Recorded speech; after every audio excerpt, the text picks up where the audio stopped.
Recollections of Rifleman Harris, Old 95th, with Anecdotes of his officers and his comrades, edited by Henry Curling Esquire, half-pay 52nd foot, author of John of England. Introduction. This story the world may read in me. My body's marked with Roman swords, and when a soldier was the theme, my name was not far off. Shakespeare. To the most noble, the Marquis of Londonderry. Notice. Since the printing of this volume was commenced, Rifleman Harris has removed from Richmond Street, Soho, to 4 Upper James Street, Golden Square. The Editor. London, March, 1848.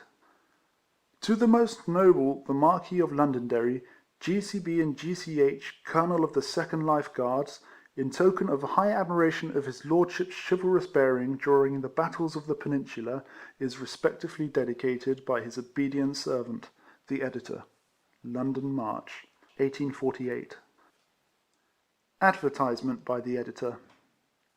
The following pages, describing the checkered life of a private soldier who served during the most glorious period of our military history, speak so plainly for themselves as scarcely to need any introductory remarks from the Editor, further than the assurance of his own sincere conviction of their truth.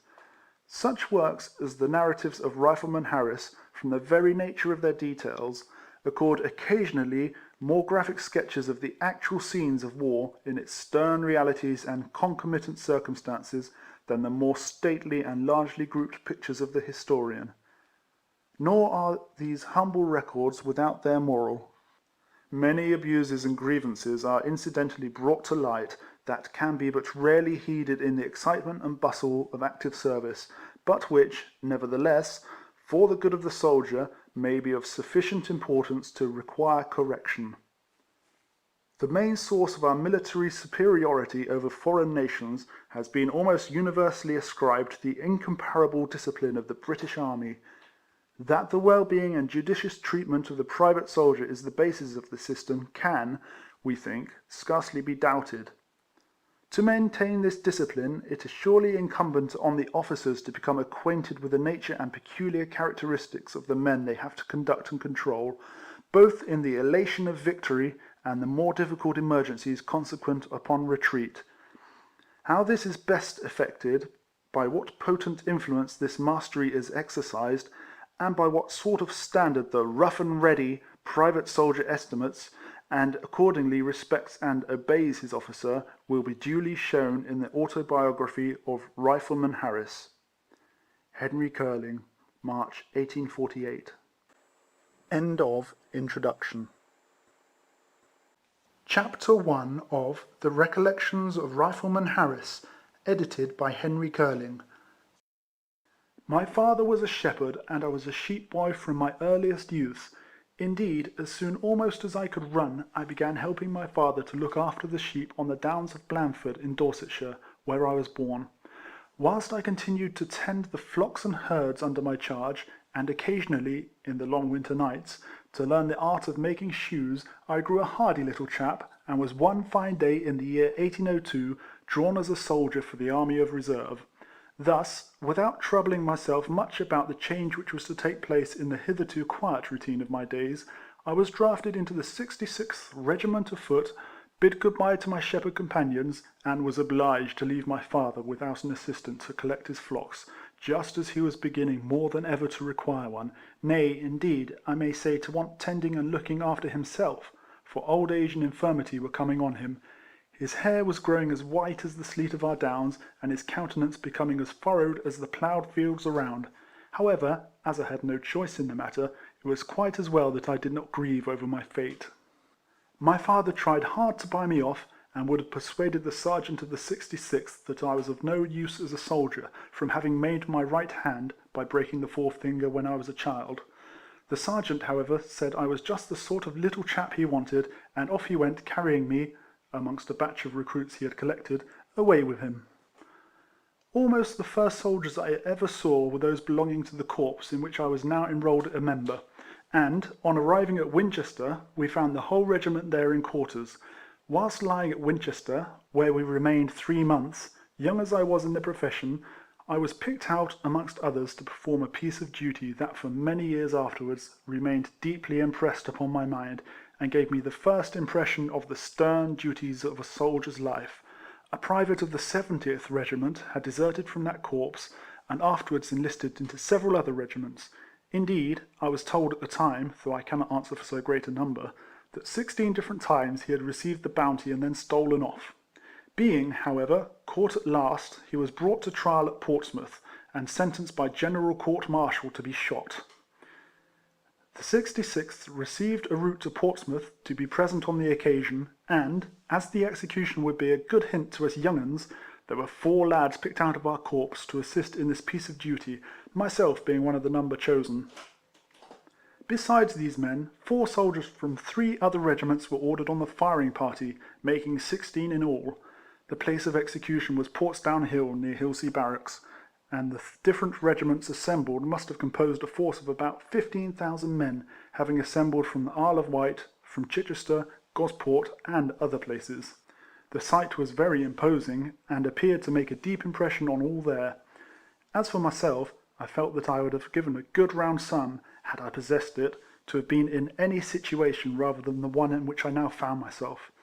And when I looked into the faces of my companions, I saw, by the pallor and anxiety depicted in each countenance, the reflection of my own feelings. When all was ready, we were moved to the front, and the culprit was brought out.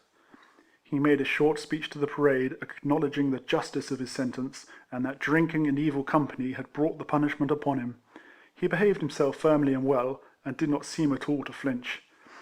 After being blindfolded, he was desired to kneel down behind a coffin, which was placed on the ground, and the drum major of the Hilsea depot giving us an expressive glance, we immediately commenced loading. This was done in the deepest silence, and the next moment we were primed and ready. There was then a dreadful pause for a few moments, and the drum major, again looking towards us, gave the signal before agreed upon, a flourish of his cane, and we levelled and fired. We had been previously strictly enjoined to be steady and take good aim, and the poor fellow, pierced by several balls, fell heavily upon his back, and as he lay, with his arms pinioned to his sides, I observed that his hands waved for a few moments, like the fins of a fish when in the agonies of death.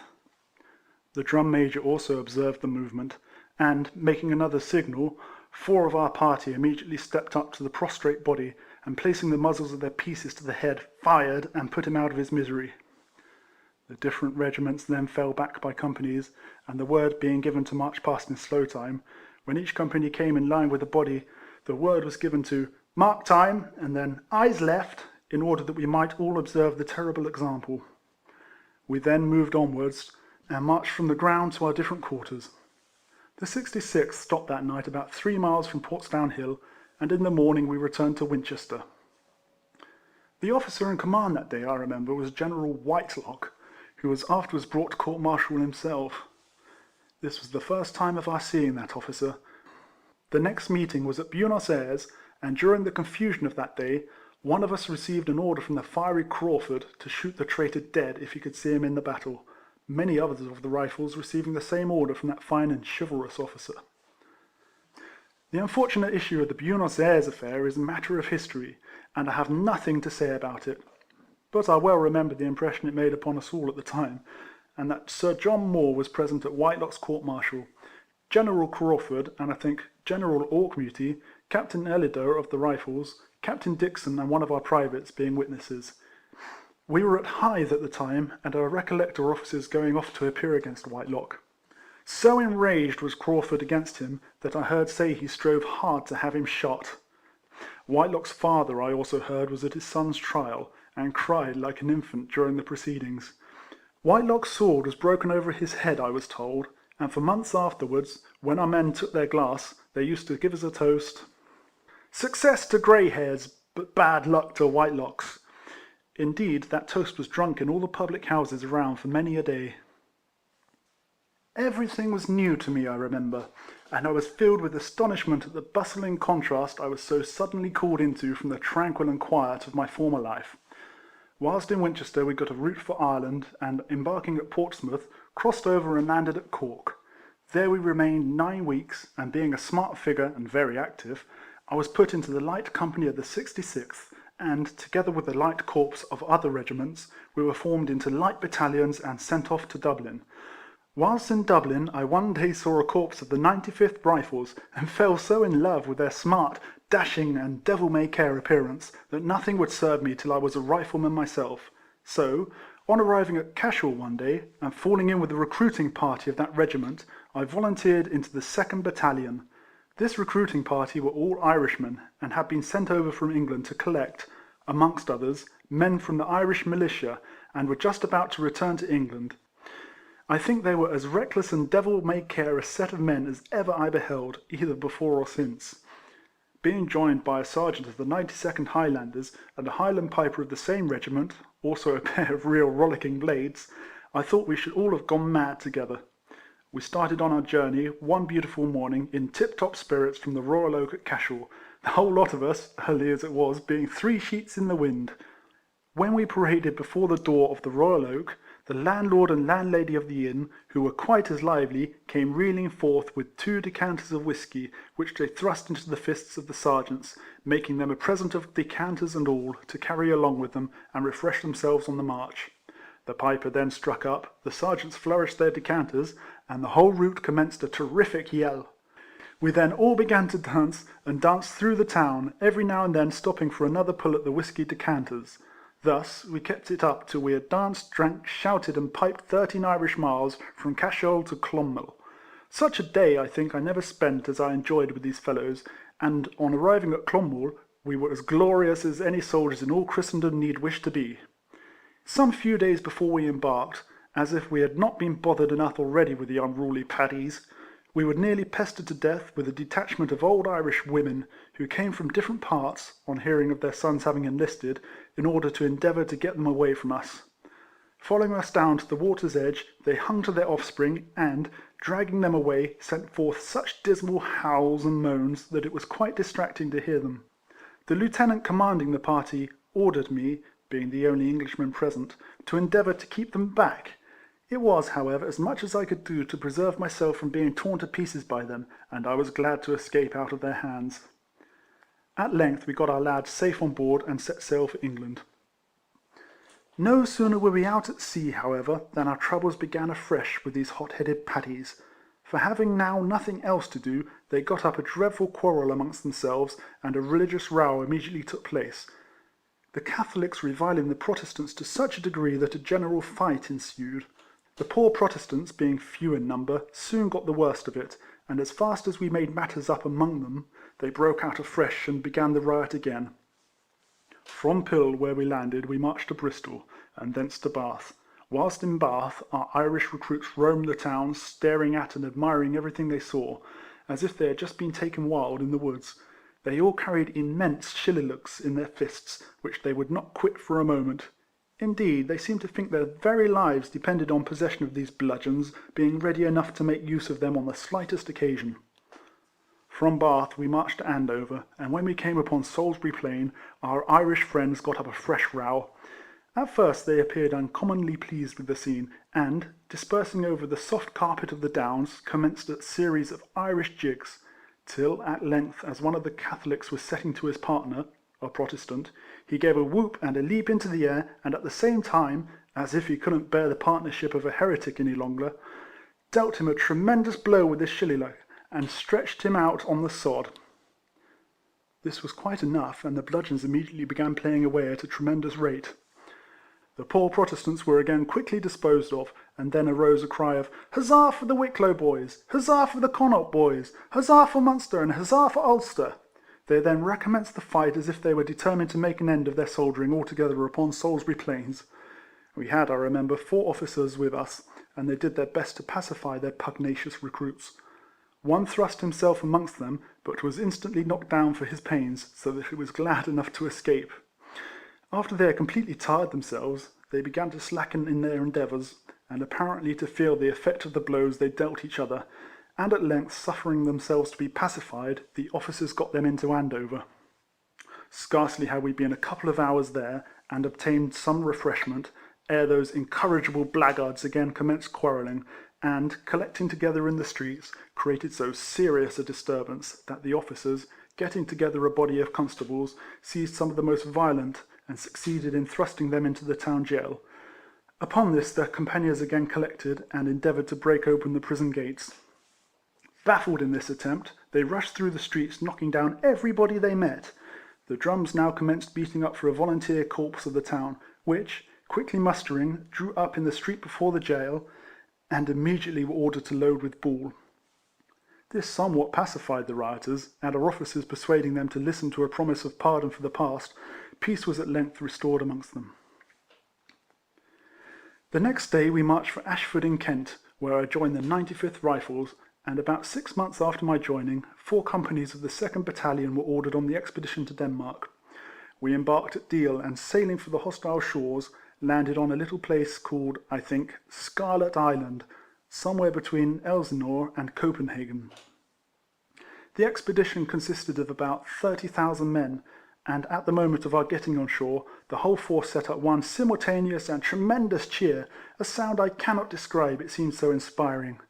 This, indeed, was the first time of my hearing the style in which our men gave tongue when they get near the enemy, though afterwards my ears became pretty well accustomed to such sounds.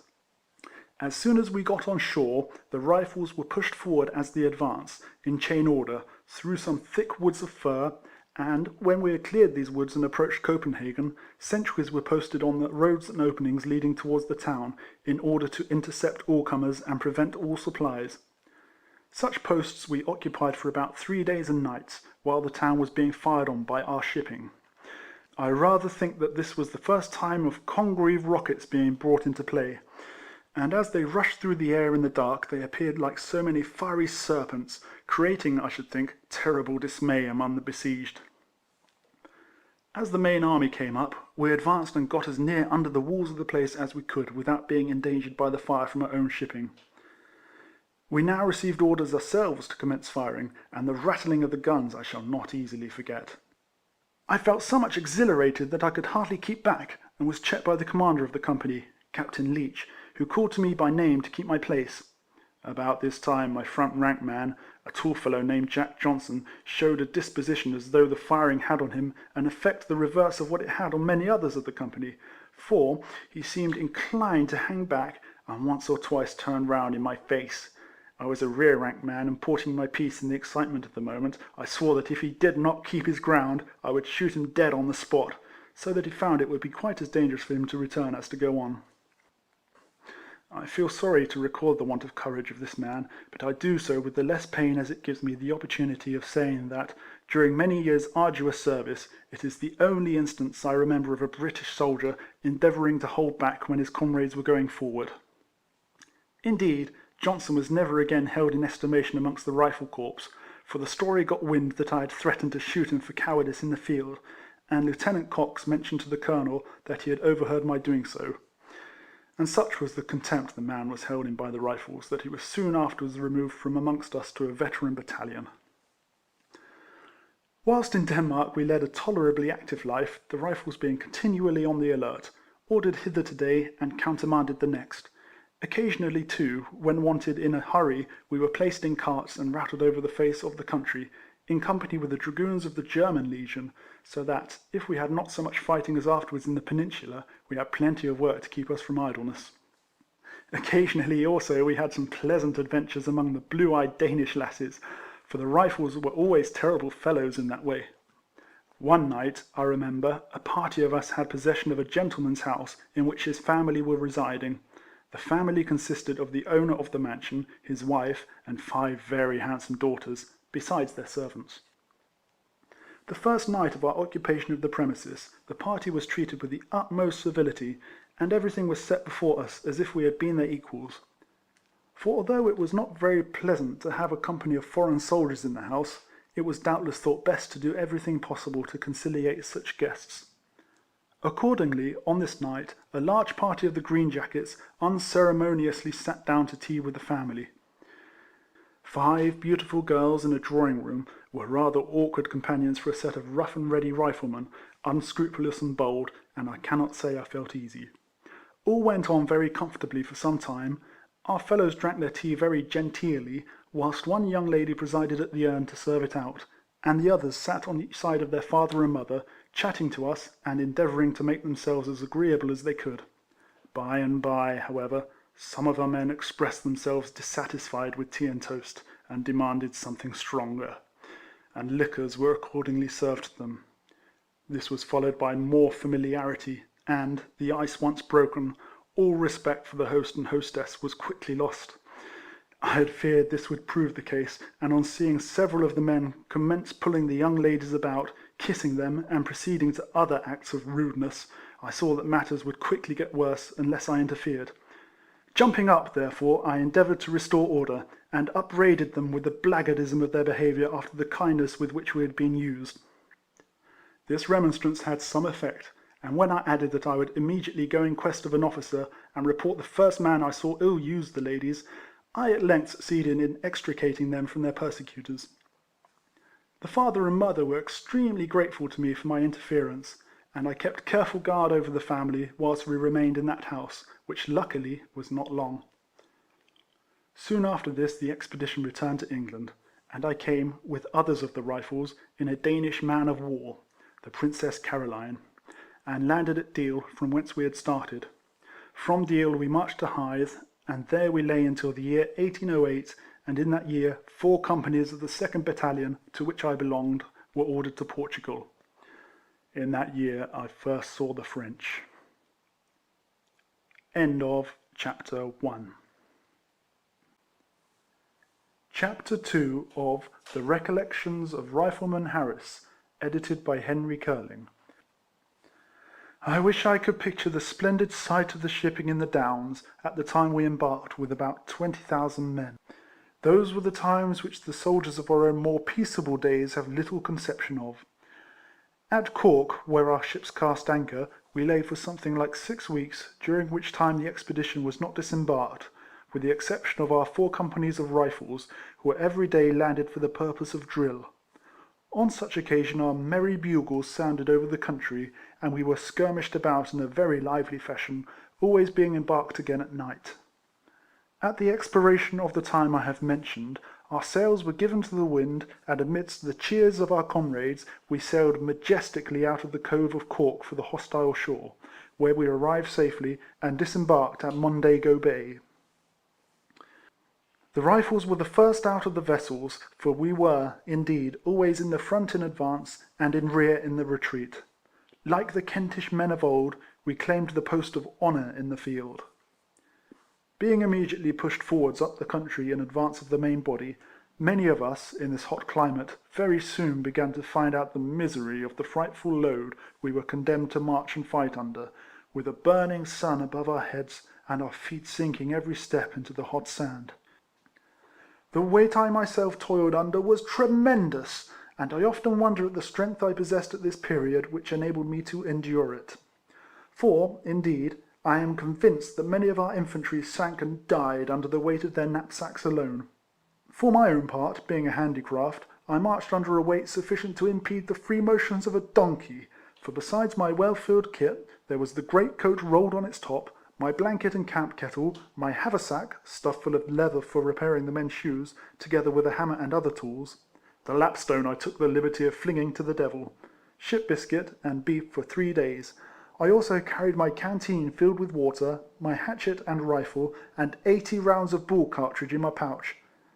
This last, except the beef and biscuit, being the best thing I owned, and which I always gave the enemy the benefit of, when opportunity offered.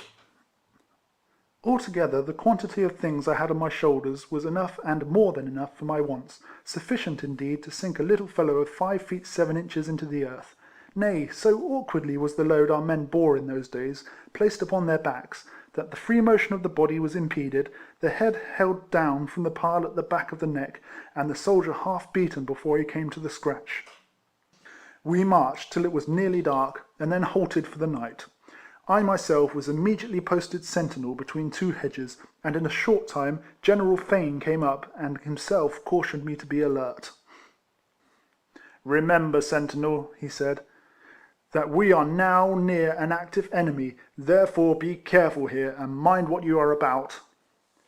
Next day the peasantry sent into our camp a great quantity of the good things of their country, so that our men regaled themselves upon oranges, grapes, melons, and figs, and we had an abundance of delicacies which many of us had never before tasted.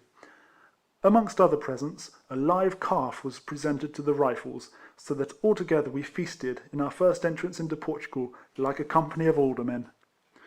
The next day we again advanced, and, being in a state of the utmost anxiety to come up with the French, neither the heat or the burning sun, long miles, or heavy knapsacks were able to diminish our ardour.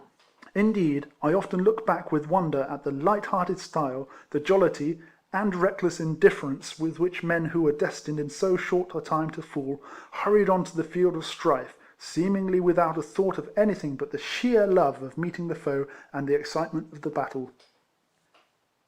It was 5 or 6 days before the Battle of Recollections. The army was on the march, and we were pushing on pretty fast. The whole force had slept the night before in the open fields. Indeed, as far as I know, for the Rifles were always in the front at this time, they had been for many days without any covering but the sky. We were pelting along through the streets of a village, the name of which I do not think I ever knew, so I cannot name it. I was in the front, and had just cleared the village, when I recollect observing General Hill, afterwards Lord Hill, and another officer ride up to a house, and give their horses to some of the soldiery to hold.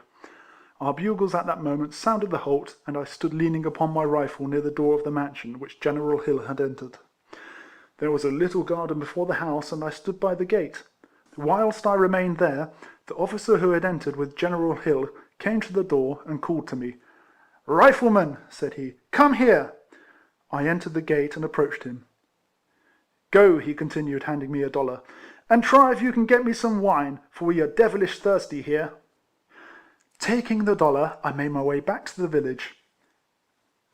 At a wine-house, where the men were crowding around the door and clamouring for drink, for the day was intensely hot, I succeeded, after some little difficulty, in getting a small pipkin full of wine, but the crowd was so great that I found as much trouble in paying for it as in getting it, so I returned back as fast as I was able, fearing that the General would be impatient, and move off before I reached him. I remember Lord Hill was loosening his sword belt as I handed him the wine. "Drink first, Rifleman," said he, and I took a good pull at the pipkin, and held it to him again. He looked at it as I did so, and told me I might drink it all up, for it appeared greasy. So I swallowed the remainder, and handed him back the $1 which I had received from the officer. "Keep the money," he said. "My man, go back to the village once more, and try if you cannot get me another draught." Saying this, he handed me a second $1, and told me to be quick. I made my way back to the village, got another pipkin full, and returned as fast as I could. The General was pleased with my promptness, and drank with great satisfaction, handing the remainder to the officer who attended him, and I dare say, if he ever recollected the circumstances afterwards, that was a sweeter draught after the toil of the morning march, as he has drank at many a nobleman's board in old England since. I remember remarking Lord Hill, for the second time in my life, under circumstances which, from their not being of everyday occurrence, fixed it upon my mind. The 29th Regiment received so terrible a fire that I saw the right wing almost annihilated, and the Colonel, I think his name was Lennox, lay sprawling amongst the rest. We had ourselves caught it pretty handsomely, for there was no cover for us, and we were rather too near.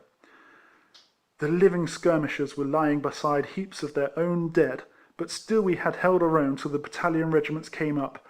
"Fire and retire" is a very good sound. "Fire and retire," one of the bugle sounds to the skirmishers when hard pressed. But the Rifles were not over fond of such notes. We never performed that manoeuvre, except when it was made pretty plain to us that it was quite necessary. The 29th, however, had got their fairing here at this time, and the shock of that fire seemed to stagger the whole line, and make them recoil. At the moment a little confusion appeared in the ranks, I thought. Lord Hill was near at hand and saw it, and I observed him come galloping up. He put himself at the head of the regiment and restored them to order in a moment.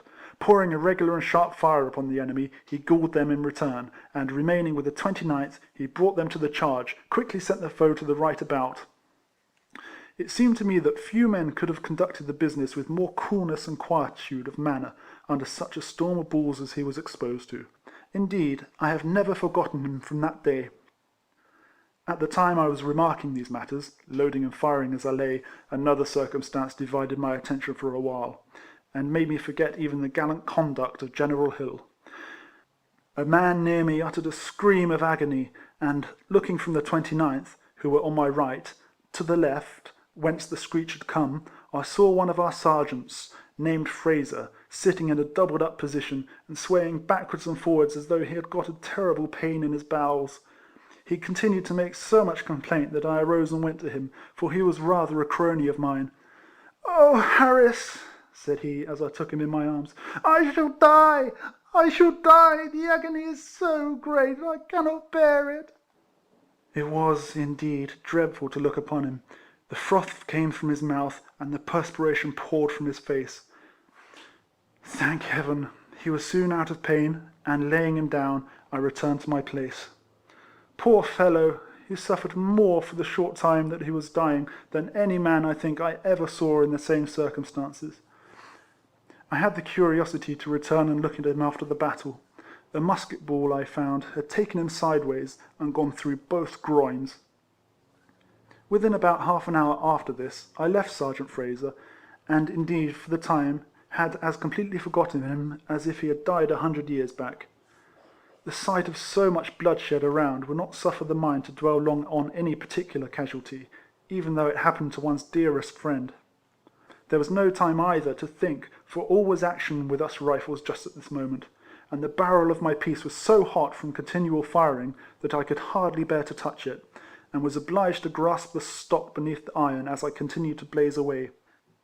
James Ponton was another crony of mine, a gallant fellow. He had pushed himself in front of me and was checked by one of our officers for his rashness.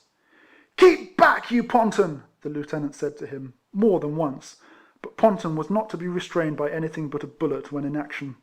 This time he got one, which, striking him in the thigh, I suppose hit an artery, for he died quickly.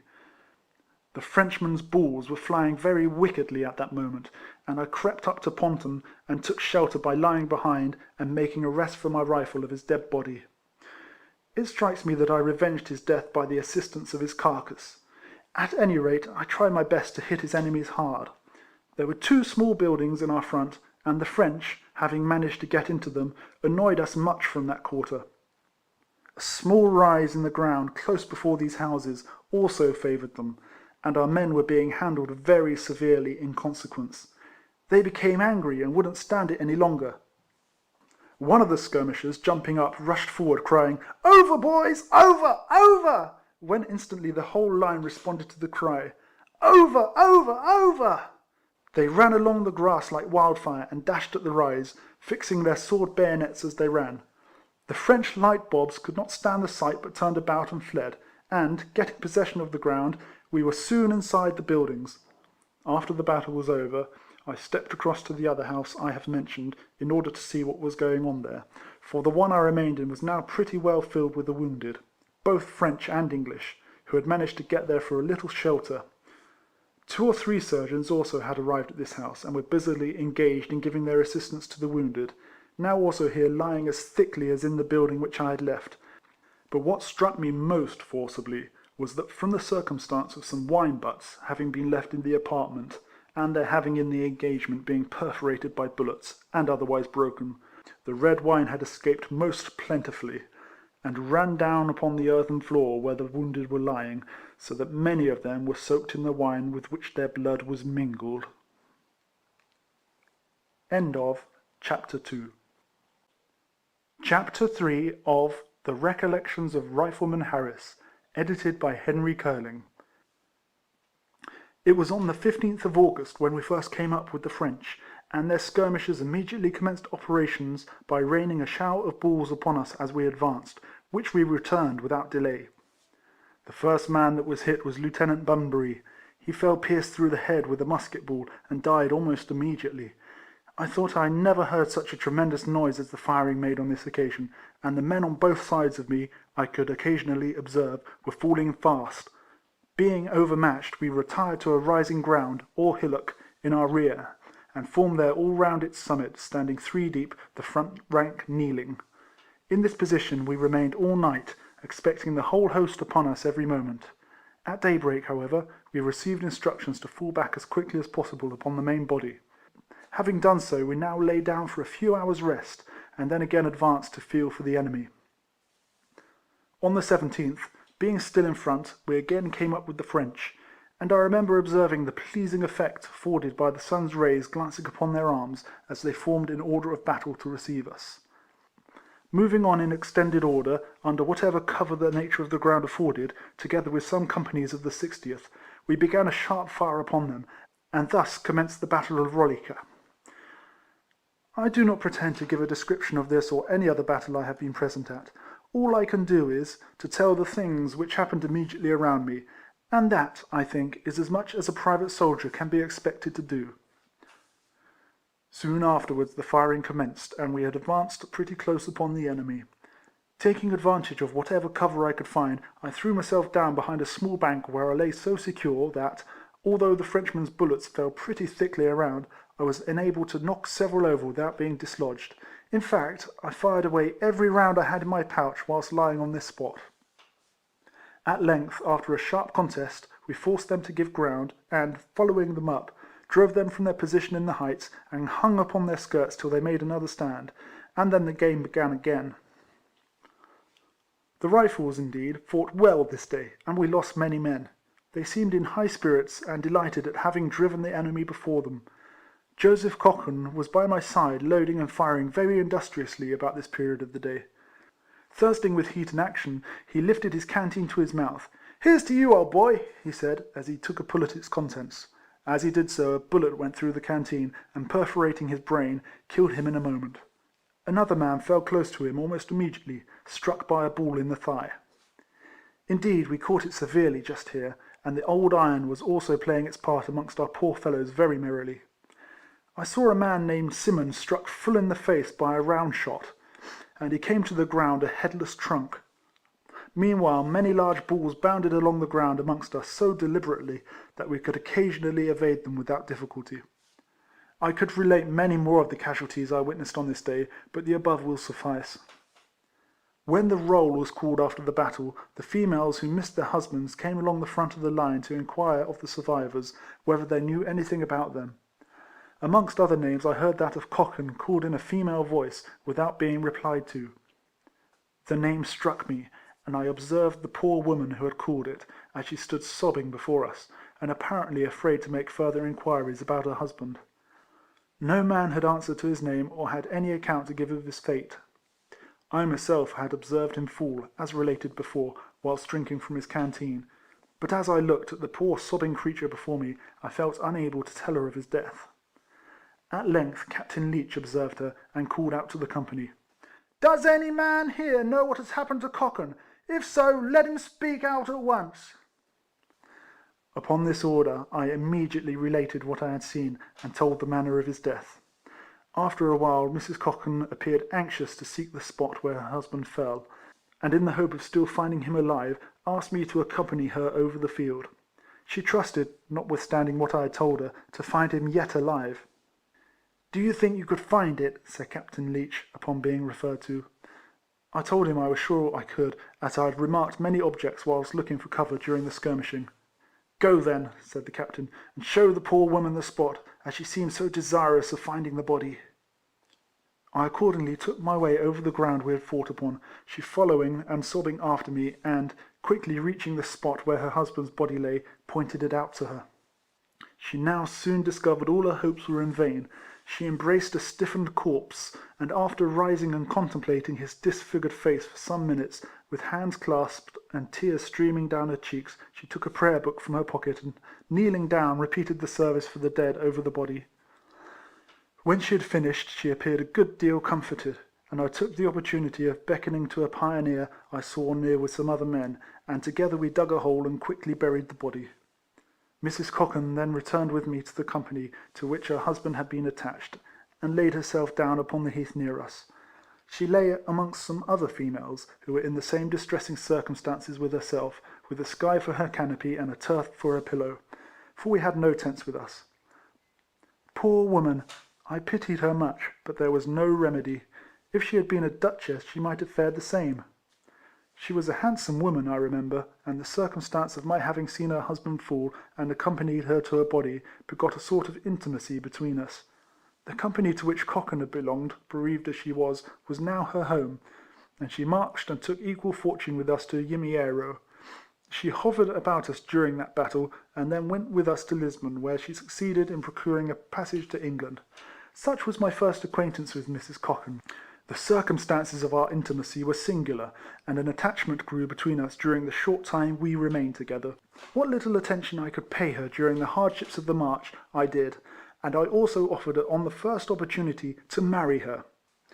She had, however, received too great a shock on the occasion of her husband's death, ever to think of another soldier, she said.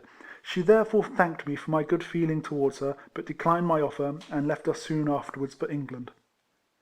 End of Chapter 3. Chapter 4 of The Recollections of Rifleman Harris, edited by Henry Keeling.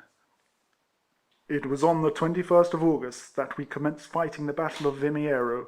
The French came down upon us in a column, and the riflemen immediately commenced a sharp fire upon them from whatever cover they could get a shelter behind, whilst our cannon played upon them from our rear.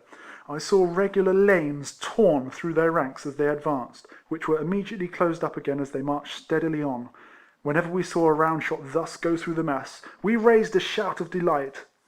One of our corporals, named Murphy, was the first man in the Rifles who was hit that morning, and I remember more particularly remarking the circumstance from his apparently having a presentiment of his fate before the battle began. He was usually an active fellow, and up to this time had shown himself a good and brave soldier, but on this morning he seemed unequal to his duty. General Fane and Major Travers were standing together on an early part of this day. The General had a spy-glass in his hand, and for some time looked anxiously at the enemy. Suddenly he gave the word to fall in, and immediately all was bustle amongst us. The Honourable Captain Pakenham spoke very sharply to Murphy, who appeared quite dejected and out of spirits, I observed. He had a presentiment of death, which is by no means an uncommon circumstance, and I have observed it once or twice since this battle. Others beside myself noticed Murphy on this morning, and, as we had reason to know he was not ordinarily deficient in courage, the circumstance was talked of after the battle was over. He was the first man shot that day. Early on the morning of the battle, I remember being relieved from picket, and throwing myself down again after a few hours' repose before the expected engagement. So wearied was I with watching that I was hardly prostrate before I was in a sound sleep, a sleep which those only who have toiled in the field can know. I was not, however, destined to enjoy a very long repose before one of our sergeants, poking me with the muzzle of his rifle, desired me to get up, as many of the men wanted their shoes repaired immediately. This was by no means an uncommon occurrence, and I would fain have declined the job, but as several of the riflemen who had followed the sergeant soon afterwards came round me and threw their shoes and boots at my head, I was fain to scramble on my legs and make up my mind to go to work. On looking around, in order to observe if there was any hut or shed in which I could more conveniently exercise my craft, I espied a house near at hand on the rise of a small hill. So I gathered up several pairs of the dilapidated boots and shoes, and immediately made for it. Seating myself down in a small room as soon as I entered, I took the tools from my haversack and prepared to work, and as the boots of the captain of my company were amongst the bad lot, and he was barefooted for want of them, I commenced with them. Hardly had I worked a quarter of an hour when a cannonball, the first announcement of the coming battle, came crashing through the walls of the house just above my head, and completely covered the captain's boot, as it lay between my knees, with dust and fragments of the building. There were only 2 persons in the room at the time, an old and a young woman, and they were so dreadfully scared at this sudden visitation that they ran about the room, making the house echo with their shrieks, till at length they rushed out into the open air, leaving me alone with the boots round me on the floor. For my own part, although I was more used to such sounds, I thought it was no time and place to mend boots and shoes in, so, being thus left alone in my glory, I shook the dust from my apron, gathered up the whole stock in trade from the floor, and hastily replacing my tools in my haversack, followed the example of the mistress of the mansion and her daughter, and bolted out of the house. When I got into the open air, I found all in a state of bustle and activity, the men falling in, and the officers busily engaged, whilst 20 or 30 mouths opened at me the moment I appeared, calling out for their boots and shoes. " Where's my boots, Harris, you humbug? " cried one. " Give me my shoes, you old sidder," said another. "The captain's boots here, Harris, instantly!" cried the sergeant. "Make haste, and fall into the ranks as fast as you can." There was, indeed, no time for ceremony, so letting go the corners of my apron, I threw down the whole lot of boots and shoes for the men to choose for themselves, the captain's being amongst the lot, with the wax ends hanging to them, as I had left them when the cannon ball so unceremoniously put a stop to my work, and quickly shouldering my piece, I fell into the ranks as I was ordered. Just before the battle commenced in earnest, and whilst the officers were busily engaged with their companies, shouting the word of command, and arranging matters of moment, Captain Leach ordered a section of our men to move off at double quick and take possession of a windmill, which was on our left. I was amongst this section, and set off full cry towards the mill, when Captain Leach espied and roared out to me by name to return. "Hallo! There you, Harris!" he called. "Fall out of that section directly. We want you here, my man." I, therefore, wheeled out of the rank and returned to him. "You fall in amongst the men here, Harris," he said. "I shall not send you to that post. The cannon will play upon the mill in a few moments like hail. And what shall we do," he continued laughing, "without our head shoemaker to repair our shoes?" It is long since these transactions took place, but I remember the words of the captain as if they had been uttered but yesterday. For that which was spoken in former years in the field has made a singular impression on my mind. As I looked about me while standing enranked, and just before the commencement of the battle, I thought it the most imposing sight the world could produce. Our lines glittered with bright arms, the stern features of the men as they stood with their eyes fixed unalterably upon the enemy, the proud colours of England floating over the heads of the different battalions, and the dark cannon on the rising ground, and all in readiness to commence the awful work of death, with a noise that would deafen the whole multitude. Altogether, the sight had a singular and terrible effect upon the feelings of a youth, who, a few months before, had been a solitary shepherd upon the downs of Dorsetshire, and had never contemplated any other sort of life than the peaceful occupation of watching the innocent sheep as they fed upon the grassy turf. The first cannon shot I saw fired, I remember, was a miss. The artilleryman made a sad bungle, and the ball went wide of the mark. We were all looking anxiously to see the effect of this shot, and another of the gunners, a red-haired man, rushed at the fellow who had fired, and in the excitement of the moment knocked him head over heels with his fist. "Damn you for a fool!" he said. "What sort of a shot do you call that? Let me take the gun." He accordingly fired the next shot himself, as soon as the gun was loaded, and so truly did he point it at the French column on the hillside, that we saw the fatal effect of the destructive missile by the lane it made and the confusion it caused. Our riflemen, who at the moment were amongst the guns, upon seeing this, set up a tremendous shout of delight, and the battle commencing immediately, we were all soon hard at work. I myself was very soon so hotly engaged, loading and firing away, enveloped in the smoke I created, and the cloud which hung about me from the continued fire of my comrades, that I could see nothing for a few moments but the red flash of my own piece amongst the white vapour clinging to my very clothes. This has often seemed to me the greatest drawback upon our present system of fighting; for whilst in such state, on a calm day, until some friendly breeze of wind clears the space around, a soldier knows no more of his position, and what is about to happen in his front, or what has happened, even amongst his own companions, than the very dead lying around. The Rifles, as usual, were pretty busy in this battle. The French, in great numbers, came steadily down upon us, and we pelted away upon them like a shower of leaden hail. Under any cover we could find we lay, firing one moment, jumping up and running for it the next; and, when we could see before us, we observed the cannon balls making a lane through the enemy's columns as they advanced, huzzaing and shouting like madmen. Such is my remembrance of the commencement of the Battle of Vimiero. The battle began on a fine bright day, and the sun played on the arms of the enemy's battalions as they came on, as if they had been tipped with gold. The battle soon became general, and the smoke thickened around, and often I was obliged to stop firing, and dash it aside from my face, and try in vain to get a sight of what was going on, whilst groans and shouts and a noise of cannon and musketry appeared almost to shake the very ground. It seemed hell upon earth, I thought. A man named John Lowe stood before me at this moment, and he turned round during a pause in our exertions, and addressed me.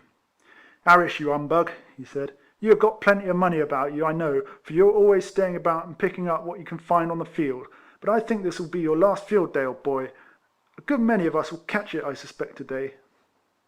"You are right, Lowe," I said. "I have got 9 guineas in my pack, and if I am shot to-day and you yourself escape, it's quite at your service. In the meantime, however, if you see any symptoms of my wishing to flinch in this business, I hope you will shoot me with your own hand."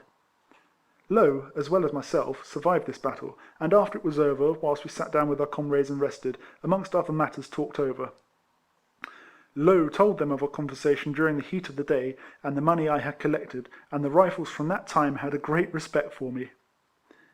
It is, indeed, singular how a man loses or gains caste with his comrades from his behaviour, and how closely he is observed in the field. The officers, too, are commented upon and closely observed.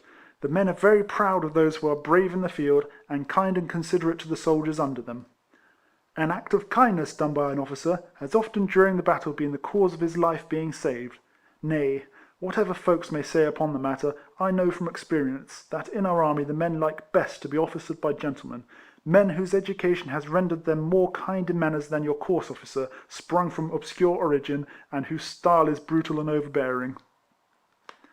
My observation has often led me to remark amongst men, that those whose birth and station might reasonably have made them fastidious under hardship and toil, have generally borne their miseries without a murmur, whilst those whose previous life, one would have thought, might have better prepared them for the toils of war, have been the first to cry out and complain of their hard fate.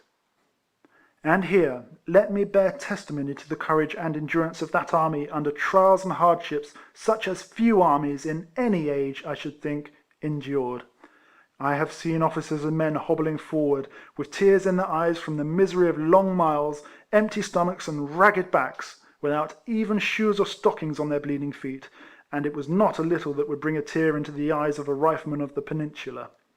Youths who had not long been removed from their parents' home and care, officers and men, have borne hardships and privations such as, in our own more peaceful days, we have little conception of, and yet these men, faint and weary with toil, would brighten up in a moment when the word ran amongst us that the enemy were at hand.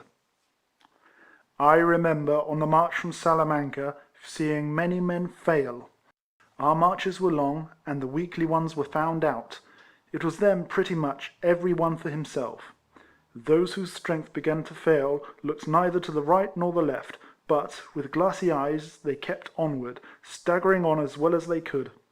When once down, it was sometimes not easy to get up again, and few were inclined to help their comrades when their own strength was but small.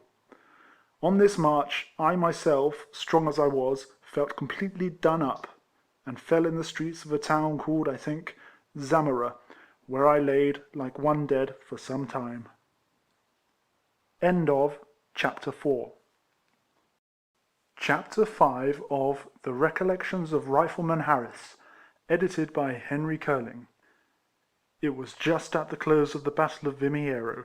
The dreadful turmoil and noise of the engagement had hardly subsided, and I began to look into the faces of the men close around me, to see who had escaped the dangers of the hour.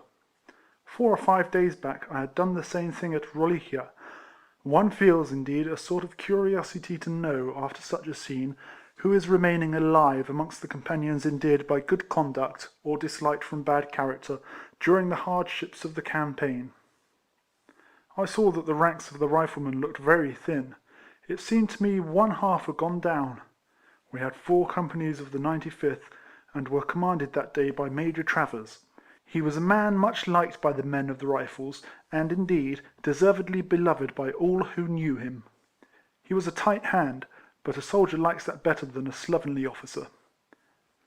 I had observed him more than once during this day, spurring here and there, keeping the men well up, and apparently in the highest spirits.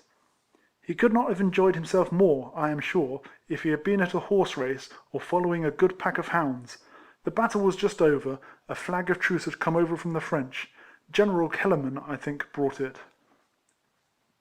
We threw ourselves down where we were standing when the fire ceased. A Frenchman lay close beside me. He was dying, and called to me for water, which I understood him to require more from his manner than his words. He pointed to his mouth. I need not say that I got up and gave it him. Whilst I did so, down galloped the Major in front, just in the same good spirits he had been all day, plunging along, avoiding with some little difficulty the dead and dying which were strewed about. He was never a very good-looking man, being hard-featured and thin, a hatchet-faced man, as we used to say. But he was a regular good 'un, a real English soldier, and that's better than if he had been the handsomest ladies' man in the army. The Major just now disclosed what none of us, I believe, knew before, namely that his head was bald as a coot's, and that he had covered the nakedness of his knob up to the present time by a flowing caxon, which during the heat of the action had somehow been dislodged and was lost. Yet was the Major riding hither and thither, digging the spurs into his horse's flanks, and just as busy as before the firing had ceased. "A guinea!" he kept crying as he rode, "to any man who will find my wig!" The men, I remember, notwithstanding the sight of the wounded and dead around them, burst into shouts of laughter at him as he went, and "A guinea to any man who will find my wig," was the saying amongst us long after that affair. Many a man has died in crossing a brook, it is said, who has escaped the broad waves of the Atlantic half a dozen times. The Major had escaped the shot and shell of the enemy in many a hard-fought field, and came off with credit and renown. But it is somewhat singular that Punch and Judy were the individuals who were destined by the fates to cut his thread of life, for his horse was startled one day, as he rode through the streets of Dublin City, by the clatter those worthies made with their sticks in one of their domestic quarrels, and, swerving to one side, that noble soldier was killed. The family of the Comyns. In the band of the 1st Battalion of the Rifles, we had a father and 7 sons of the name of Comyns. The elder son, who was called Fluellen, was the best musician of them all, and on the regiment going on service to Portugal, he was made bandmaster. Whilst fighting against Massena, Fluellen Comyns, one night, took offence at a man named Cadogan, also belonging to our band, and, catching him at advantage, beat him so severely that he left him for dead. The transaction having been seen by some of the soldiery, Fluellen Comyn was fearful of the consequences, and, supposing he had committed murder, fled to Marshal Massena's army, where he was received kindly, and in consequence of his musical knowledge, promoted to a good situation in the band of one of the French regiments. After a while, however, he made some mistake or other there, and, the French army being no safe place for him any longer, he once more changed service and returned amongst his old companions, the Rifles, where he found, to his surprise, Cadogan in the ranks, sound and well again. This species of inconstancy not being approved of by our leaders, he was tried by court-martial and sentenced to be shot. 2 or 3 other men, who had also committed heavy crimes, were under orders at the same time, I recollect, to undergo the same punishment. Colonel Beckwith was at that time our lieutenant colonel, and, having a great respect for Comyn's father, made application to the Duke of Wellington for a pardon for his son Fluellen. Accordingly, when he was brought forth amongst the other criminals, it was notified to him that, taking into consideration the interest made by his lieutenant colonel, he should be forgiven. But the Duke, I understand, desired it to be expressly stated to him that if he ever detected him in that country again, in the garb of a soldier of the British service, nothing should save him from punishment. Comyn, therefore, left Spain without the good wish of a single man in our corps, for he was pretty well known to be altogether a bad subject. Meanwhile the news had reached his friends in England that he had been shot, and his wife, having quickly found a substitute, was married again, when he thought proper, somewhat tardily, to seek his home. At first the meeting was rather a stormy one, and the neighbours thought that murder would ensue, for Comyn found himself provided, not only with a locum tenens, but also with a little baby, neither of whom he could possibly have any great liking for. However, matters were eventually amicably arranged, and Fluellen Comyn, having made out his claim and satisfied the second husband that he had never had a musket ball in his body, broke up the establishment and took his wife off to Hythe in Kent, where he again enlisted in the 3rd Battalion of the Rifles, and joined them at Shoreham Cliff. In the 3rd Battalion he once more displayed his art, and, from his excellence as a musician, was made master of the band. Not satisfied with his good fortune, he again misconducted himself, and was once more reduced to the ranks. After a while he succeeded in getting exchanged to the 85th Regiment, where he likewise managed to insinuate himself into the good graces of the commanding officer, and, by his musical talents, also once more, into the situation of master of the band. Here he might even have retrieved himself and lived happily, but he began to cut fresh capers, and his ill disposition and drunken conduct were so apparent the moment he got into an easy way of life, that it was found impossible to keep him in the situation, and he was again reduced, and eventually entirely dismissed as too bad for anything. One of his brothers had, meanwhile, obtained the situation he held in the 1st Battalion of the Rifles, and was greatly respected for his good conduct. He was killed, I remember, at Vittoria, by a cannonball striking his head from his shoulders. The other 5 commons, as far as I ever knew, lived and prospered in the service. The old father was eventually discharged, and received a pension. What was, however, the ultimate fate of the bad sheep of this flock, Fluellen Comyn, and whether he ever succeeded in becoming a bandmaster in the service of any other country, or whether he ultimately reached a still more elevated situation, I never heard, but should think from all I knew and have related, that it was not likely he ever came to good. General Napier. I remember meeting with General Napier before the Battle of Vimiero. He was then, I think, a major, and the meeting made so great an impression on me that I have never forgotten him. I was posted in a wood the night before the battle, in the front of our army, where 2 roads crossed each other. The night was gloomy, and I was the very out-sentry of the British army. As I stood on my post, peering into the thick wood around me, I was aware of footsteps approaching, and challenged in a low voice. Receiving no answer, I brought my rifle to the port, and bade the strangers come forward. They were Major Napier, then of the 50th Foot, I think, and an officer of the Rifles. The Major advanced close up to me, and looked hard in my face. "Be alert here, sentry," said he, "for I expect the enemy upon us to-night, and I know not how soon." I was a young soldier then, and the lonely situation I was in, together with the impressive manner in which Major Napier delivered his caution, made a great impression on me, and from that hour I have never forgotten him. Indeed, I kept careful watch all night, listening to the slightest breeze amongst the foliage, in expectation of the sudden approach of the French. They ventured not, however, to molest us. Henry Jessup, one of my companions in the Rifles, sank and died of fatigue on this night, and I recollect some of our men burying him in the wood at daybreak, close to my post. During the battle next day, I remarked the gallant style in which the 50th, Major Napier's regiment, came to the charge. They dashed upon the enemy like a torrent breaking bounds, and the French, unable even to bear the sight of them, turned and fled. Methinks at this moment I can hear the cheer of the British soldiers in the charge, and the clatter of the Frenchmen's accoutrements, as they turned in an instant and went off, hard as they could run for it. I remember, too, our feeling towards the enemy on that occasion was the north side of friendly, for they had been firing upon us Rifles very sharply, greatly outnumbering our skirmishers, and appearing inclined to drive us off the face of the earth. Their lights and grenadiers I, for the first time, particularly remarked on that day. The grenadiers, the 70th, I think, our men seemed to know well. They were all fine-looking young men, wearing red shoulder-knots, and tremendous-looking moustaches. As they came swarming upon us, they rained a perfect shower of balls, which we returned quite as sharply.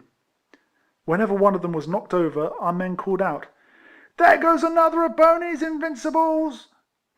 In the main body, immediately in our rear, were the 2nd Battalion 52nd, the 50th, the 2nd Battalion 43rd, and a German corps, whose number I do not remember, besides several other regiments. The whole line seemed annoyed and angered at seeing the Rifles outnumbered by the Invincibles, and as we fell back, firing and retiring, galling them handsomely as we did so, the men cried out, as it were with one voice, to charge. "Damn them!" they roared. "Charge! Charge!" General Fane, however, restrained their impetuosity. He desired them to stand fast and keep their ground. "Don't be too eager, men," he said, as coolly as if we were on a drill parade in Old England. "I don't want you to advance just yet. Well done, 95th!" he called out, as he galloped up and down the line. "Well done, 43rd, 52nd, and well done all. I'll not forget, if I live, to report your conduct today. They shall hear of it in England, my lads." A man named Brotherwood, of the 95th, at this moment, rushed up to the General and presented him with a green feather, which he had torn out of the cap of a French light infantry soldier he had killed. "God bless you, General," he said. "Wear this for the sake of the 95th." I saw the General take the feather and stick it in his cocked hat. The next minute he gave the word to charge, and down came the whole line through a tremendous fire of cannon and musketry, and dreadful was the slaughter as they rushed onwards. As they came up with us, we sprang to our feet, gave one hearty cheer, and charged along with them, treading over our own dead and wounded, who lay in the front. The 50th were next to us as we went, and I recollect, as I said, the firmness of that regiment in the charge. They appeared like a wall of iron. The enemy turned and fled, the cavalry dashing upon them as they went off. After the day's work was over, while strolling about the field, just upon the spot where this charge had taken place, I remarked a soldier of the 43rd and a French grenadier, both dead and lying close together. They had apparently killed each other at the same moment, for both weapons remained in the bodies of the slain. Brotherwood was lying next me during a part of this day. He was a Leicestershire man, and was killed afterwards by a cannonball at Vittoria. I remember his death more particularly from the circumstance of that very ball killing 3 of the company at the same moment, viz. Lieutenant Hotwood, Patrick Mahoney, and himself. Brotherwood was amongst the skirmishers with me on this day. He was always a lively fellow, but rather irritable in disposition. Just as the French went to the right about, I remember he damned them furiously, and, all his bullets being gone, he grabbed a razor from his haversack, rammed it down, and fired it after them. During this day, I myself narrowly escaped being killed by our own dragoons, for somehow or other, in the confusion, I fell whilst they were charging, and, the whole squadron thundering past, just missed me as I lay amongst the dead and wounded. Tired and overweighted with my knapsack and all my shoemaking implements, I lay where I had fallen, for a short time, and watched the cavalry as they gained the enemy. I observed a fine, gallant-looking officer leading them on that charge. He was a brave fellow, and bore himself like a hero. With his sword waving in the air, he cheered the men on, as he went dashing upon the enemy, and hewing and slashing at them in tremendous style. I watched for him as the dragoons came off after that charge, but saw him no more. He had fallen. Fine fellow! His conduct indeed made an impression upon me that I shall never forget, and I was told afterwards that he was a brother of Sir John Eustace. A French soldier was lying beside me at this time. He was badly wounded, and hearing him moan as he lay, after I had done looking at the cavalry, I turned my attention to him, and, getting up, lifted his head and poured some water into his mouth. He was dying fast, but he thanked me in a foreign language, which, although I did not exactly understand, I could easily make out by the look he gave me. Mullins, of the Rifles, who stepped up whilst I supported his head, damned me a fool for my pains. "Better knock out his brains, Harris," said he. "He has done us mischief enough, I'll be bound for it, to-day." After the battle, I strolled about the field, in order to see if there was anything to be found worth picking up amongst the dead. The first thing I saw was a 3-pronged silver fork, which, as it lay by itself, had most likely been dropped by some person who had been on the look-out before me. A little further on I saw a French soldier sitting against a small rise in the ground or bank. He was wounded in the throat, and appeared very faint, the bosom of his coat being saturated with the blood which had flowed down. By his side lay his cap, and close to that was a bundle containing a quantity of gold and silver crosses, which I concluded he had plundered from some convent or church. He looked the picture of a sacrilegious thief, dying hopelessly and overtaken by divine wrath. I kicked over his cap, which was also full of plunder, but I declined taking anything from him. I felt fearful of incurring the wrath of heaven for the like offence, so I left him and passed on. A little further off lay an officer of the 50th Regiment. I knew him by sight, and recognised him as he lay. He was quite dead, and lying on his back. He had been plundered, and his clothes were torn open. 3 bullet holes were close together in the pit of his stomach. Beside him lay an empty pocket-book, and his epaulette had been pulled from his shoulder. I had moved on but a few paces, when I recollected that perhaps the officer's shoes might serve me, my own being considerably the worse for wear, so I returned again, went back, pulled one of his shoes off, and knelt down on one knee to try it on. It was not much better than my own. However, I determined on the exchange, and proceeded to take off its fellow. As I did so, I was startled by the sharp report of a firelock, and, at the same moment, a bullet whistled close by my head. Instantly starting up, I turned, and looked in the direction whence the shot had come. There was no person near me in this part of the field. The dead and the dying lay thickly all around, but nothing else could I see. I looked to the priming of my rifle, and again turned to the dead officer of the 50th. It was evident that some plundering scoundrel had taken a shot at me, and the fact of his doing so proclaimed him one of the enemy. To distinguish him amongst the bodies strewn about was impossible. Perhaps he might himself be one of the wounded. Hardly had I effected the exchange, put on the dead officer's shoes, and resumed my rifle, when another shot took place, and a second ball whistled past me. This time I was ready, and turning quickly, I saw my man. He was just about to squat down behind a small mound, about 20 paces from me. I took a haphazard shot at him, and instantly knocked him over. I immediately ran up to him. He had fallen on his face, and I heaved him over on his back, bestrode his body, and drew my sword bayonet. There was, however, no occasion for the precaution, as he was even then in the agonies of death. It was a relief to me to find I had not been mistaken. He was a French light infantry man, and I therefore took it quite in the way of business. He had attempted my life, and lost his own. It was the fortune of war. So, stooping down, with my sword I cut the green string that sustained his calabash, and took a hearty pull to quench my thirst. End of Chapter 5. Chapter 6 of The Recollections of Rifleman Harris, edited by Henry Keeling. After I had shot the French light infantry man, and quenched my thirst from his calabash, finding he was quite dead, I proceeded to search him. Whilst I turned him about in the endeavour at finding the booty I felt pretty certain he had gathered from the slain, an officer of the 60th approached and accosted me. "What? Looking for money, my lad?" said he. "Eh?" "I am, sir," I answered, "but I cannot discover where this fellow has hid his hoard." "You knocked him over, my man," he said, "in good style, and deserve something for the shot. Here," he continued, stooping down and feeling in the lining of the Frenchman's coat, "this is the place where these rascals generally carry their coin. Rip up the lining of his coat, and then search in his stock. I know them better than you seem to do." Thanking the officer for his courtesy, I proceeded to cut open the lining of his jacket with my sword bayonet, and was quickly rewarded for my labour by finding a yellow silk purse wrapped up in an old black silk handkerchief. The purse contained several doubloons, 3 or 4 Napoleons, and a few dollars. Whilst I was counting the money, the value of which, except the dollars, I did not then know, I heard the bugle of the rifle sound out the assembly, so I touched my cap to the officer, and returned towards them. The men were standing at ease with the officers in front. As I approached them, Major Travers, who was in command of the 4 companies, called me to him. "What have you got there, sir?" he said. "Show me." I handed him the purse, expecting a reprimand for my pains. He, however, only laughed as he examined it, and turning, showed it to his brother officers. "You did that well, Harris," he said, "and I am sorry the purse is not better filled. Fall in."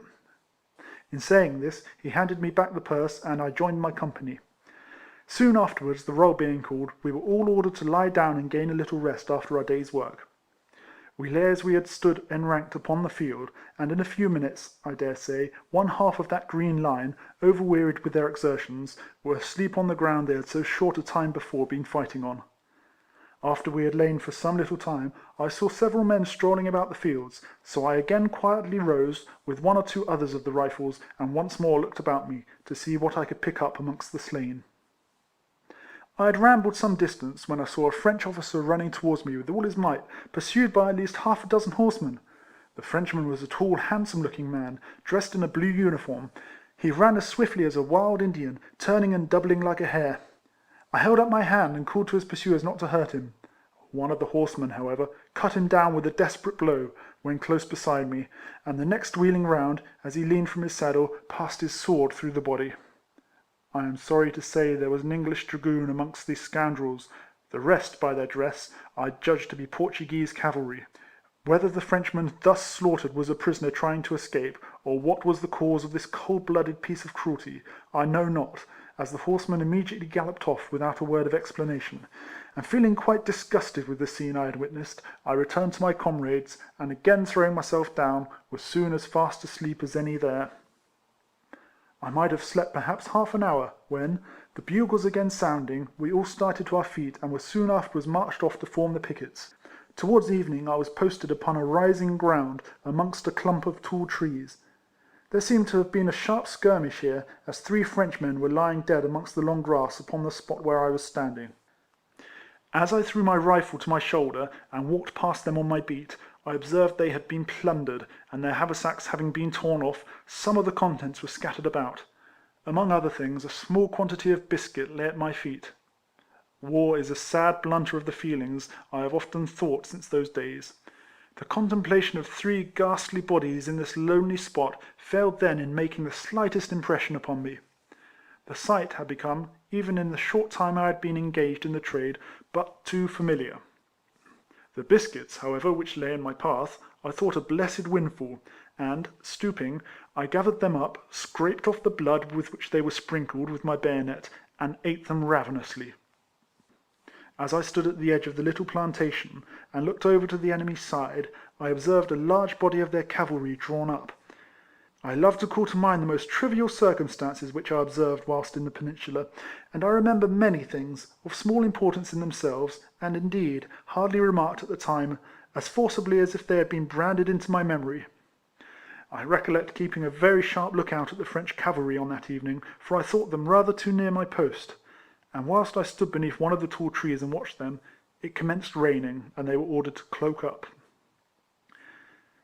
General Kellerman and his trumpets at this moment returned to the French side, and soon afterwards, the pickets being withdrawn, I was relieved from my post, and marched off to join my company. A truce, I now found, had been concluded, and we lay down to rest for the night. Next day was devoted to the duty of burying the dead and assisting the wounded, carrying the latter off the field into a churchyard near Vimiero. The scene in this churchyard was somewhat singular. 2 long tables had been procured from some houses near, and were placed end to end amongst the graves, and upon them were laid the men whose limbs it was found necessary to amputate. Both French and English were constantly lifted on and off these tables. As soon as the operation was performed upon one lot, they were carried off, and those in waiting hoisted up. The surgeons with their sleeves turned up, and their hands and arms covered with blood, looking like butchers in the shambles. I saw as I passed at least 20 legs lying on the ground, many of them being clothed in the long black gaiters then worn by the infantry of the line. The surgeons had plenty of work on hand that day, and not having time to take off the clothes of the wounded, they merely ripped the seams and turned the cloth back, proceeding with the operation as fast as they could. Many of the wounded came straggling into this churchyard in search of assistance, by themselves. I saw one man, faint with loss of blood, staggering along, and turned to assist him. He was severely wounded in the head, his face being completely encrusted with the blood which had flowed during the night, and had now dried. One eyeball was knocked out of the socket, and hung down upon his cheek. Another man I observed to have been brought in, and propped against a grave mound. He seemed very badly hurt. The men who had carried him into the churchyard had placed his cap filled with fragments of biscuit close beside his head, and as he lay he occasionally turned his mouth towards it, got hold of a piece of biscuit, and munched it. As I was about to leave the churchyard, Dr. Ridgway, one of the surgeons, called me back to assist in holding a man he was endeavouring to operate upon. "Come and help me with this man," he said, "or I shall be all day cutting a ball out of his shoulder." The patient's name was Doubter, an Irishman. He disliked the doctor's efforts, and writhed and twisted so much during the operation that it was with difficulty Dr. Ridgway could perform it. He found it necessary to cut very deep, and Doubter made a terrible outcry at every fresh incision. "Oh, doctor dear," he said, "it's murdering me you are! Blood and hounds, I shall die! I shall die! For the love of the Lord, don't cut me all to pieces!" Doubter was not altogether wrong, for, although he survived the operation, he died shortly afterwards from the effects of his wounds. After I was dismissed by the doctor, I gladly left the churchyard, and returning to the hill where the rifles were bivouacked, was soon afterwards ordered by Captain Leach to get my shoemaking implements from my pack, and commence work upon the men's waist belts, many of which had been much torn during the action, and I continued to be so employed as long as there was a light enough to see by, after which I lay down amongst them to rest. We lay that night upon the hillside, many of the men breaking boughs from the trees at hand, in order to make a slight cover for their heads, the tents not being then with us. I remember it was intensely cold during that night, so much so that I could not sleep, but lay with my feet drawn up, as if I had a fit of the cramp. I was indeed compelled more than once during the night to get up and run about, in order to put warmth into my benumbed limbs. End of Chapter 6. Chapter 7 of The Recollections of Rifleman Harris, edited by Henry Keeling. 3 days' march brought us without the walls of Lisbon, where we halted, and, the tents soon after coming up, were encamped. The second day after our arrival, as I was lying in my tent, Captain Leach and Lieutenant Cox entering it, desired me to rise and follow them. We took the way towards town, and wandered about the streets for some time. Both these officers were good-looking men, and, in their rifle uniform, with the pelisse hanging from one shoulder, and Hessian boots then worn, cut a dash, I thought, in the streets of Lisbon. There were no other English that I could observe in the town this day, and, what with the glances of the black-eyed lasses from the windows, and the sulky scowl of the French sentinels as we passed, I thought we caused quite a sensation in the place. Indeed, I believe we were the first men that entered Lisbon after the arrival of the army without its walls. After some little time had been spent in looking about us, the officer spied a hotel, and entering it, walked upstairs. I myself entered a sort of tap room below, and found myself in the midst of a large assemblage of French soldiers, many of whom were wounded, some with their arms hanging in scarves, and others bandaged about the head and face. In short, one half of them appeared to carry tokens of our bullets of a few days before. At first they appeared inclined to be civil to me, although my appearance amongst them caused rather a sensation, I observed, and 3 or 4 rose from their seats, and with all the swagger of Frenchmen strutted up, and offered to drink with me. I was young then, and full of the natural animosity against the enemy so prevalent with John Bull.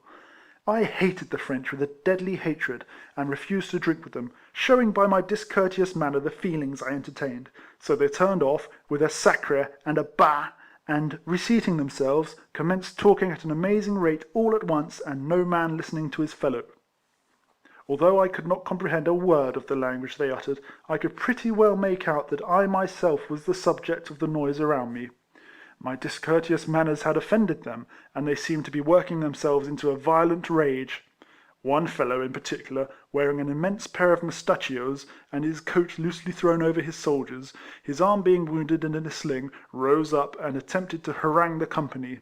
He pointed to the pouch at my waist, which contained my bullets, then to my rifle, and then to his own wounded arm, and I began to suspect that I should probably get more than I had bargained for on entering the house, unless I speedily managed to remove myself out of it, when, luckily, Lieutenant Cox and Captain Leach entered the room in search of me. They saw at a glance the state of affairs, and instantly ordered me to quit the room, themselves covering my retreat. " Better take care, Harris," said the captain, " how you get amongst such a party as that again. You do not understand their language. I do. They meant mischief." After progressing through various streets, buying leather and implements for mending our shoes, the 2 officers desired me again to await them in the street, and entered a shop close at hand. The day was hot, and a wine-house being directly opposite me, after waiting some time, I crossed over, and going in, called for a cup of wine. Here I again found myself in the midst of a large assemblage of French soldiers, and once more an object of curiosity and dislike. Nevertheless, I paid for my wine, and drank it, regardless of the clamour my intrusion had again called forth. The host, however, seemed to understand his guests better than I did, and evidently anticipated mischief. After in vain trying to make me understand him, he suddenly jumped from behind his bar, and seizing me by the shoulder without ceremony, thrust me into the street. I found the 2 officers looking anxiously for me when I got out, and not quite easy at my disappearance. I, however, excused myself by pleading the heat of the day, and my anxiety to taste the good wines of Lisbon, and together we left the town with our purchases, and reached the camp.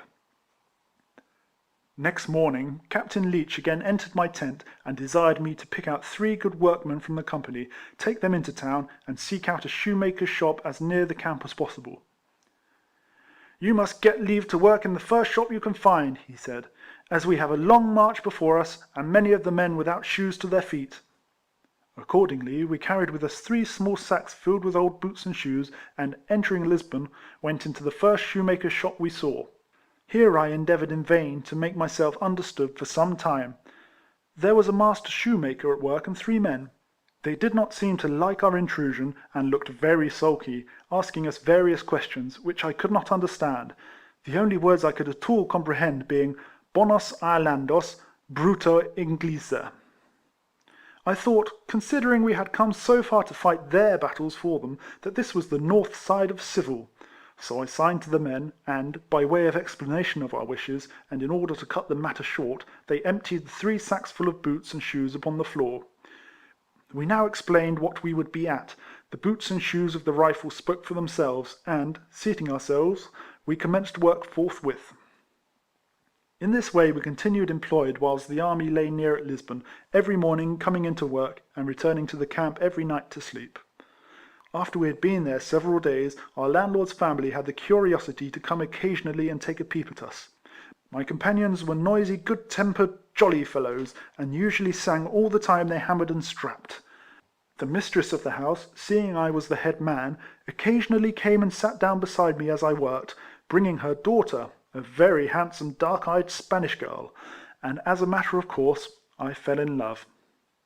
We soon became better acquainted, and the mother, one evening, after having sat and chatted to me, serving me with wine and other good things, on my rising to leave the shop, made a signal for me to follow her. She had managed to pick up a little English, and I knew a few words of the Spanish language, so that we could pretty well comprehend each other's meaning. And, after leading me into their sitting room, she brought her handsome daughter, and, without more circumstance, offered her to me for a wife. The offer was a tempting one, but the conditions of the marriage made it impossible for me to comply, since I was to change my religion and desert my colours. The old dame proposed to conceal me effectually when the army marched, after which I was to live like a gentleman, with the handsome Maria for a wife. It was hard to refuse so tempting an offer, with the pretty Maria endeavouring to back her mother's proposal. I, however, made them understand that nothing would tempt me to desert, and promising to try and get my discharge when I returned to England, protested I would then return and marry Maria. Soon after this the army marched for Spain.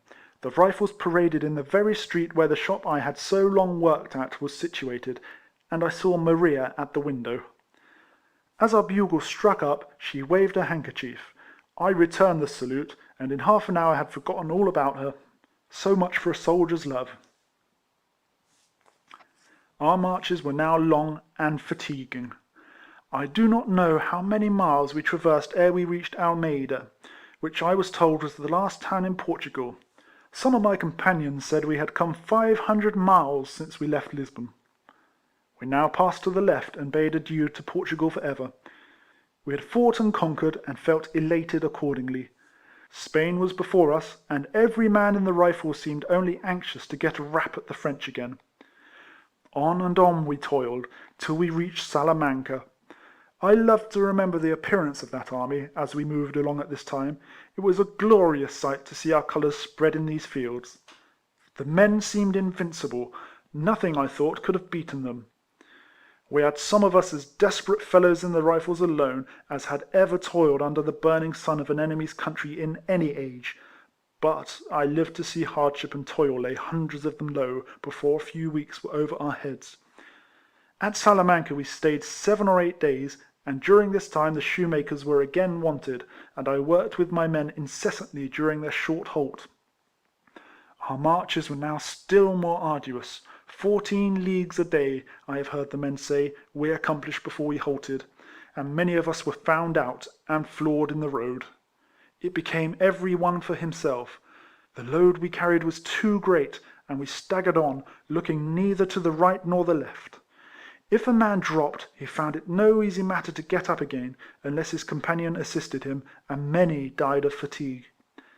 As for myself, I was nearly floored by this march, and on reaching a town one night, which I think was called Zamora, I fell at the entrance of the first street we came to. The sight left my eyes, my brain reeled, and I came down like a dead man. When I recovered my senses, I remember that I crawled into a door I found open, and, being too ill to rise, lay for some time in the passage unregarded by the inhabitants. After I had left the house I have alluded to in the account of the Battle of Rolica, I walked a few paces onwards when I saw some of the Rifles lying about and resting. I laid myself down amongst them, for I felt fatigued. A great many of the French skirmishers were lying dead just about this spot. I recollect that they had long white frock coats on, with the eagle in front of their caps. This was one of the places from which they had greatly annoyed us, and, to judge from the appearance of the dead and wounded strewed around, we had returned the compliment pretty handsomely. I lay upon my back, and, resting upon my knapsack, examined the enemy in the distance. Their lines were about a couple of miles off. Here they remained stationary, I should think, until near sunset, when they began to vanish, beating towards Vimiero, where we had them again. Whilst I lay watching them, I observed a dead man directly opposite to me, whose singular appearance had not at first caught my eye. He was lying on his side amongst some burnt-up bushes, and whether the heat of the firing here had set these bushes on fire, or from whatever cause they had been ignited, I cannot take upon me to say.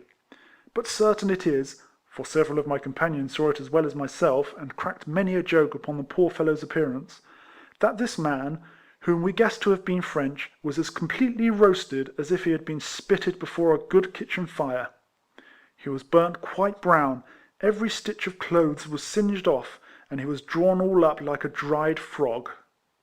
I called the attention of one or two men near me, and we examined him, turning him about with our rifles with no little curiosity. I remember now, with some surprise, that the miserable fate of this poor fellow called forth from us very little sympathy, but seemed only to be a subject of mirth. End of Chapter 7. Chapter 8 of The Recollections of Rifleman Harris, edited by Henry Keeling. I remember there was an officer, named, I think, Cardo, with the rifles. He was a great beau, but although rather effeminate and ladylike in manners, so much so as to be remarked by the whole regiment at that time, yet he was found to be a most gallant officer when we were engaged with the enemy in the field. He was killed whilst fighting bravely in the Pyrenees, and amongst other jewellery he wore, he had a ring on his finger worth 150 guineas. As he lay dead on the field, one of our riflemen, named Orr, observed the sparkling gem, and immediately resolved to make prize of it. The ring, however, was so firmly fixed that Orr could not draw it from the finger, and whipping out his knife, cut the finger off by the joint. After the battle, Orr offered the ring for sale amongst the officers, and, on inquiry, the manner in which he had obtained it transpired. Orr was in consequence tried by court-martial, and sentenced to receive 500 lashes, which sentence was carried into execution. A youth joined the Rifles soon after I myself put on the green jacket, whose name was Medley. He was but a small chap, being under the standard 1 inch. The standard at that time, when men were quickly used up, was 5 feet 2 with us. But our officers thought he promised fair to become a tall fellow, and he was, accordingly, not rejected. Medley did not deceive them, for, on the day he first joined the Rifles, he was 5 feet 1 inch in height, and on the day he was killed, in Barossa, he was exactly 6 feet 1. He was celebrated for being the greatest grumbler, the greatest eater, and the most quarrelsome fellow in the whole corps.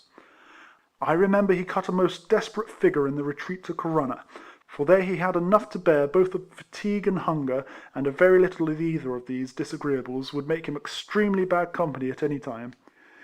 It was dangerous too to bid him hold his tongue sometimes, for he had picked up so amongst us since he was only 5 feet 1, and grown so bony as well as tall, that he would challenge and thrash any man in the corps.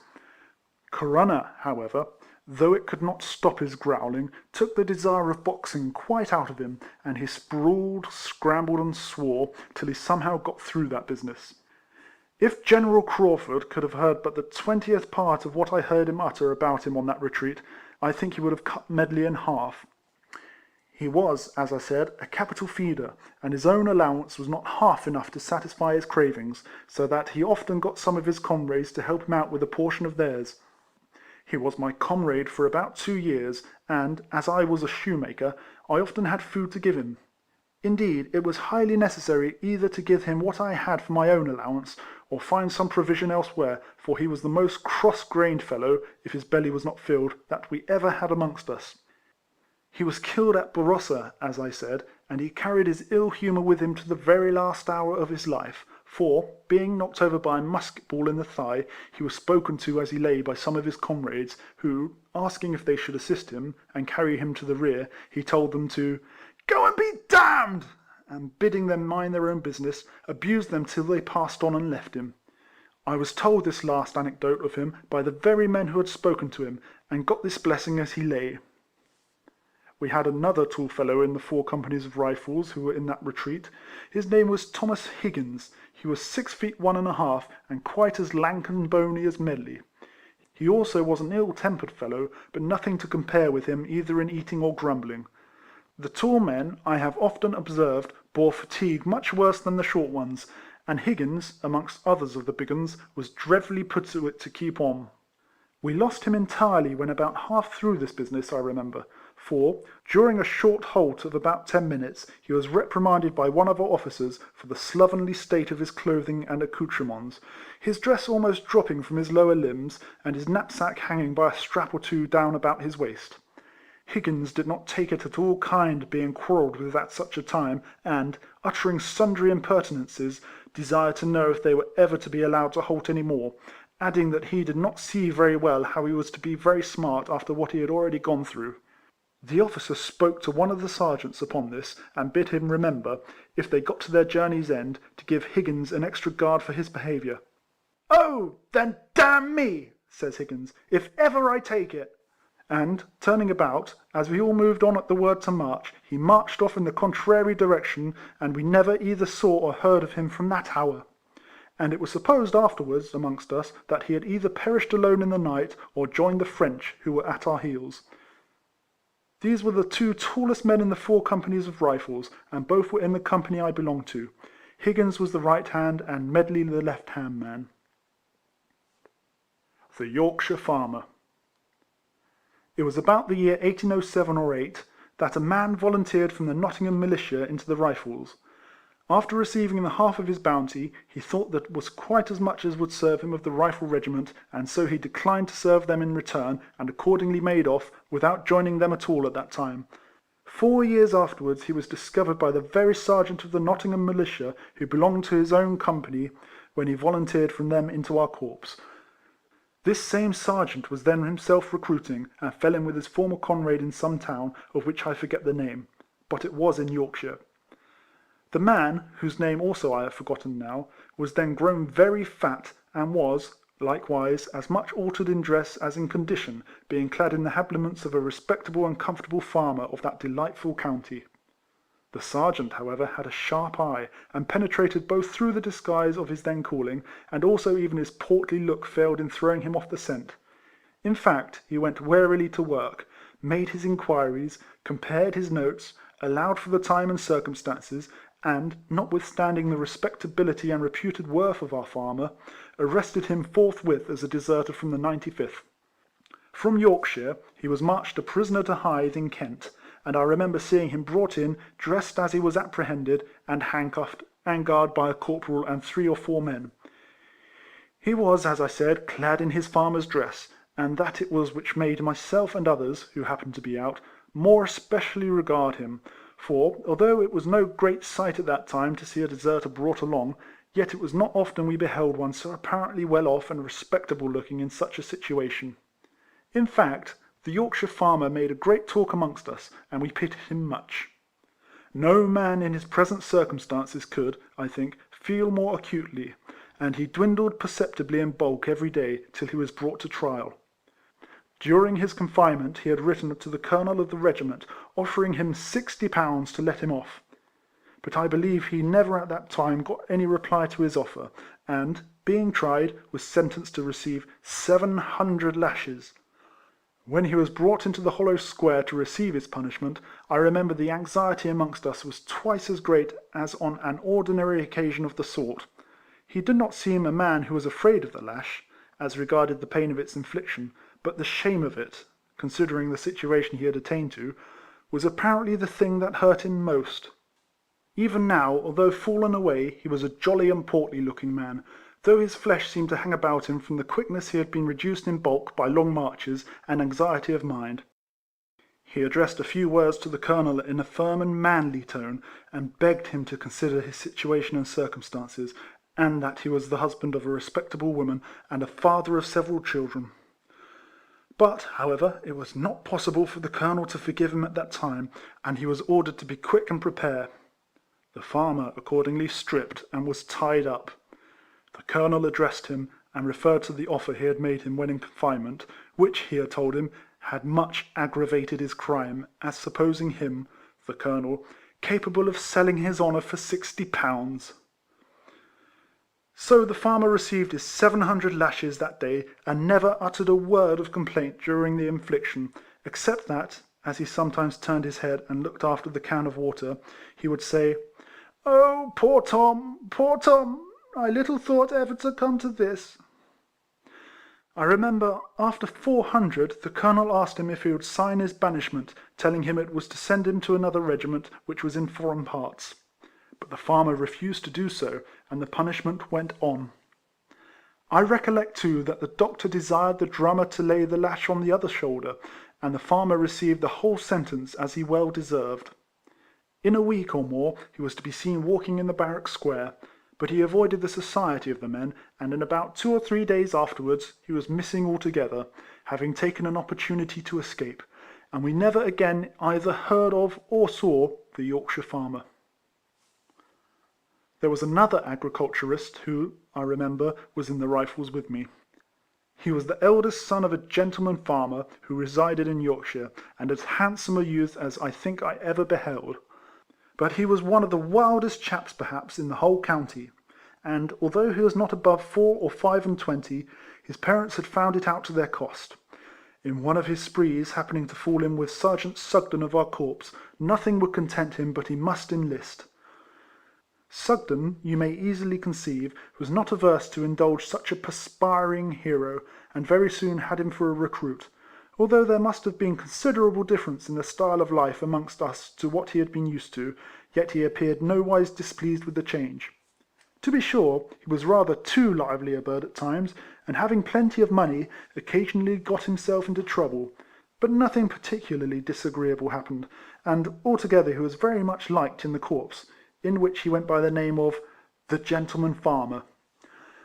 Just before a detachment of the Rifles started for Portugal, a gentleman rode into the barrack square, and inquired of some of the men for this young spark, whose name I cannot now remember.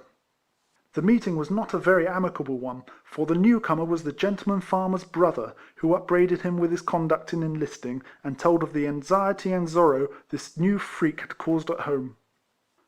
After they had somewhat mollified their quarrel, they sought an interview with our commanding officer, and the brother immediately, in the name of the parents, offered any reasonable sum the colonel chose to name, so he would but grant the Gentleman Farmer a discharge. The colonel, however, was not willing to lose him, and refused at that time to grant the request. "He is a wild and untamed spirit," he said, "and as he is just now under orders for foreign service, he had better go. Let him have a year of that fun, it will do his complaint good, and, if he lives, we shall see him, I hope, return an improved man." The newcomer, therefore, was fain to put up with this answer, and next morning returned home to his parents, apparently much cut up and disappointed at his ill success. Accordingly, the Gentleman Farmer embarked for Portugal, and was soon after a witness of a wilder scene of discord and horror than, I dare say, even his hare-brained ideas quite contemplated when he enlisted for a soldier. In short, he took his first lesson of actual warfare at the siege of Badajoz, and, entering with heart and soul into the breach, his head was dashed into 100 pieces by a cannonball. Thomas Maybury was a man well known at that time in the Rifles. He was a sergeant in my day, and was much thought of by our officers as a very active and useful non-commissioned officer, being considered, up to the time of his committing the slight mistake I shall have to tell of, one of the most honest men in the army. With the men he was not altogether so well liked, as he was considered rather too blusterous and tyrannical. Whilst in the town of Hythe, he got the fingering of about £200, for the purpose of paying for necessaries purchased for the men of his company, and which £200 he had, in a very short space of time, managed to make away with, and lose in the society of a party of gamblers, who at that time infested the town of Hythe. Captain Hart, who then commanded the company Maybury belonged to, was not a little thunderstruck, some little time after, at finding that the several tradesmen who furnished the articles for the men had never been settled with, and sending for Maybury, discovered the delinquency. Maybury was a prisoner in a moment, and Captain Hart was as much astonished as if his own father had committed a fraud, so well and so much was Mayberry thought of. He was brought to court-martial, together with 2 other men, whom he had seduced to become partners in his gambling transactions, and, on the inquiry, it was further discovered that he had been in the habit of cheating the men of his company out of a farthing a week each for the last 10 months. That was, perhaps, the worst thing against him.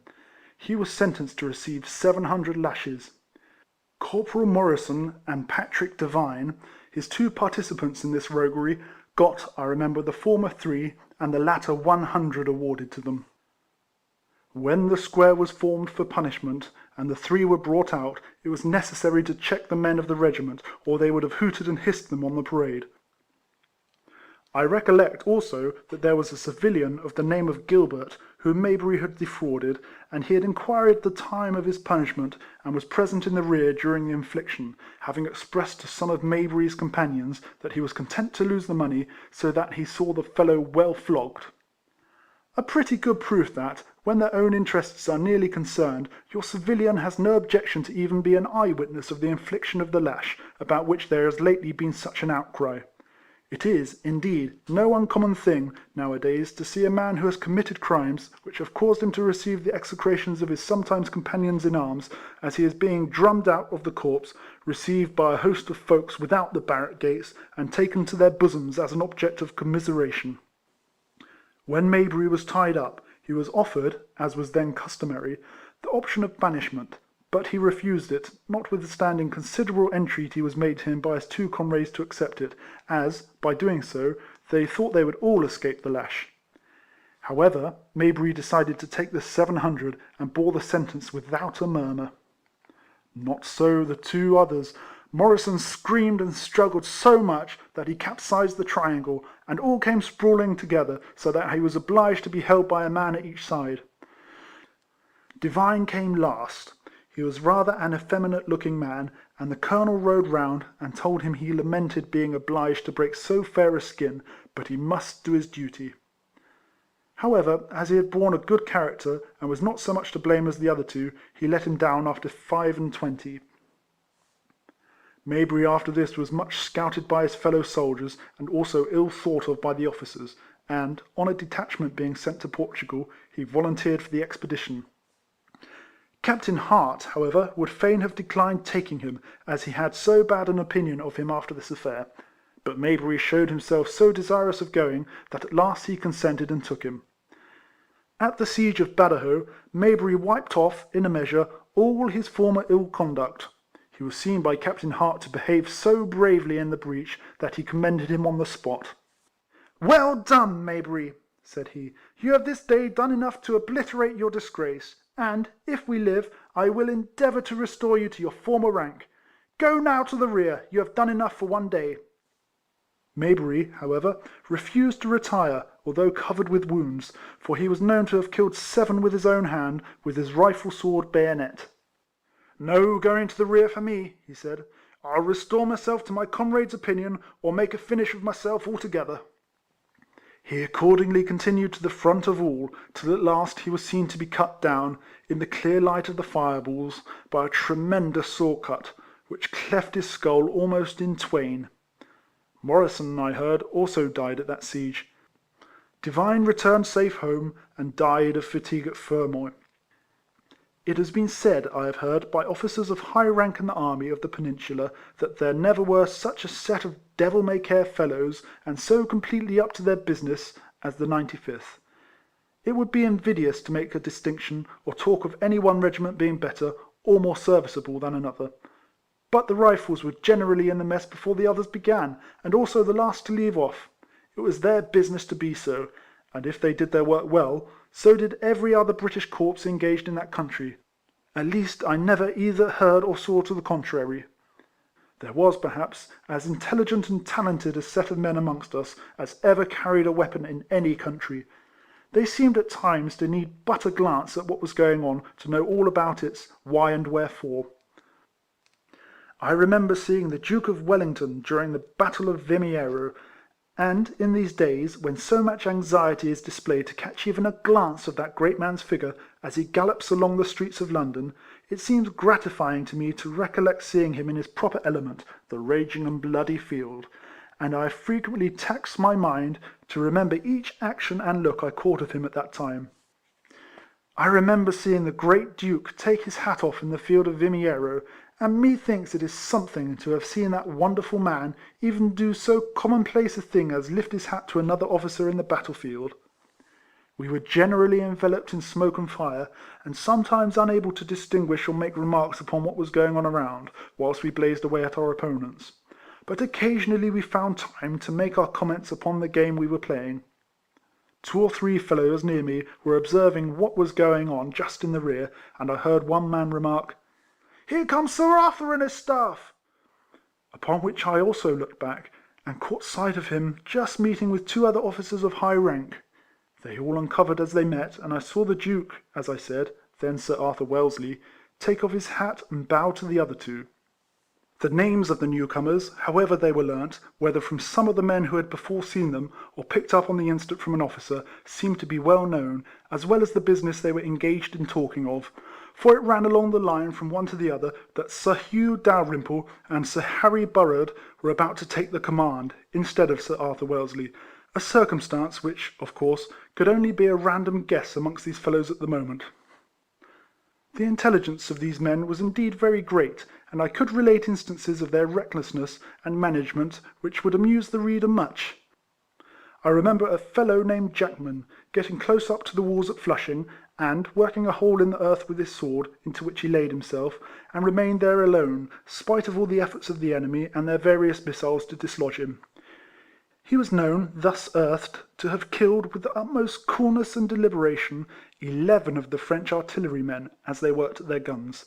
As fast as they relieved each fallen comrade did Jackman pick them off, after which he took to his heels and got safe back to his comrades. There were 3 brothers in the Rifles, named Hart, John, Mike, and Peter, and 3 more perfectly reckless fellows perhaps never existed. Nothing ever escaped their notice, and they would create the greatest fun and laughter, even when advancing under the hottest fire of the enemy, and their comrades being shot down beside them. I remember Lieutenant Molloy, who was himself as fine a soldier as ever stepped, and as full of life in the midst of death, as these Harts, being obliged to check them at Vimiero. "Damn you," he said to them, "keep back and get under cover. Do you think you are fighting here with your fists, that you are running into the teeth of the French?" I never saw those 3 men, to appearance, the least worse for hard work during the time we remained in Portugal. They could run like deer, and we were indeed formed by nature and disposition for the hardships, difficulties, and privations of the sort of life we then led. They were, however, all 3 pretty well done up during the retreat to Corunna, though, even in that dreadful business, their light-heartedness and attempts at fun served to keep up the spirits of many a man, who would else have been broken-hearted before the English shipping appeared in sight.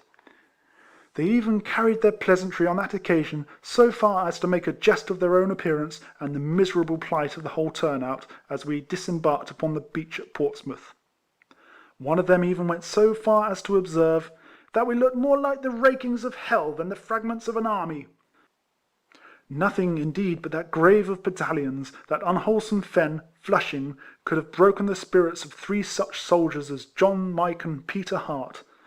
A few weeks, however, of that country sufficed to quiet them for evermore. One, I remember, died, and the other 2, although they lived to return, were never worth a rush afterwards, but, like myself, remained living examples of what climate can bring even a constitution and body framed as if of iron too.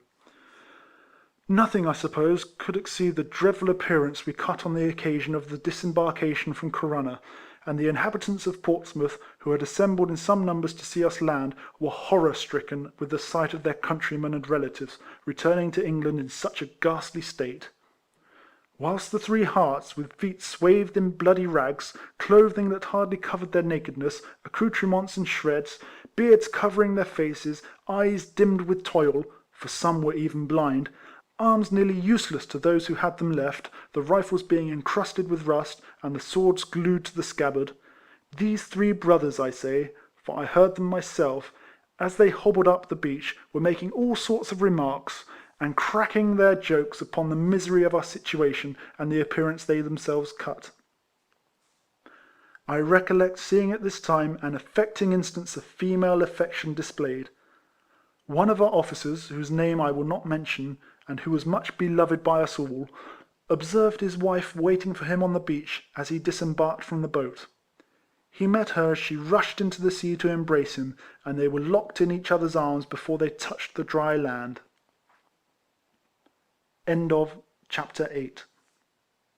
Chapter 9 of The Recollections of Rifleman Harris, edited by Henry Keeling. Whilst we lay near Cork, we were joined by one Richard Pullen, amongst others. He had exchanged from the English militia into the Irish, and volunteered to us rifles from the North Mayo. He brought with him little else to boast of but his wife and his 2 children, Charles and Susan.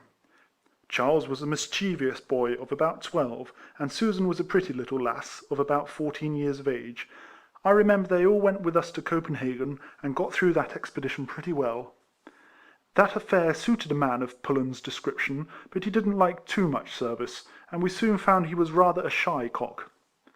"None of your North Mayo here, Master Pullen," used to be constantly flung in his teeth, when he was lagging behind on the march. In 1808 he was again wanted, when our 4 companies went to Portugal, but Pullen begged off on account of the wife and the 2 children, Charles and Susan. Often had he to endure the taunt again. "None of your North Mayo here, Master Pullen," till we were fairly away from Hythe. After we had knocked the frogs out of Portugal, marching on Sahagun, we fell in with the army under Sir John Moore, and, amongst the rifles that came with them fresh from England, we found Pullen and his wife, with their 2 children, Charles and Susan. I remember that the meeting with Pullen caused no small fun amongst us, and North Mayo was again the byword for a few days. Nothing, I thought at that time, could tame down the high spirits and thoughtlessness of the British soldier. Alas! I lived to see that I was mistaken, and indeed saw them pretty well tamed before many days more were over our heads. I remember remarking that Pullen, even on the first day of the retreat to Corunna, looked very chapfallen and seedy, and he was beginning even then to complain that he could not stand much more. The wife and children, too, were dropping behind. They all thought, poor souls, that when night came on they were, of course, to be billeted. But the open world was now their only refuge, and no allowance to stop or lie down, even on the bare heath, at that time. I saw Pullen again on the 3rd or 4th day. Neither the wife nor children were then with him, nor could he tell where they were. He could only answer for himself, and expected to drop dead, he said, every step. That's all I saw of Pullen and his wife and children on the retreat, or even thought of them, for I had enough to do to keep my own strength up.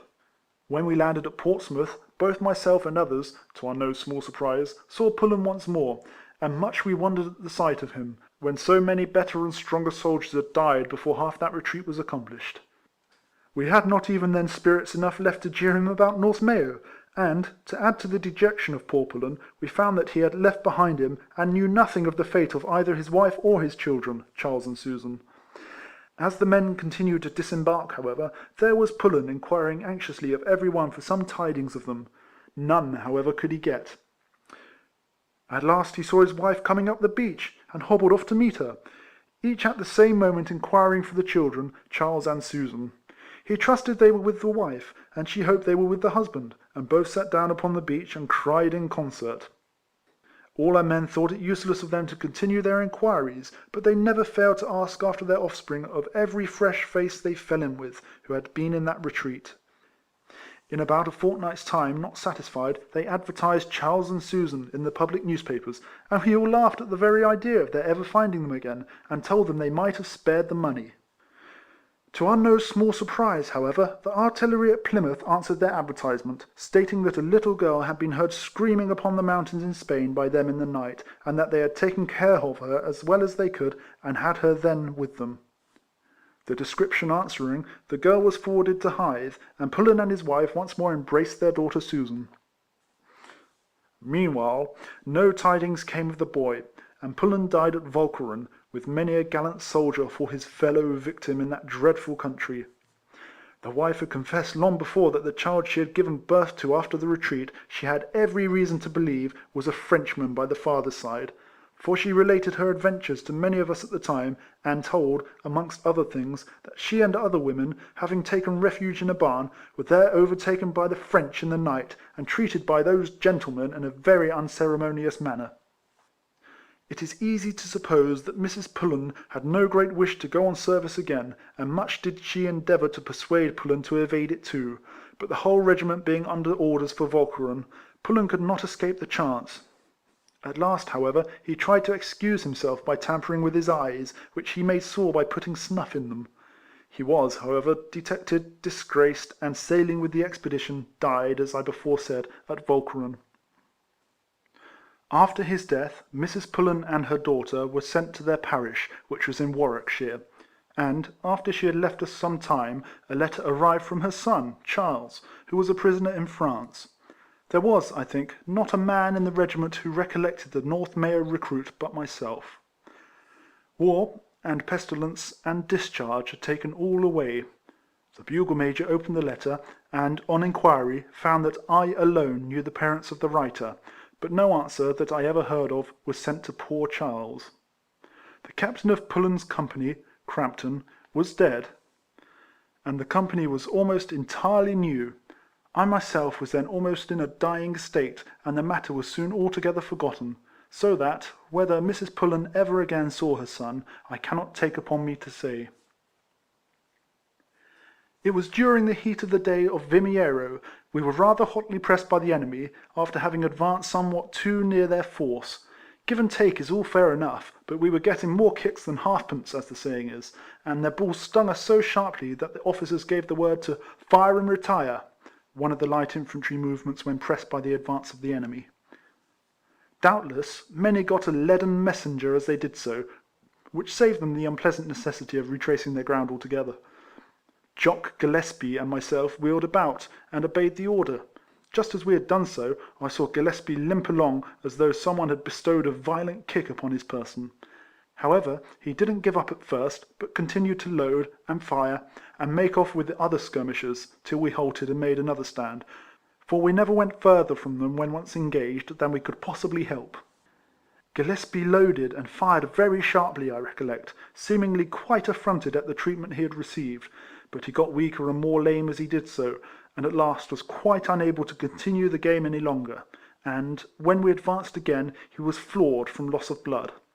I had asked him once or twice where he was hit, but he seemed unwilling to say, till at last he confessed, and the confession gave him apparently as much pain as the wound. After the battle was over, I observed him endeavouring to get about, and limping as badly as if one leg was a foot shorter than the other, whilst our men, who had got hold of the story, kept calling after and making all sorts of fun about his wound, till poor Gillespie, who was a very sensitive man, sat down and cried like a child with vexation. I never saw him after that night, and I rather think his wound had completely disabled him, and that eventually he got a discharge. I remember a great many of the leaders and heroes of the wars of my own time. Alas, they have been cleared off of late pretty handsomely. A few years more, and the world will be without another living remembrancer of either them or their deeds. The ranks are getting thin too amongst those who, like myself, were the tools with which the great men of former days won their renown. I don't know a single living man now who was a comrade during the time I served.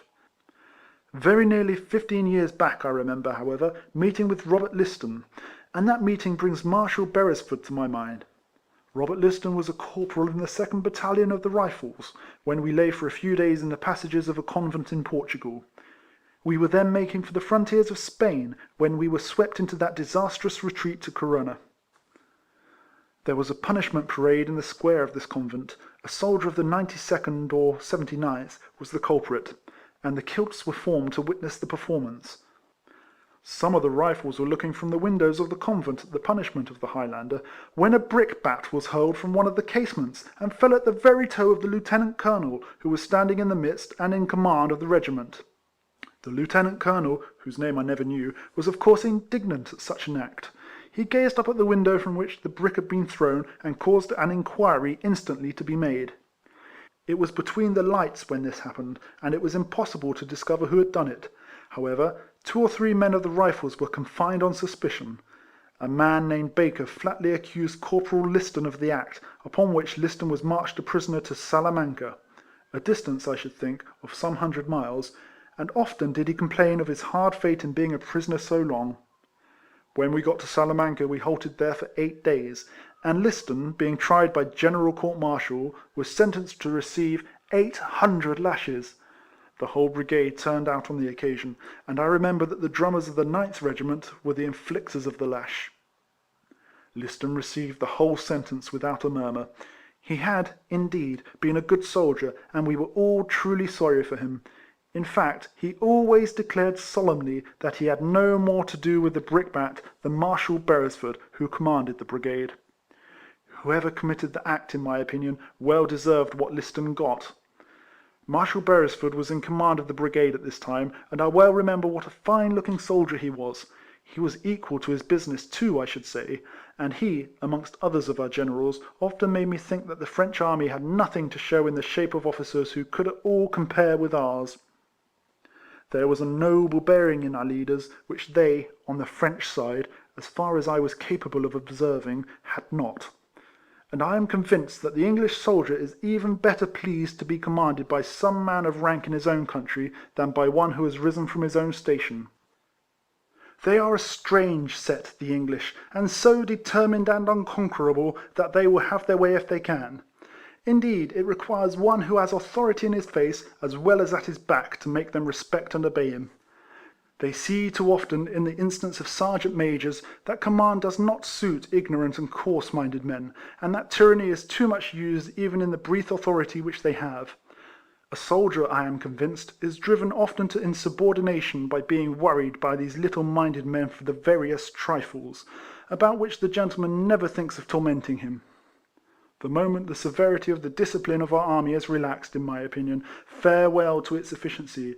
But for our men to be tormented about trifles, as I have seen at times, is often very injurious to a whole corps. I never saw Liston after that punishment whilst in Spain, and I suppose he remained behind and got on in the best manner he was able in the rear. But, about 10 years afterwards, as I was passing down Sloane Street, Chelsea, I observed a watchman calling the hour. It struck me that I knew his face, and turning back, I stopped him, asking if he was not Robert Liston, formerly a corporal in the 95th Rifles. After answering in the affirmative, the first words he spoke were, "Oh, Harris, do you remember what happened to me at Salamanca?" "I do well," I said. "I was never guilty," he continued. "There is no occasion for me to deny it now, but I tell you that I was never guilty of the crime for which I suffered. Baker was a villain, and I believe that he was himself the culprit." I recollect Marshal Beresford making a speech on the subject of the buttons of our greatcoats, and, however such a subject may appear trifling for a general officer to speak on, I can tell you it was a discourse which our men, some of them, much needed; for they had been in the habit of tearing off the buttons from their coats, and after hammering them flat, passing them as English coin in exchange for the good wines of Spain. So that, at last, the Spaniards, finding they got nothing by the exchange but trumpery bits of battered lead, and the children in that country not being in the habit of playing at dumps as ours are, they made complaints to the Marshal. Halting the brigade, therefore, one day, he gave them a speech upon this fraud, and ended by promising a handsome flogging to the first man he found thereafter whose greatcoat would not keep buttoned in windy weather. End of Chapter 9. Chapter 10 of The Recollections of Rifleman Harris, edited by Henry Keeling. The retreat to Corunna. At Sahagun we fell in with the army under command of Sir John Moore. I forget how many thousand men were there, but they were lying in and around the town when we arrived. The Rifles marched to an old convent, some 2 miles from Sahagun, where we were quartered, together with a part of the 15 Hussars, some of the Welsh Fusiliers, and straggling bodies of men belonging to various other regiments, all seeming on the qui vive, and expecting the French to fall in with them every hour. As our small and way-worn party came to a halt before the walls of the convent, the men from these different regiments came swarming out to greet us, loudly cheering us as they rushed up and seized our hands. The difference in appearance between ourselves and these newcomers was indeed, just then, very great. They looked fresh, from good quarters and good rations. Their clothes and accoutrements were comparatively new and clean, and their cheeks ruddy with the glow of health and strength; whilst our men, on the contrary, were gaunt looking, way-worn, and ragged, our faces burnt almost to the hue of an Asiatic's by the sun, our accoutrements rent and torn, and many without even shoes to their feet. However, we had some work in us yet, and perhaps were in better condition for it than our more fresh-looking companions. And now our butchers tucked up their sleeves, and quickly set to work, slaughtering oxen and sheep which we found within the convent walls, whilst others of our men, lighting fires in the open air upon the snow, commenced cooking the fragments, which were cut up, and distributing to them, so that very soon after our arrival we were more sumptuously regaled than we had been for many days. After this meal we were ordered into the convent, and, with knapsacks on our backs and arms in our hands, threw ourselves down to rest upon the floor of a long passage. Overcome with hard toil and long miles, our wearied men were soon buried in a deep and heavy sleep. In the middle of the night, I remember, as well as if the sounds were at this moment in my ear, that my name was called out many times without my being completely awakened by the summons. The repeated call seemed mixed up with some circumstance in my dreams, and it was not until the noise awoke some of the men lying nearer to the entrance of the passage, and they took up the cry, that I was effectually aroused. From weariness and the weight of my knapsack, and the quantity of implements I carried, I was at first quite unable to gain my legs. But when I did so, I found that Quartermaster Surtees was the person who was thus disturbing my rest. "Come, be quick there, Harris," said he, as I picked my way by the light of the candle he held in his hand. "Look amongst the men, and rouse up all the shoemakers you have in the 4 companies. I have a job for them, which must be done instantly." With some little trouble, and not a few curses from them, as I stirred them up with the butt of my rifle, I succeeded in waking several of our snoring handicrafts, and the quartermaster bidding us instantly follow him, led the way to the very top of the convent stairs. Passing then into a ruinous looking apartment, along which we walked upon the rafters, there being no flooring, he stopped when he arrived at its furthest extremity. Here he proceeded to call our attention to a quantity of barrels of gunpowder, lying beside a large heap of raw bullocks' hides. "Now, Harris," said he, "keep your eyes open, and mind what you are about here. General Craufurd orders you instantly to set to work, and sew up every one of these barrels in the hides lying before you. You are to sew the skins with the hair outwards. And be quick about it, for the General swears that if the job is not finished in half an hour, he will hang you."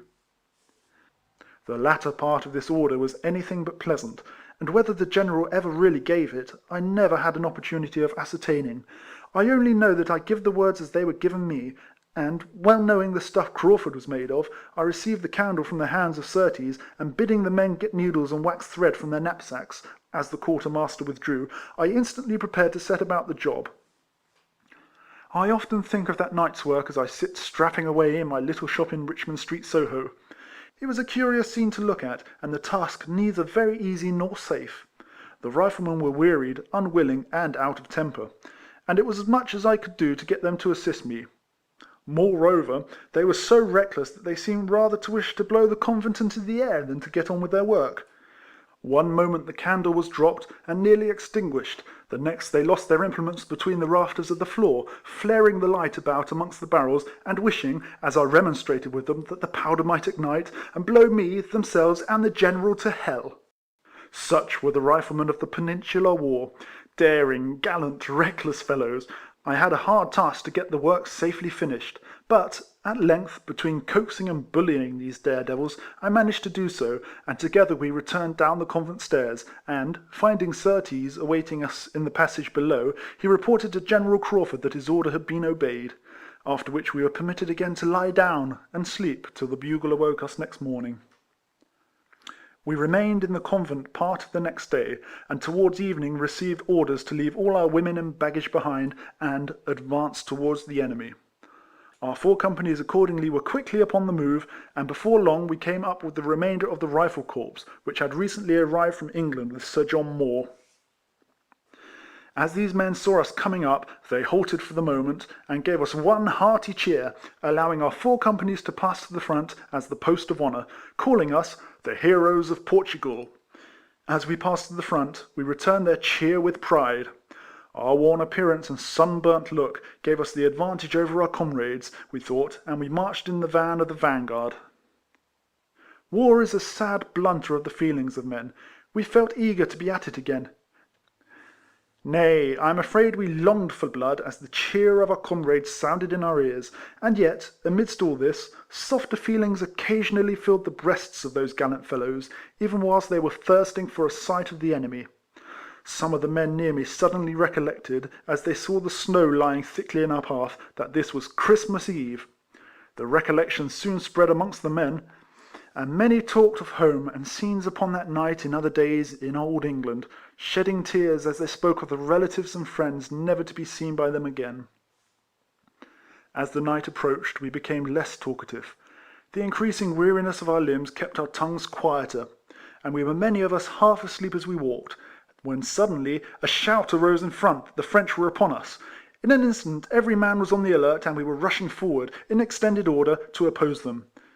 It proved a false alarm, but it nearly cost me a broken bone or two. The Honourable Captain Pakenham, now Sir Hercules Pakenham, on the first sound of the enemy being in sight, made a dash to get to the front. At the same moment I myself was scrambling up a bank on the roadside. In the darkness and hurry, the mule the captain was mounted on bore me to the ground, and getting his 4 feet fast fixed somehow between my neck and my pack, we were fairly hampered for some moments. The captain swore, the mule floundered, and I bellowed with alarm lest the animal should dig his feet into my back and quite disable me. At length, however, the captain succeeded in getting clear, and spurred over the bank as I rolled back into the road. It might be somewhere about 2 o'clock in the morning that our advance into Spain was, for that time, checked, and the retreat to Corunna might be said to commence. General Craufurd was in command of the brigade, and riding in front, when I observed a dragoon come spurring furiously along the road to meet us. He delivered a letter to the General, who turned round in his saddle the moment he had read a few lines, and thundered out the word, "To halt!" A few minutes more, and we were all turned to the right about, and retracing our steps of the night before, the contents of that epistle serving to furnish our men with many a surmise during the retrograde movement. When we again neared Sahagun, I remember seeing the wives and children of the men come rushing into the ranks, and embracing the husbands and fathers they expected never to see again. The entire Rifle Corps entered the same convent we had before been quartered in, but this time we remained enranked in its apartments and passages, no man being allowed to quit his arms or lie down.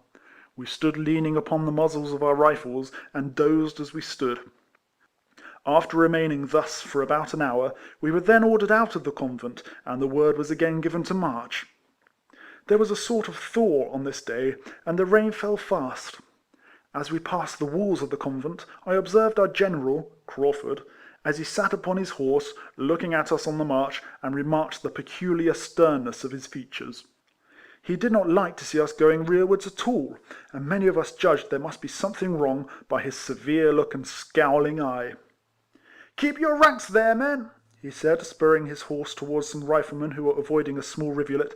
"Keep your ranks and move on. No straggling from the main body."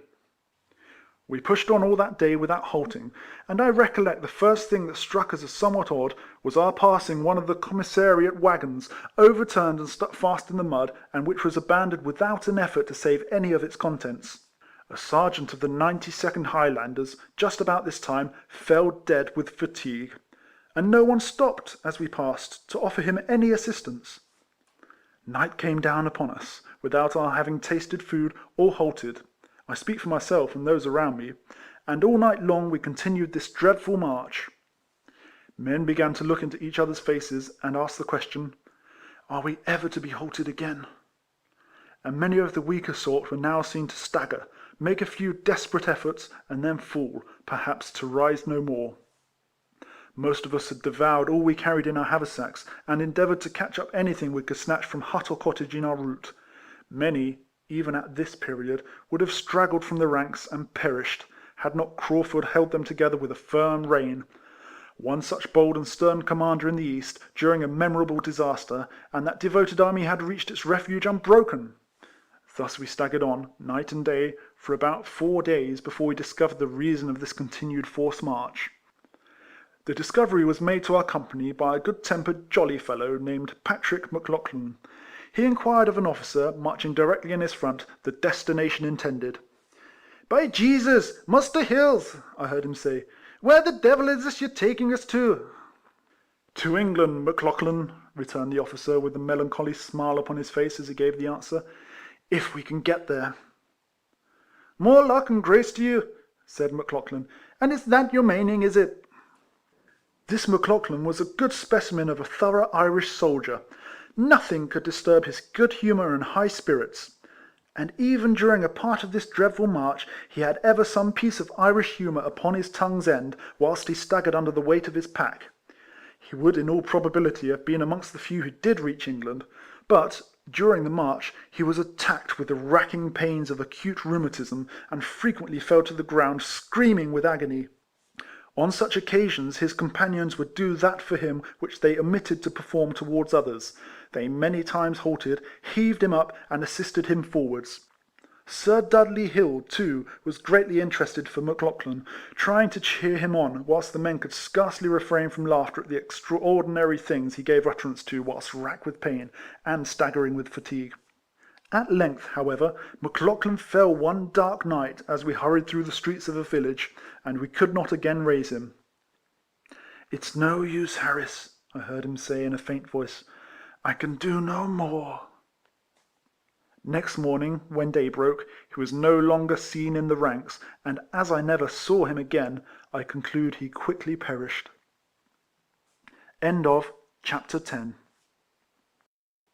Chapter 11 of The Recollections of Rifleman Harris, edited by Henry Keeling. The Retreat to Corunna. The information McLauchlan obtained from Lieutenant Hill quickly spread amongst us, and we now began to see more clearly the horrors of our situation, and the men to murmur at not being permitted to turn and stand at bay, cursing the French, and swearing they would rather die 10,000 deaths, with their rifles in their hands in opposition, than endure the present toil. We were in the rear at this time, and following that part of the army which made for Vigo, whilst the other portion of the British, being on the main road to Corunna, were at this moment closely pursued and harassed by the enemy, as I should judge from the continued thunder of their cannon and rattle of their musketry. Craufurd seemed to sniff the sound of battle from afar with peculiar feelings.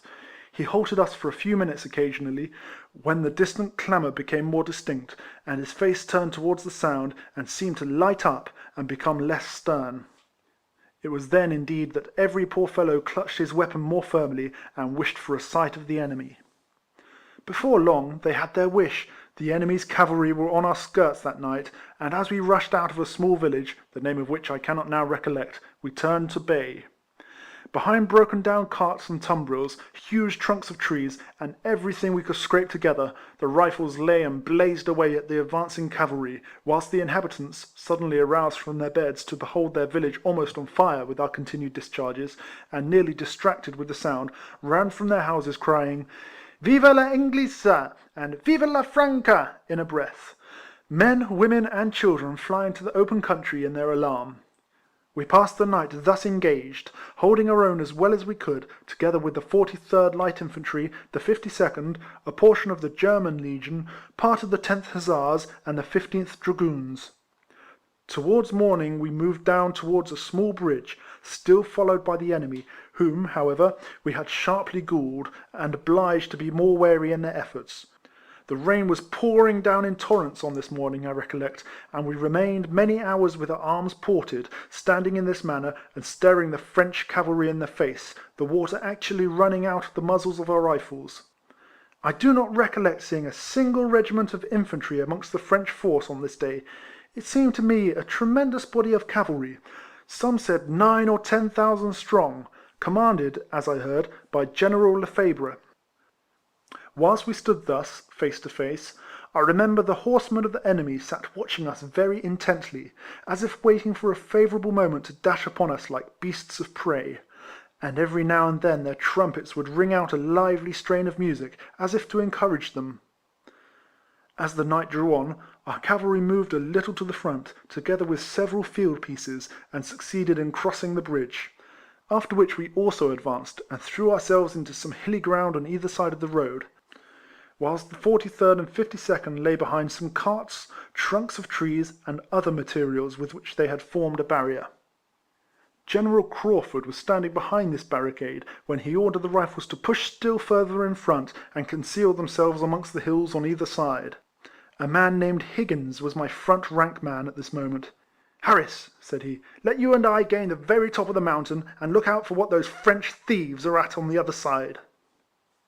My feet were sore and bleeding, and the sinews of my legs ached as if they would burst, but I resolved to accompany him. In our wearied state the task was not easy, but, by the aid of Higgins, a tall and powerful fellow, I managed to reach the top of the mountain, where we placed ourselves in a sort of gully or ditch, and looked over to the enemy's side, concealing ourselves by lying flat in the ditch as we did so.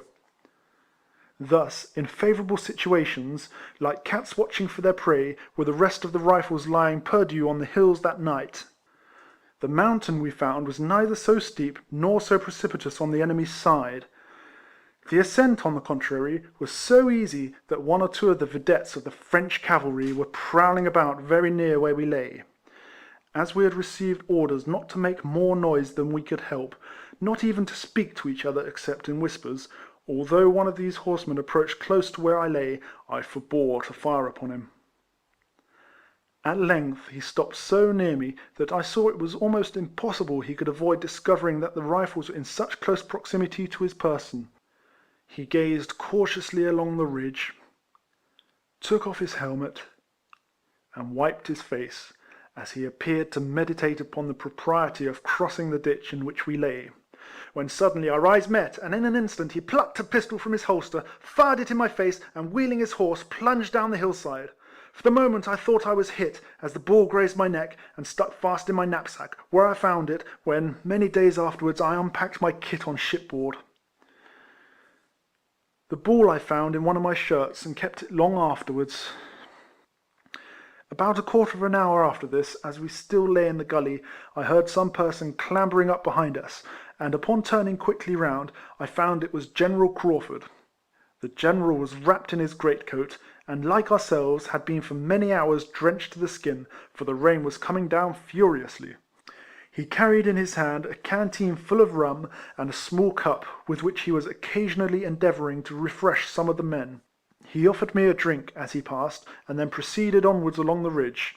After he had emptied his canteen, he came past us again, and himself gave us instructions as to our future proceedings.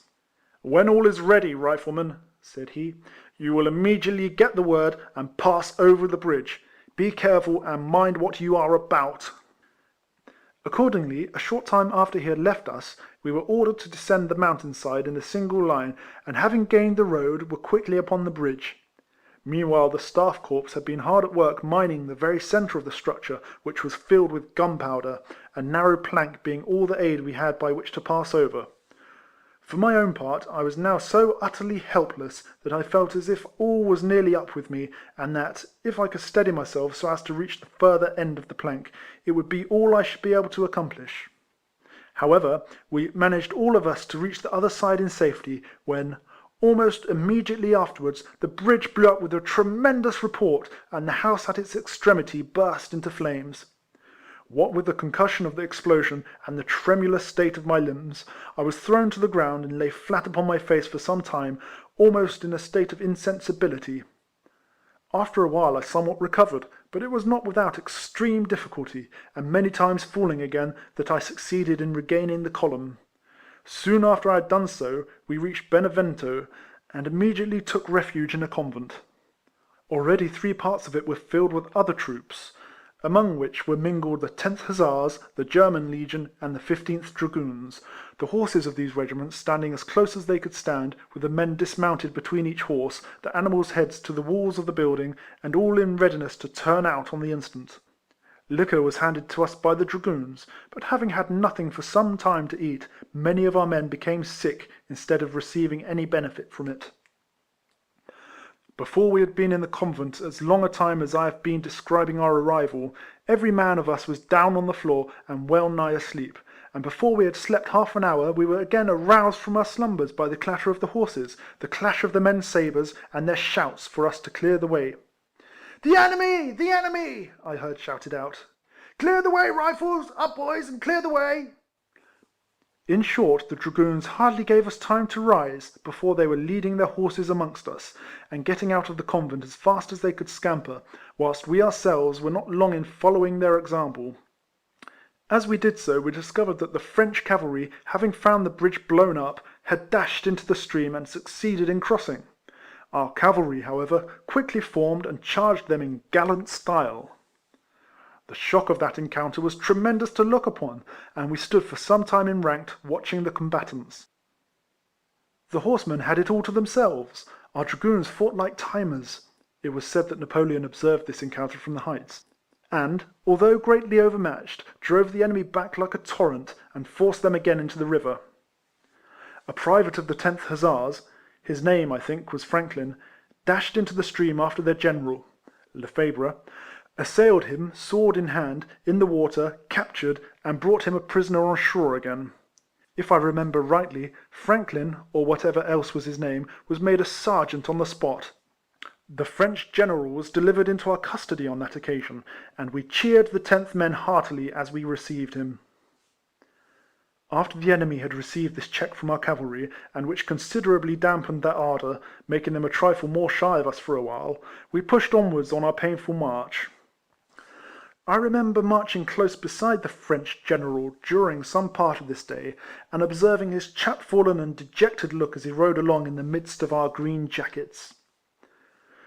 Being constantly in rear of the main body, the scenes of distress and misery I witnessed were dreadful to contemplate, particularly amongst the women and children, who were lagging and falling behind, the husbands and fathers being in the main body in our front. We now came to the edge of a deep ravine, the descent so steep and precipitous that it was impossible to keep our feet in getting down, and we were sometimes obliged to sit and slide along on our backs, whilst before us rose a ridge of mountains quite as steep and difficult of ascent. There was, however, no pause in our exertion, but, slinging our rifles round our necks, down the hill we went, whilst mules with the baggage on their backs, wearied and urged beyond their strength, were seen rolling from top to bottom, many of them breaking their necks with the fall, and the baggage crushed, smashed, and abandoned. I remember as I descended this hill, remarking the extraordinary sight offered by the thousands of our redcoats, who were creeping like snails, and toiling up the ascent before us, their muskets slung round their necks, and clambering with both hands as they hauled themselves up. As soon as we ourselves had gained the ascent, we were halted for a few minutes, in order to give us breath for another effort, and then onwards we moved again. It is impossible for me to keep any account of time in this description, as I never exactly knew how many days and nights we marched, but I well know we kept on for many successive days and nights, without rest, or much in the way of food. The long day found us still pushing on, and the night caused us no halt. After leaving the hills I have mentioned, and which I heard at the time were called the Mountains of Galicia, as we passed through a village, our Major resolved to try and get us something in the shape of a better meal than we had been able hitherto to procure. He accordingly dispatched a small party, who were somewhat more fresh than their comrades, to try and procure something from the houses around, and they accordingly purchased, shot, and bayoneted somewhere about 100 of pigs, which we lugged along with us to a convent just outside the town, and halting for a short time, proceeded to cook them. The men, however, were too hungry to wait whilst they were being properly dressed and served out. After this hasty meal we again pushed on, still cursing the enemy for not again showing themselves, that we might revenge some of our present miseries upon their heads. "Why don't they come on like men?" they cried, "whilst we've strength left in us to fight them?" We were now upon the mountains, the night was bitter cold, and the snow falling fast. As day broke, I remember hearing Lieutenant Hill say to another officer, who, by the way, afterwards sank down and died, "This is New Year's Day, and I think if we live to see another, we shall not easily forget it." The mountains were now becoming more wild-looking and steep as we proceeded, whilst those few huts we occasionally passed seemed so utterly forlorn and wretched-looking, it appeared quite a wonder how human beings could live in so desolate a home. After the snow commenced, the hills became so slippery being in many parts covered with ice, that several of our men frequently slipped and fell, and, being unable to rise, gave themselves up to despair and died. There was now no endeavour to assist one another after a fall. It was every one for himself, and God for us all. The enemy, I should think, were at this time frequently close upon our trail, and I thought at times I heard their trumpets come down the wind as we marched. Towards the dusk of the evening of this day, I remember passing a man and woman, lying clasped in each other's arms, and dying in the snow. I knew them both, but it was impossible to help them. They belonged to the Rifles, and were man and wife. The man's name was Joseph Sitdown. During this retreat, as he had not been in good health previously, himself and wife had been allowed to get on in the best way they could in the front. They had, however, now given in, and the last we ever saw of poor Sitdown and his wife was on that night, lying perishing in each other's arms in the snow. End of Chapter 11. Chapter 12 of The Recollections of Rifleman Harris, edited by Henry Keeling. The Retreat to Corunna. Many trivial things which happened during the retreat to Corunna, and which on any other occasion might have entirely passed from my memory, have been, as it were, branded into my remembrance, and I recollect the most trifling incidents which occurred from day to day during that march. I remember, amongst other matters, that we were joined, if I may so term it, by a young recruit, when such an addition was anything but wished for during the disasters of the hour. One of the men's wives, who were struggling forward in the ranks with us, presenting a ghastly picture of illness, misery, and fatigue, being very large in the family way, towards evening stepped from amongst the crowd, and lay herself down amidst the snow, a little out of the main road. Her husband remained with her, and I heard one or two hasty observations amongst our men that they had taken possession of their last resting place. The enemy were, indeed, not far behind at this time, the night was coming down, and their chance seemed in truth but a bad one. To remain behind the column of march in such weather was to perish, and we accordingly soon forgot all about them. To my surprise, however, I, some little time afterwards, being myself then in the rear of our party, again saw the woman. She was hurrying with her husband after us, and in her arms she carried the babe she had just given birth to. Her husband and herself, between them, managed to carry that infant to the end of the retreat, where we embarked. God tempers the wind, it is said, to the shorn lamb, and many years afterwards I saw that boy, a strong and healthy lad. The woman's name was Maguire, a sturdy and hardy Irish woman, and lucky was it for herself and babe that she was so, as that night of cold and sleet was in itself sufficient to try the constitution of most females. I lost sight of her, I recollect, on this night when the darkness came upon us, but with the dawn, to my surprise, she was still amongst us. The shoes and boots of our party were now mostly either destroyed or useless to us, from foul roads and long miles, and many of the men were entirely barefooted, with knapsacks and accoutrements altogether in a dilapidated state. The officers were also, for the most part, in as miserable a plight. They were pallid, way-worn, their feet bleeding, and their faces overgrown with beards of many days' growth. What a contrast did our corps display, even at this period of the retreat, to my remembrance of them on the morning their dashing appearance captivated my fancy in Ireland. Many of the poor fellows, now near sinking with fatigue, reeled as if in a state of drunkenness, and altogether I thought we looked the ghosts of our former selves. Still we held on resolutely. Our officers behaved nobly, and Craufurd was not to be daunted by long miles, fatigue, or fine weather. Many a man in that retreat caught courage from his stern eye and gallant bearing. Indeed, I do not think the world ever saw a more perfect soldier than General Craufurd. It might be on the night following the disaster I have just narrated that we came to a halt for about a couple of hours in a small village, and together with several others I sought shelter in the stable of a sort of farmhouse, the first roof I saw near.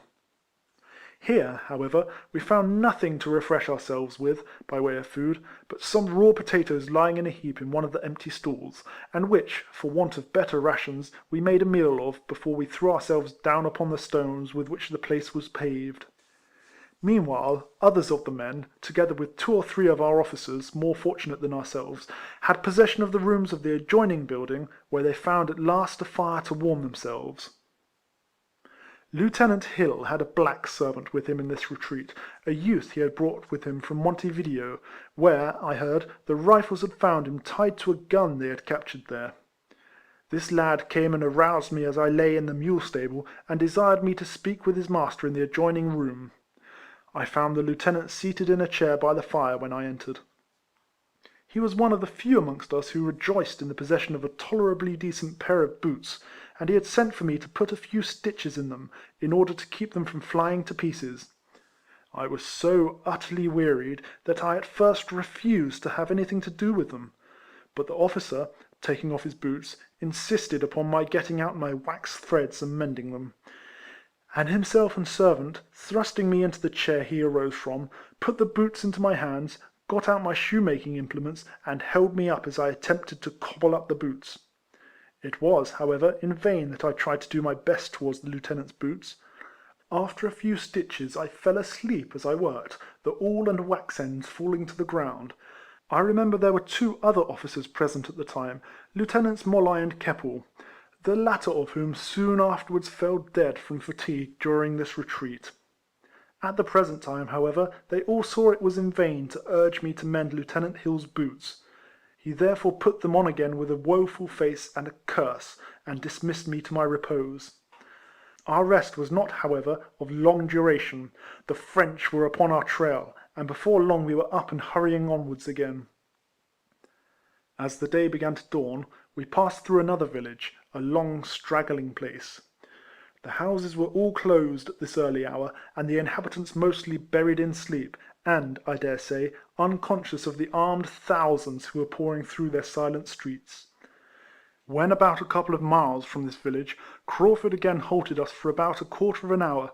It appeared to me that, with returning daylight, he wished to have a good look at us this morning, for he mingled amongst the men as we stood leaning upon our rifles, gazing earnestly in our faces as he passed, in order to judge of our plight by our countenances. He himself appeared anxious, but full of fire and spirit, occasionally giving directions to the different officers, and then speaking words of encouragement to the men. It is my pride now to remember that General Craufurd seldom omitted a word in passing to myself. On this occasion he stopped in the midst, and addressed a few words to me, and glancing down at my feet, observed, "What, no shoes, Harris, I see, eh?" "None, sir," I replied. "They have been gone many days back." He smiled and passed on, spoke to another man, and so on through the whole body. Craufurd was, I remember, terribly severe during this retreat, if he caught anything like pilfering amongst the men. As we stood, however, during this short halt, a very tempting turnip field was close on the side of us, and several of our men were so ravenous that, although he was on our very ranks, they stepped into the field and helped themselves to the turnips, devouring them like famishing wolves. He either did not or would not observe the delinquency this time, and soon afterwards gave the word, and we moved on once more. About this period I remember another sight, which I shall not to my dying day forget, and it causes me a sore heart even now as I remember it. Soon after our halt beside the turnip field, the screams of a child near me caught my ear, and drew my attention to one of our women, who was endeavouring to drag along a little boy of about 7 or 8 years of age. The poor child was apparently completely exhausted, and his legs failing under him. The mother had occasionally, up to this time, been assisted by some of the men, taking it in turn to help the little fellow on. But now all further appeal was in vain. No man had more strength than it was necessary for the support of his own carcass, and the mother could no longer raise the child in her arms, as her reeling pace too plainly showed. Still, however, she continued to drag the child along with her. It was a pitiable sight, and wonderful to behold the efforts the poor woman made to keep the boy amongst us. At last the little fellow had not even strength to cry, but, with mouth wide open, stumbled onwards, until both sank down to rise no more. The poor woman herself had, for some time, looked a moving corpse, and when the shades of evening came down, they were far behind amongst the dead or dying in the road. This was not the only scene of the sort I witnessed amongst the women and children during that retreat. Poor creatures! They must have bitterly regretted not having accepted the offer which was made to them to embark at Lisbon for England, instead of accompanying their husbands into Spain. The women, however, I have often observed, are most persevering in such cases, and are not to be persuaded that their presence is often a source of anxiety to the corpse they belong to. I do not think I ever admired any man who wore the British uniform more than I did General Craufurd. I could fill a book with descriptions of him, for I frequently had my eye upon him in the hurry of action. It was gratifying to me, too, to think he did not altogether think ill of me, since he has often addressed me kindly when, from adverse circumstances, you might have thought that he had scarcely spirits to cheer up the men under him. The Rifles liked him, but they also feared him, for he could be terrible when insubordination showed itself in the ranks. "You think, because you are Riflemen, you may do whatever you think proper," said he, one day, to the miserable and savage-looking crew around him, in the retreat to Corunna. "But I'll teach you the difference before I have done with you." I remember one evening, during the retreat, he detected 2 men straying away from the main body. It was in the early stages of that disastrous flight, and Craufurd knew well that he must do his utmost to keep the division together. He halted the brigade with a voice of thunder, ordered a drum-head court-martial on the instant, and they were sentenced to 100 apiece. Whilst this hasty trial was taking place, Craufurd dismounted from his horse, stood in the midst, looking stern and angry as a worried bulldog. He did not like retreating at all, that man. The 3 men nearest him, as he stood, were Jagger, Dan Howans, and myself. All were worn, dejected, and savage, though nothing to what we were after a few days more of the retreat.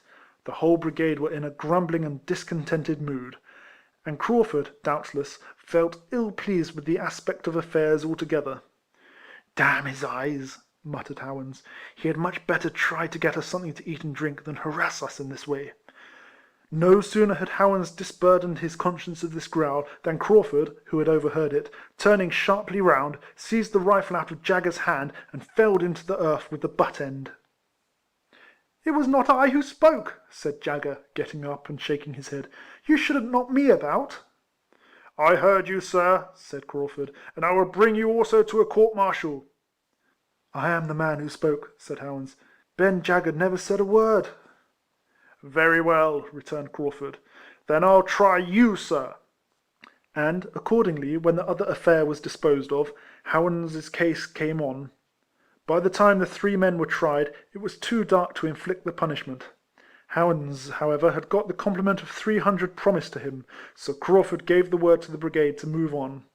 He marched all that night on foot, and when the morning dawned, I remember that, like the rest of us, his hair, beard, and eyebrows were covered with the frost, as if he had grown white with age.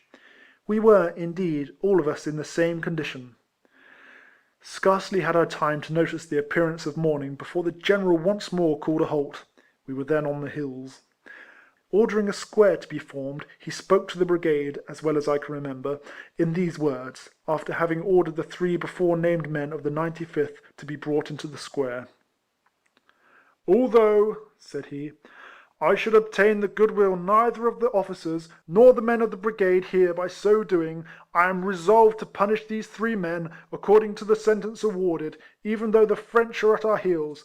Begin with Daniel Howans."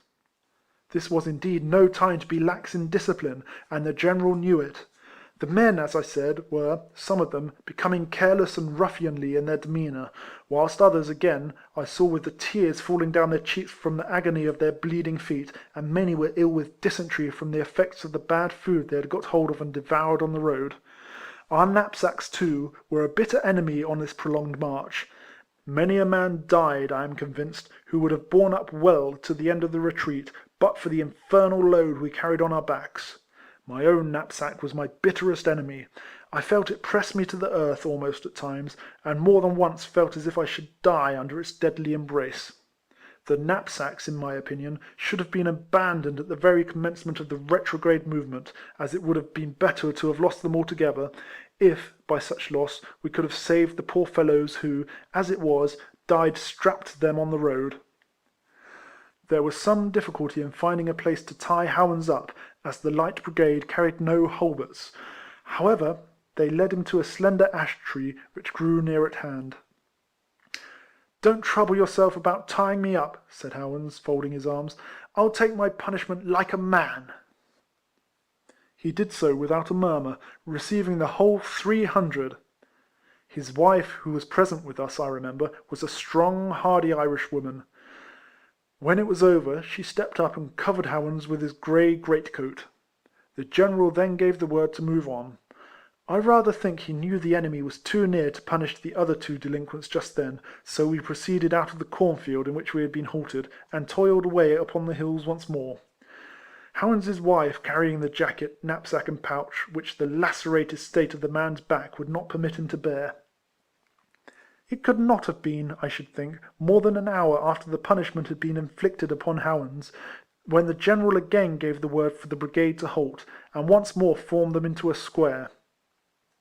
We had begun to suppose that he intended to allow the other two delinquents to escape under the present difficulties and hardships of the retreat. He was not, however, one of the forgetful sort, when the discipline of the army under him made severity necessary. "Bring out the two other men of the 95th," said he, "who were tried last night." The men were brought forth accordingly, and their lieutenant colonel, Hamilton Wade, at the same time stepped forth. He walked up to the General, and, lowering his sword, requested that he would forgive these men, as they were both of them good soldiers, and had fought in all the battles of Portugal. "I order you, sir," said the General, "to do your duty. These men shall be punished." The lieutenant colonel, therefore, recovering his sword, turned about, and fell back to the front of the Rifles. One of the men, upon this, I think it was Armstrong, immediately began to unstrap his knapsack and prepare for the lash. Craufurd had turned about meanwhile, and walked up to one side of the square. Apparently he suddenly relented a little, and, again turning sharp round, returned towards the two prisoners. "Stop," said he. "In consequence of the intercession of your lieutenant colonel, I will allow you thus much. You shall draw lots, and the winner shall escape, but one of the two I am determined to make an example of." The square was formed in a stubble field, and the sergeant major of the Rifles, immediately stooping down, plucked up 2 straws, and the men, coming forward, drew.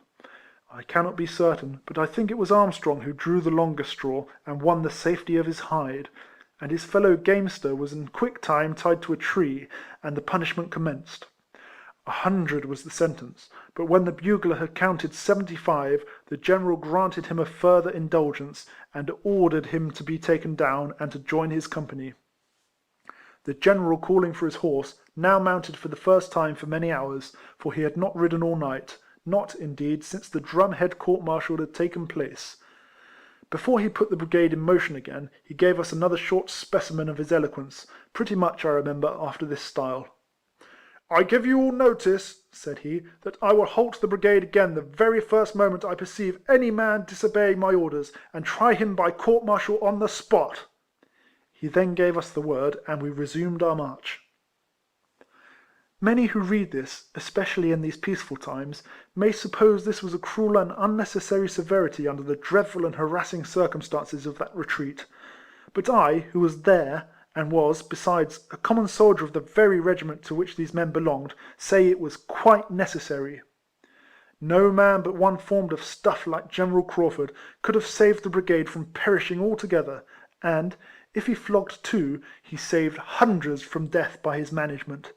I detest the sight of the lash, but I am convinced the British army can never go on without it. Late events have taught us the necessity of such measures. It was perhaps a couple of days after this had taken place that we came to a river. It was tolerably wide, but not very deep, which was just as well for us, for, had it been deep as the dark regions, we must have somehow or other got through. The Avenger was behind us, and Craufurd was along with us, and the two together kept us moving, whatever was in the road. Accordingly, into the stream went the Light Brigade, and Craufurd, as busy as a shepherd with his flock, riding in and out of the water to keep his wearied band from being drowned as they crossed over. Presently he spied an officer, who, to save himself from being wet through, I suppose, and wearing a damp pair of breeches for the remainder of the day, had mounted on the back of one of his men. The sight of such a piece of effeminacy was enough to raise the choler of the General, and in a very short time he was plunging and splashing through the water after them both. "Put him down, sir! Put him down! I desire you to put that officer down instantly!" And the soldier in an instant, I dare say nothing loath, dropping his burden like a hot potato into the stream, continued his progress through. "Return back, sir," said Craufurd to the officer, "and go through the water like the others. I will not allow my officers to ride upon men's backs through the rivers. All must take their share alike here." Wearied as we were, this affair caused all who saw it to shout almost with laughter, and was never forgotten by those who survived the retreat. General Craufurd was, indeed, one of the few men who was apparently created for command during such dreadful scenes as we were familiar with in this retreat. He seemed an iron man; nothing daunted him, nothing turned him from his purpose. War was his very element, and toil and danger seemed to call forth only an increasing determination to surmount them. I was sometimes amused with his appearance, and that of the men around us, for, the rifles being always at his heels, he seemed to think them his familiars. If he stopped his horse, and halted to deliver one of his stern reprimands, you would see half a dozen lean, unshaven, shoeless, and savage riflemen, standing for the moment leaning upon their weapons, and scowling up in his face as he scolded; and when he dashed the spurs into his reeking horse, they would throw up their rifles upon their shoulders, and hobble after him again. He was sometimes to be seen in the front, then in the rear, and then you would fall in with him again in the midst, dismounted, and marching on foot, that the men might see he took an equal share in the toils which they were enduring.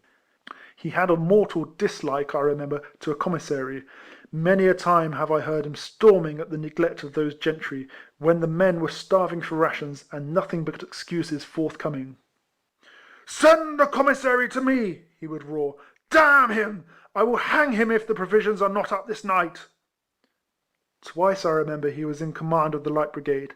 The second time he joined them he made, I heard, something like these remarks, after they had been some little time in Spain. "When I commanded you before," he said, "I know full well that you disliked me, for you thought me severe.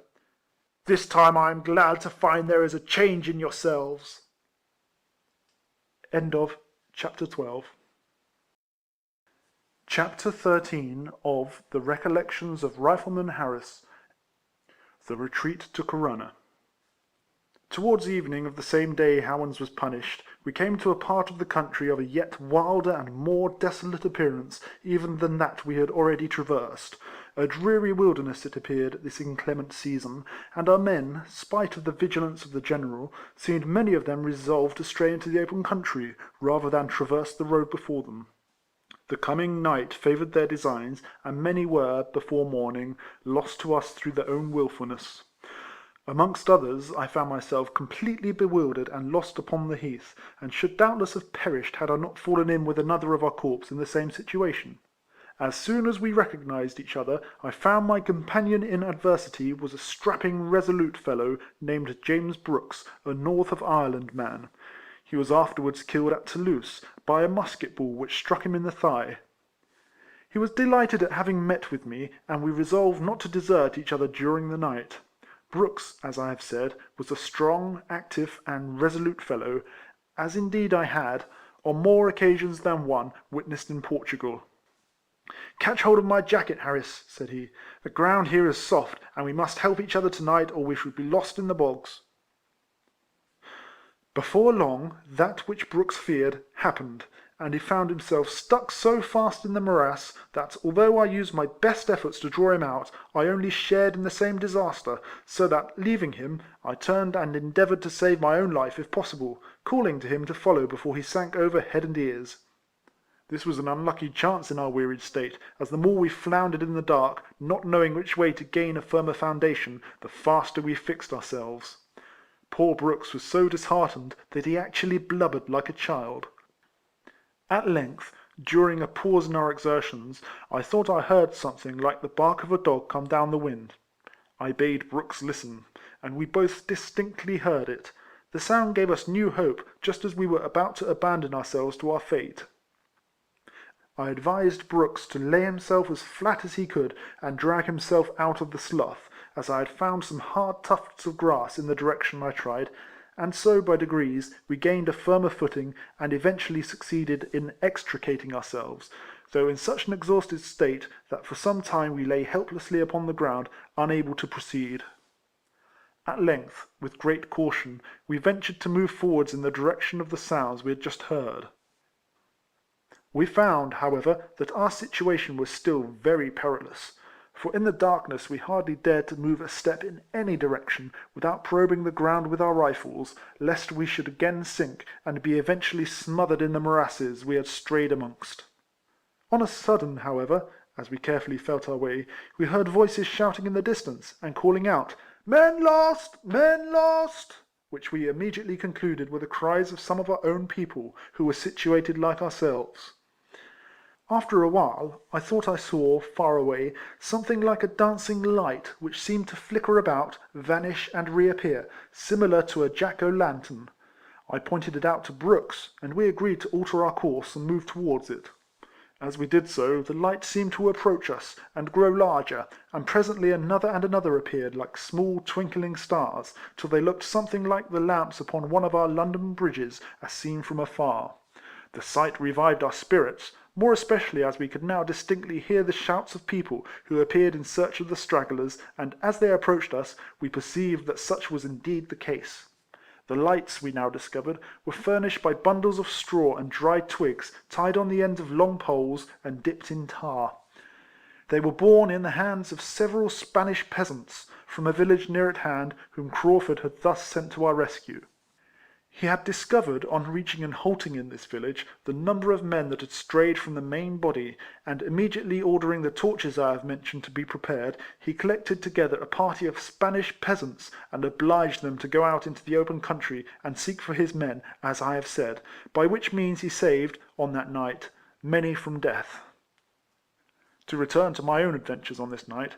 When Brooks and myself reached the village I have mentioned, we found it filled with soldiers, standing and lying, huddled together like cattle in a fair. A most extraordinary sight it appeared, as the torches of the peasants flashed upon the way-worn and gaunt figures of our army. The rain was coming down too on this night, I remember, and soon after I reached our corpse, I fell helplessly to the ground in a miserable plight.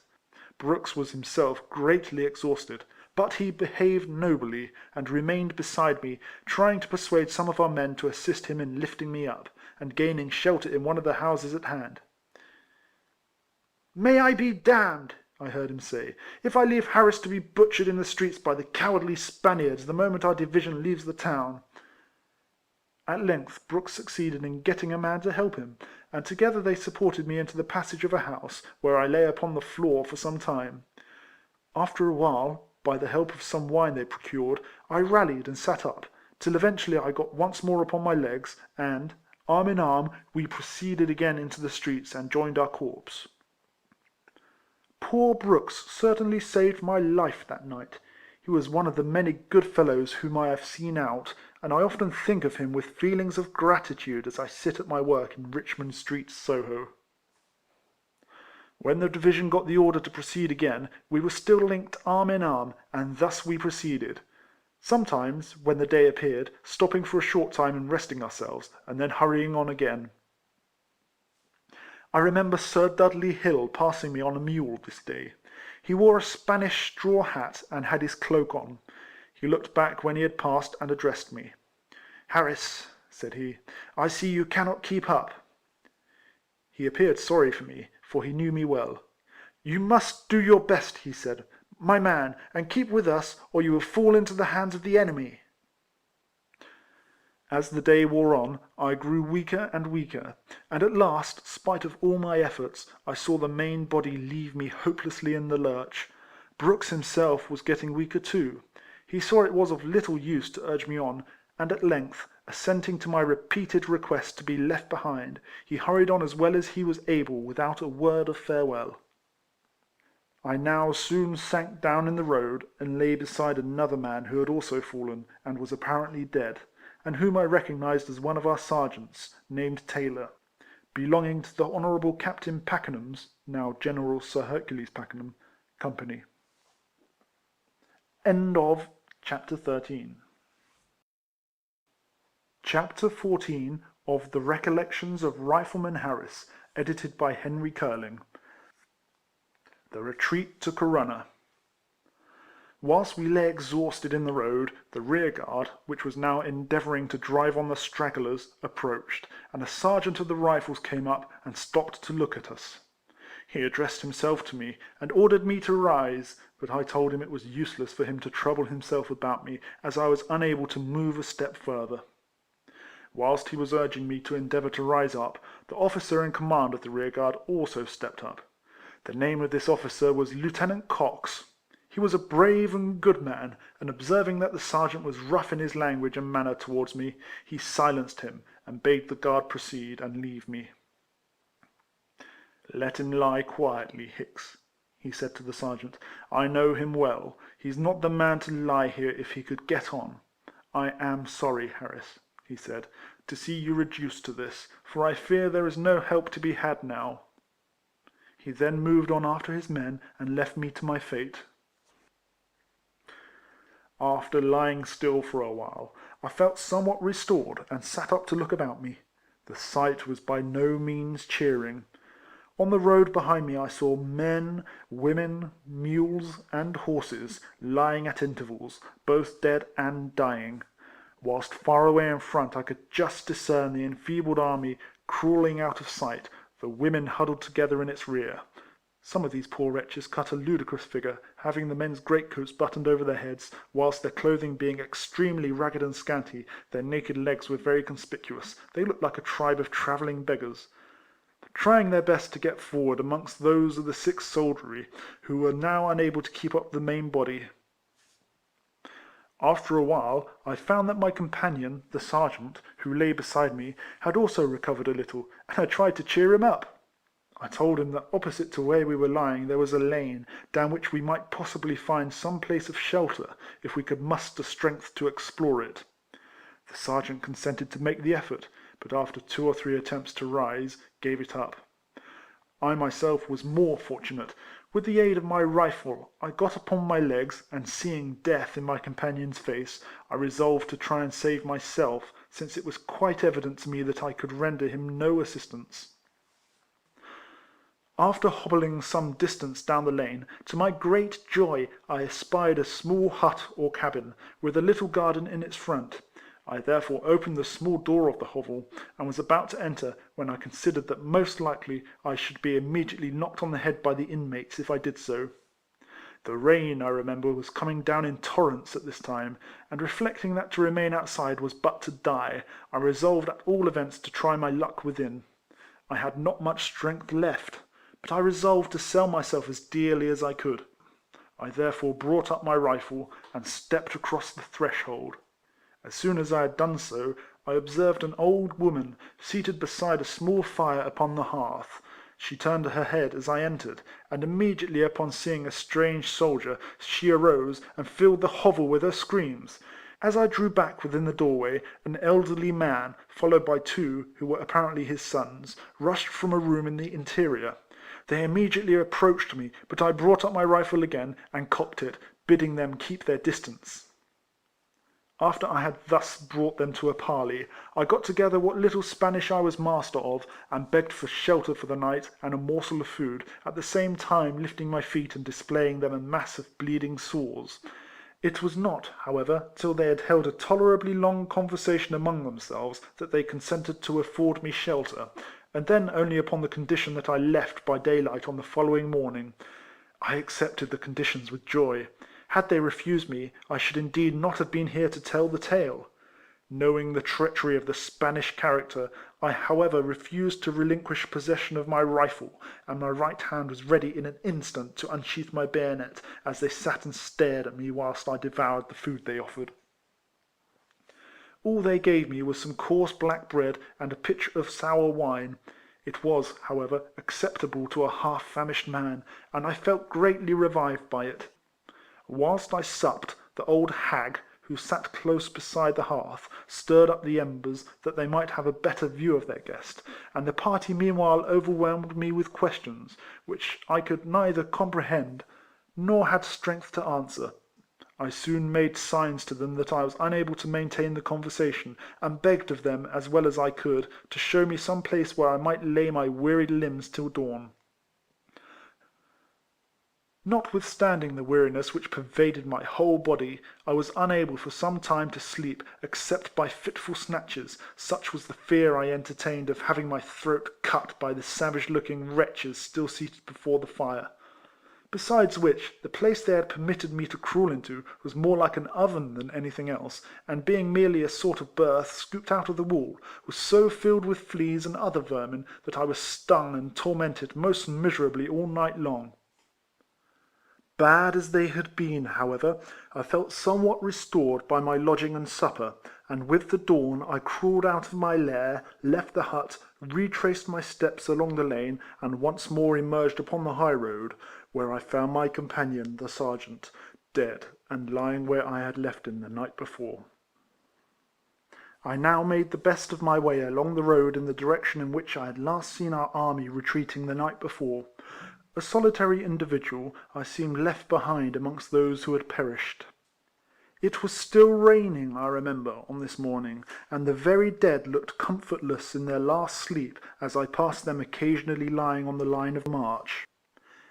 It had pleased Heaven to give me an iron constitution, or I must have failed, I think, on this day, for the solitary journey and the miserable spectacles I beheld rather damped my spirits. After progressing some miles, I came up with a cluster of poor devils who were still alive, but apparently, both men and women, unable to proceed. They were sitting huddled together in the road, their heads drooping forward, and apparently patiently awaiting their end. Soon after passing these unfortunates, I overtook a party who were being urged forward under charge of an officer from the 42nd Highlanders. He was pushing them along pretty much as a drover would keep together a tired flock of sheep. They presented a curious example of a retreating force. Many of them had thrown away their weapons, and were linked together, arm in arm, in order to support each other, like a party of drunkards. They were, I saw, composed of various regiments. Many were bareheaded and without shoes, and some with their heads tied up in old rags and fragments of handkerchiefs. I marched in company with this party for some time, but as I felt after my night's lodging and refreshment in better condition, I ventured to push forwards in the hope of rejoining the main body, and which I once more came up with in the street of a village. On falling in with the Rifles, I again found Brooks, who was surprised at seeing me still alive, and we both entered a house, and begged for something to drink. I remember that I had a shirt upon my back at this time, which I had purchased of a drummer of the 9th Regiment before the commencement of the retreat. It was the only good one I had. I stripped, with the assistance of Brooks, and took it off, and exchanged it with a Spanish woman for a loaf of bread, which Brooks, myself, and 2 other men shared amongst us. I remember to have again remarked Craufurd at this period of the retreat. He was no whit altered in his desire to keep the force together, I thought, but still active and vigilant as ever. He seemed to keep his eye upon those who were now most likely to hold out. I myself marched during many hours close beside him this day. He looked stern and pale, but the very picture of a warrior. I shall never forget Craufurd if I live to 100 years, I think. He was in everything a soldier. Slowly and dejectedly crawled our army along. Their spirit of endurance was now considerably worn out, and judging from my own sensations, I felt confident that if the sea was much further from us, we must be content to come to a halt at last without gaining it. I felt something like the approach of death as I proceeded, a sort of horror, mixed up with my sense of illness, a feeling I have never experienced before or since. Still I held on, but with all my efforts, the main body again left me behind. Had the enemy's cavalry come up at this time, I think they would have had little else to do but ride us down without striking a blow. It is, however, indeed astonishing how man clings to life. I am certain that had I lain down at this period, I should have found my last billet on the spot I sank upon. Suddenly I heard a shout in front, which was prolonged in a sort of hubbub. Even the stragglers whom I saw dotting the road in front of me seemed to have caught at something like hope, and as the poor fellows now reached the top of the hill we were ascending, I heard an occasional exclamation of joy, the first note of the sort I had heard for many days. When I reached the top of the hill the thing spoke for itself. There, far away in our front, the English shipping lay in sight. Our division under Craufurd in this retreat, as I have before mentioned, made for Vigo. Its view had indeed acted like a restorative to our force, and the men, at the prospect of a termination to the march, had plucked up spirit for a last effort. Fellows who, like myself, seemed to have hardly strength in their legs to creep up the ascent, seemed now to have picked up a fresh pair to get down with. Such is hope to us poor mortals. There was, I recollect, a man of the name of Bell, of the Rifles, who had been during this day holding a sort of creeping race with me. We had passed and repassed each other as our strength served. Bell was rather a discontented fellow at the best of times, but during this retreat he had given full scope to his ill temper, cursing the hour he was born, and wishing his mother had strangled him when he came into the world, in order to have saved him from his present toil. He had not now spoken for some time, and the sight of the English shipping had apparently a very beneficial effect upon him. He burst into tears as he stood and looked at it. "Harris," he said, "if it pleases God to let me reach those ships, I swear never to utter a bad or discontented word again." As we proceeded down the hill, we now met with the first symptoms of good feeling from the inhabitants it was our fortune to experience during the retreat. A number of old women stood on either side of the road, and occasionally handed us fragments of bread as we passed them. It was on this day, and whilst I looked anxiously upon the English shipping in the distance, that I first began to find my eyesight failing, and it appeared to me that I was fast growing blind. The thought was alarming, and I made desperate efforts to get on. Bell, however, won the race this time.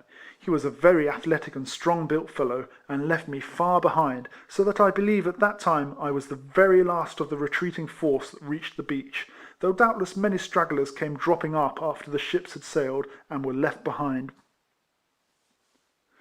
As it was, when I did manage to gain the seashore, it was only by the aid of my rifle that I could stand, and my eyes were now so dim and heavy that with difficulty I made out a boat which seemed the last that had put off.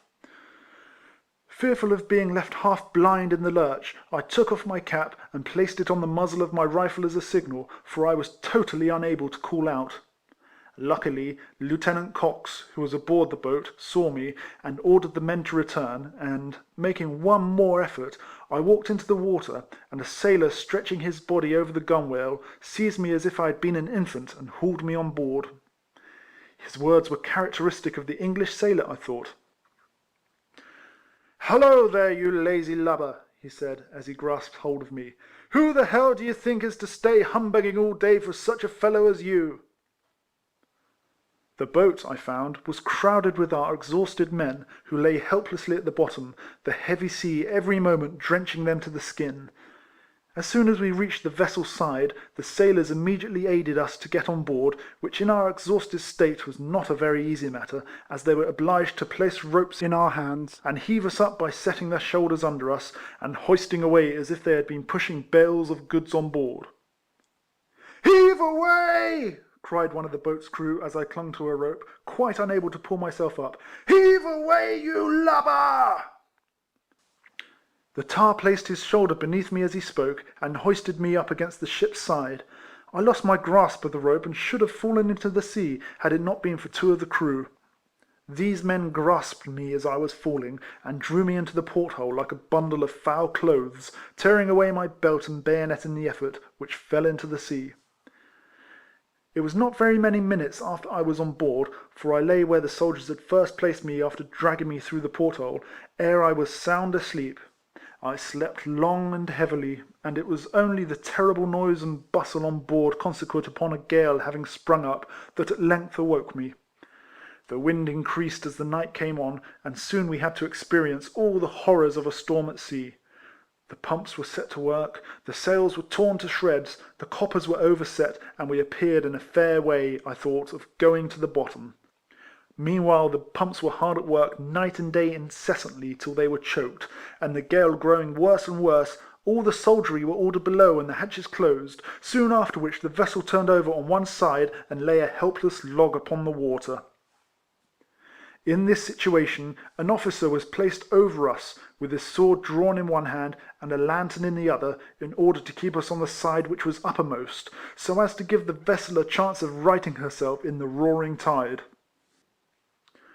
The officer's task was not an easy one, as the heaving waves frequently sent us sprawling from the part we clung to, over to the lowermost part of the hold, where he stood, and he was obliged every minute to drive us back. We remained in this painful situation for, I should think, 5 or 6 hours, expecting every instant to be our last, when, to our great joy, the sea suddenly grew calm, the wind abated, the vessel righted herself, and we were once more released from our prison, having tasted nothing in the shape of food for at least 48 hours. Soon after this we arrived in sight of Spithead, where we saw 9 of our convoy, laden with troops, which had been driven on shore in the gale. After remaining off Spithead for about 5 or 6 days, one fine morning we received orders to disembark, and our poor bare feet once more touched English ground. The inhabitants flocked down to the beach to see us as we did so, and they must have been a good deal surprised at the spectacle we presented. Our beards were long and ragged. Almost all were without shoes and stockings. Many had their clothes and accoutrements in fragments, with their heads swathed in old rags, and our weapons were covered with rust, whilst not a few had now, from toil and fatigue, become quite blind. Let not the reader, however, think that even now we were to be despised as soldiers. Long marches, inclement weather, and want of food had done their work upon us, but we were perhaps better than we appeared, as the sequel showed. Under the gallant Craufurd we had made some tremendous marches, and even galled our enemy severely, making good our retreat by the way of Vigo. But our comrades in adversity, who had retired by the other road to Corunna, under General Moore, turned to bay there, and showed the enemy that the English soldier is not to be beaten even under the most adverse circumstances. The field of death and slaughter, the march, the bivouac, and the retreat are no bad places in which to judge of men. I have had some opportunities of judging them in all these situations, and I should say that the British are amongst the most splendid soldiers in the world. Give them fair play, and they are unconquerable. For my own part, I can only say that I enjoyed life more whilst on active service than I have ever done since, and as I sit at work in my shop in Richmond Street, Soho, I look back upon that portion of my time spent in the fields of the Peninsula as the only part worthy of remembrance. It is at such times that scenes long past come back upon my mind as if they had taken place but yesterday. I remember even the very appearance of some of the regiments engaged, and comrades, long mouldered to dust, I see again performing the acts of heroes. End of chapter 14. Chapter 15 of The Recollections of Rifleman Harris. The Walcheren Expedition. After the disastrous retreat to Corunna, the Rifles were reduced to a sick skeleton, if I may so term it. Out of perhaps 900 of as active and fine fellows as ever held a weapon in the field of an enemy's country, we paraded some 300 weak and crestfallen invalids. I myself stood the third man in my own company, which was reduced from near 100 men to but 3. Indeed, I think we had scarce a company on parade stronger than 10 or 12 men at the first parade. After a few parades, however, our companies gradually were augmented by those of the sick who recovered, but many of those who did not sink in hospital were never more of much service as soldiers. The captain of my company was sick, and Lieutenant Hill commanded the 3 men who answered for number 4 on this occasion. I remember he smiled when he looked at me. "Harris," he said, "You look the best man here this morning. You seem to have got over this business well." "Yes, sir," I said. "Thank God I feel pretty stout again now, which is more than many can say." Both battalions of the Rifles had been in that retreat. The 1st battalion lay at Colchester at this time. Ours, the 2nd, was quartered at Hythe. Colonel Beckwith commanded the 1st, and Colonel Wade the 2nd. I remember the 43rd and 52nd regiments paraded with our battalion on this occasion at Hythe, and both having been with us on the Corunna retreat, cut as poor a figure as we ourselves did.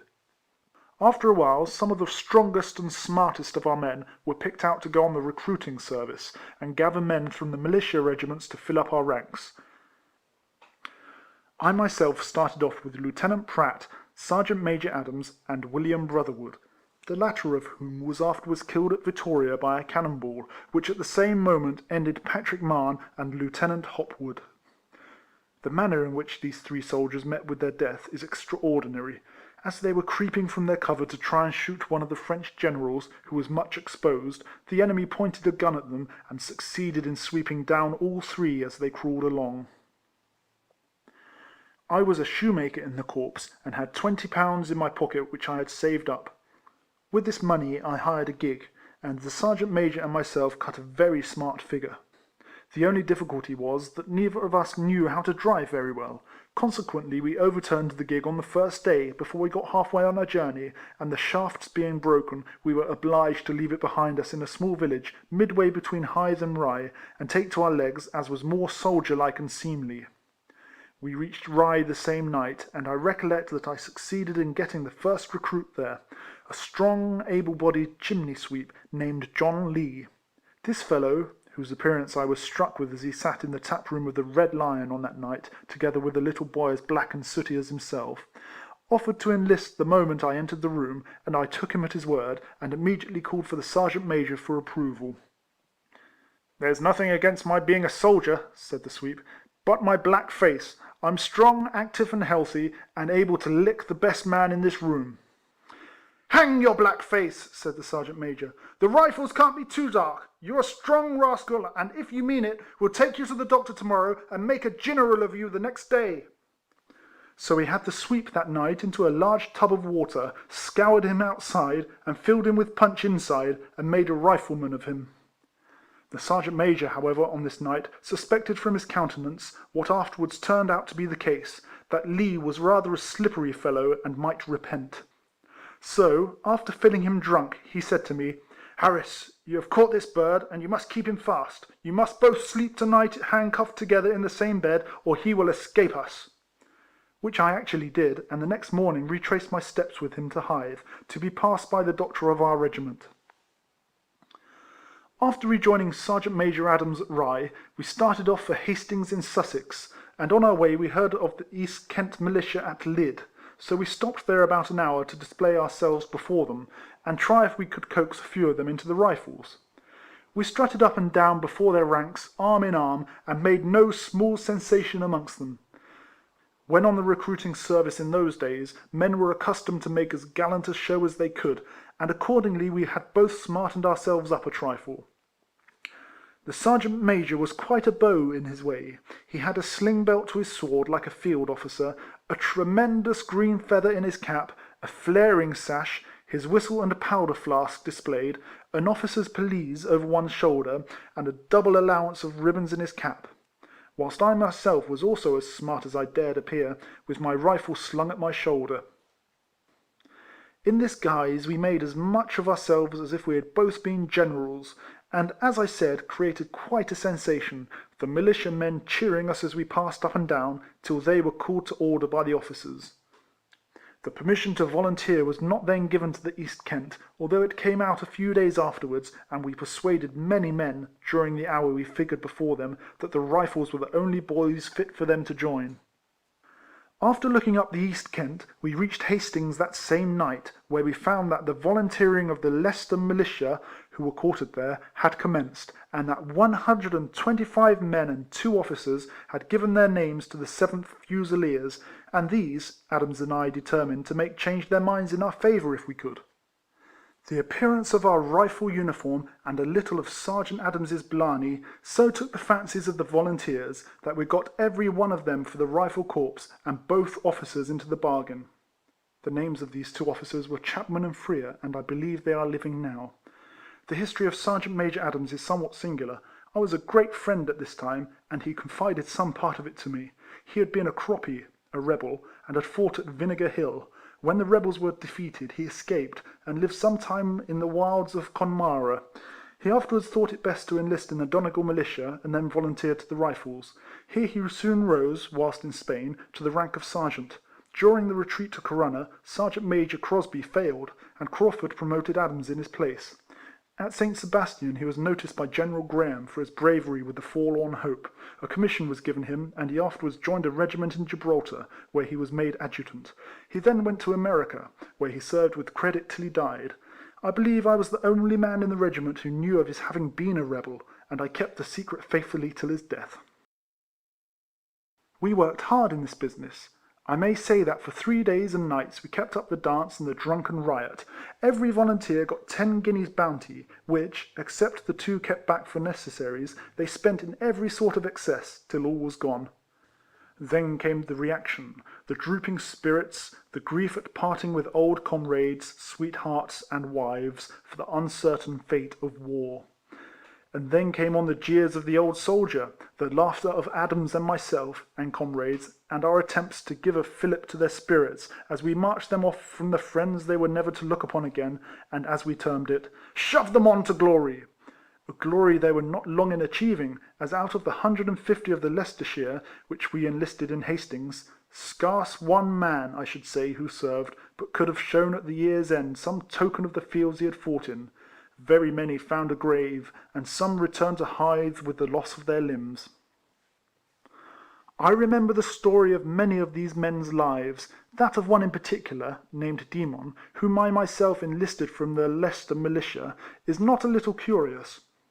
Demon was a smart and very active man, and served as a corporal in the light company of the Leicestershire, when I persuaded him to join our corps, where he was immediately made a sergeant in the 3rd Battalion, then just forming, and from which he eventually rose to be a commissioned officer in one of our line regiments, but whose number I cannot now remember. The cause which led to Demon's merits being first noticed was not a little curious, being neither more nor less than a race. It happened that at Shoreham Cliff, soon after he joined, a race was got up amongst some Kentish men, who were noted for their swiftness, and one of them, who had beaten his companions, challenged any soldier in the Rifles to run against him for £200. The sum was large, and the runner was of so much celebrity, that although we had some active young fellows amongst us, no one seemed inclined to take the chance, either officers or men, till at length Demon stepped forward and said he would run against this Kentish boaster, or any man on the face of the earth, and fight him afterwards into the bargain, if any one could be found to make up the money.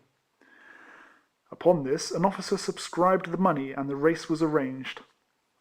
The affair made quite a sensation, and the inhabitants of the different villages for miles around flocked to see the sport.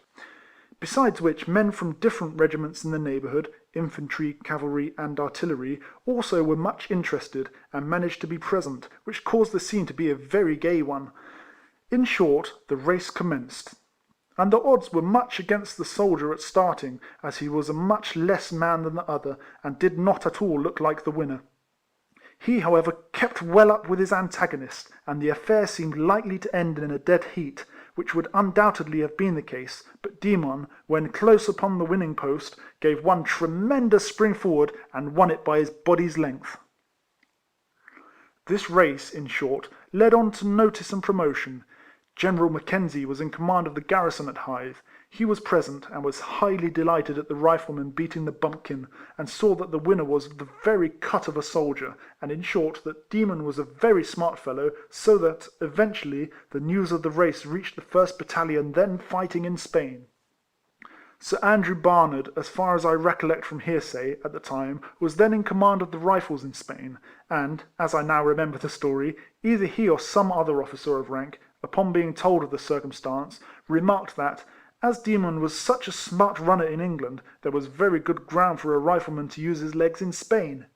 He was accordingly ordered out with the next draft to that country, where he so much distinguished himself that he obtained his commission, as already mentioned.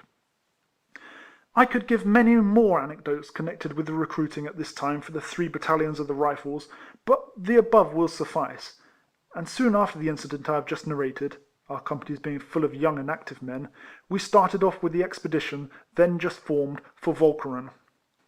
I could not help feeling, when we paraded, that I stood enranked for this first expedition comparatively amongst strangers, since in the company I belonged to, not a single man, except James Brooks, whom I have before named, then paraded with me who had been a fellow comrade in the fields of Portugal and Spain.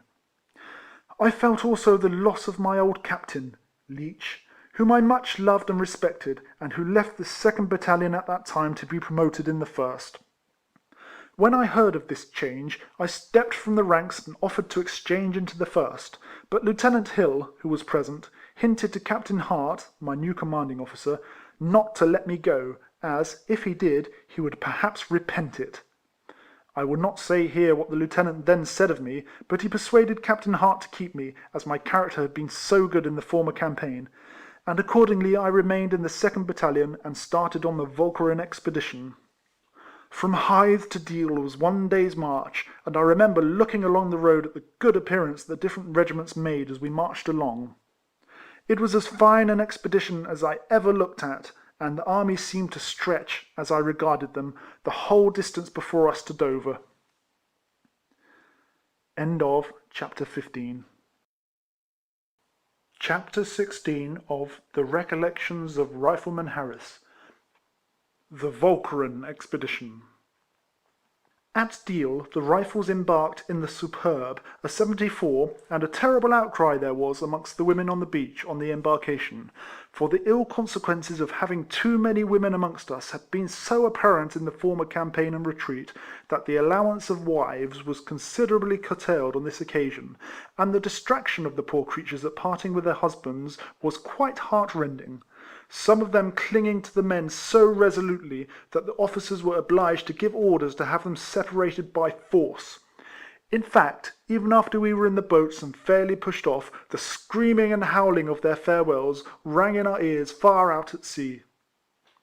The weather being fair, and the fleet having a grand and imposing appearance, many spectators, even from London, came to look at us as we lay in the Downs, and we set sail, I think on the 3rd day from our embarkation, in 3 divisions.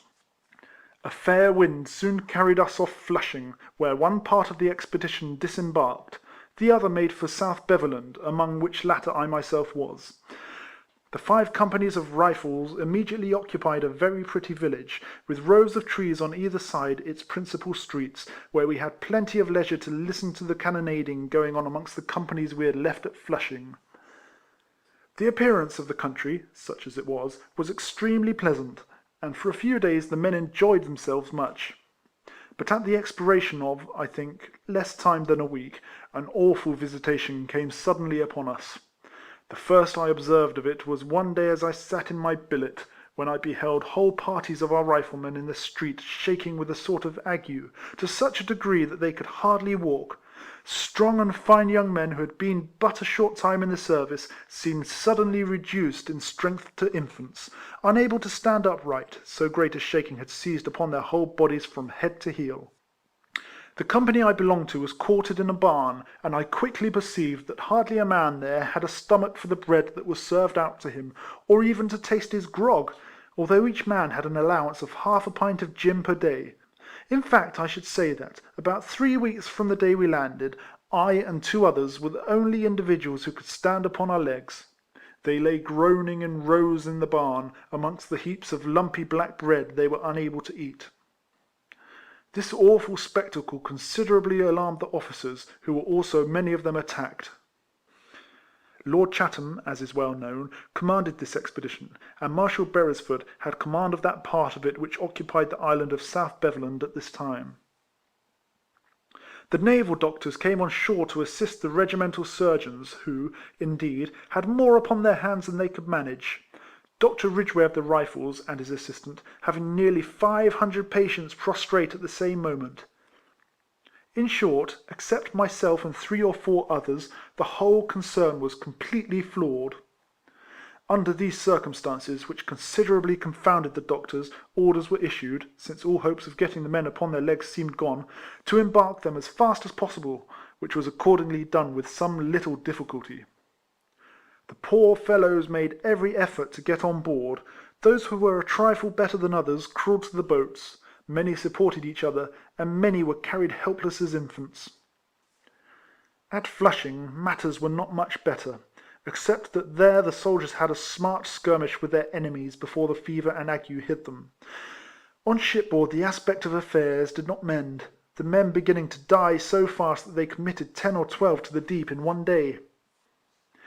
It was rather extraordinary that myself, and Brooks, and a man named Bowley, who had all three been at Corunna, were at this moment unattacked by the disease, and, notwithstanding the awful appearance of the pest ship we were in, I myself had little fear of it. I thought myself so hardened that it could not touch me. It happened, however, that I stood sentinel, men being scarce, over the hatchway, and Brooks, who was always a jolly and jeering companion, even in the very jaws of death, came past me, and offered me a lump of pudding, it being pudding day on board. At that moment I felt struck with a deadly faintness, shaking all over like an aspen, and my teeth chattering in my head so that I could hardly hold my rifle. Brooks looked at me for a moment with the pudding in his hand, which he saw I could not take. "Hallo," he said. "Why, Harris, old boy, you are not going to begin, are you?" I felt unable to answer him, but only muttered out as I trembled, "For God's sake, get me relieved, Brooks." "Hallo," said Brooks, "it's all up with Harris. You're catched hold of at last, old chap."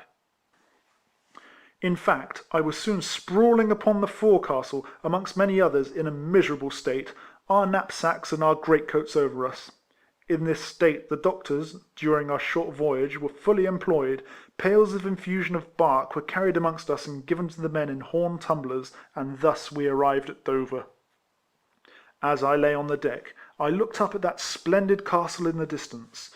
It was identified with Old England, and many a languid eye was cheered by its sight. Men naturally love to die upon their native land, and I felt I could now do so contentedly. Nay, I have that frowning English fortress in my eye at this moment as I then beheld it. The Warwickshire militia were at this time quartered at Dover. They came to assist in disembarking us, and were obliged to lift many of us out of the boats like sacks of flour. If any of those militiamen remain alive, they will not easily forget that piece of duty, for I never beheld men more moved than they were at our helpless state.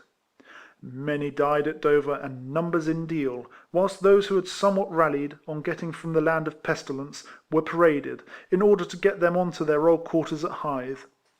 I remember that the 43rd and 52nd regiments, all that were able, marched with us this day to Hythe, but I'm afraid we did not, any of us, cut much of a figure on the road.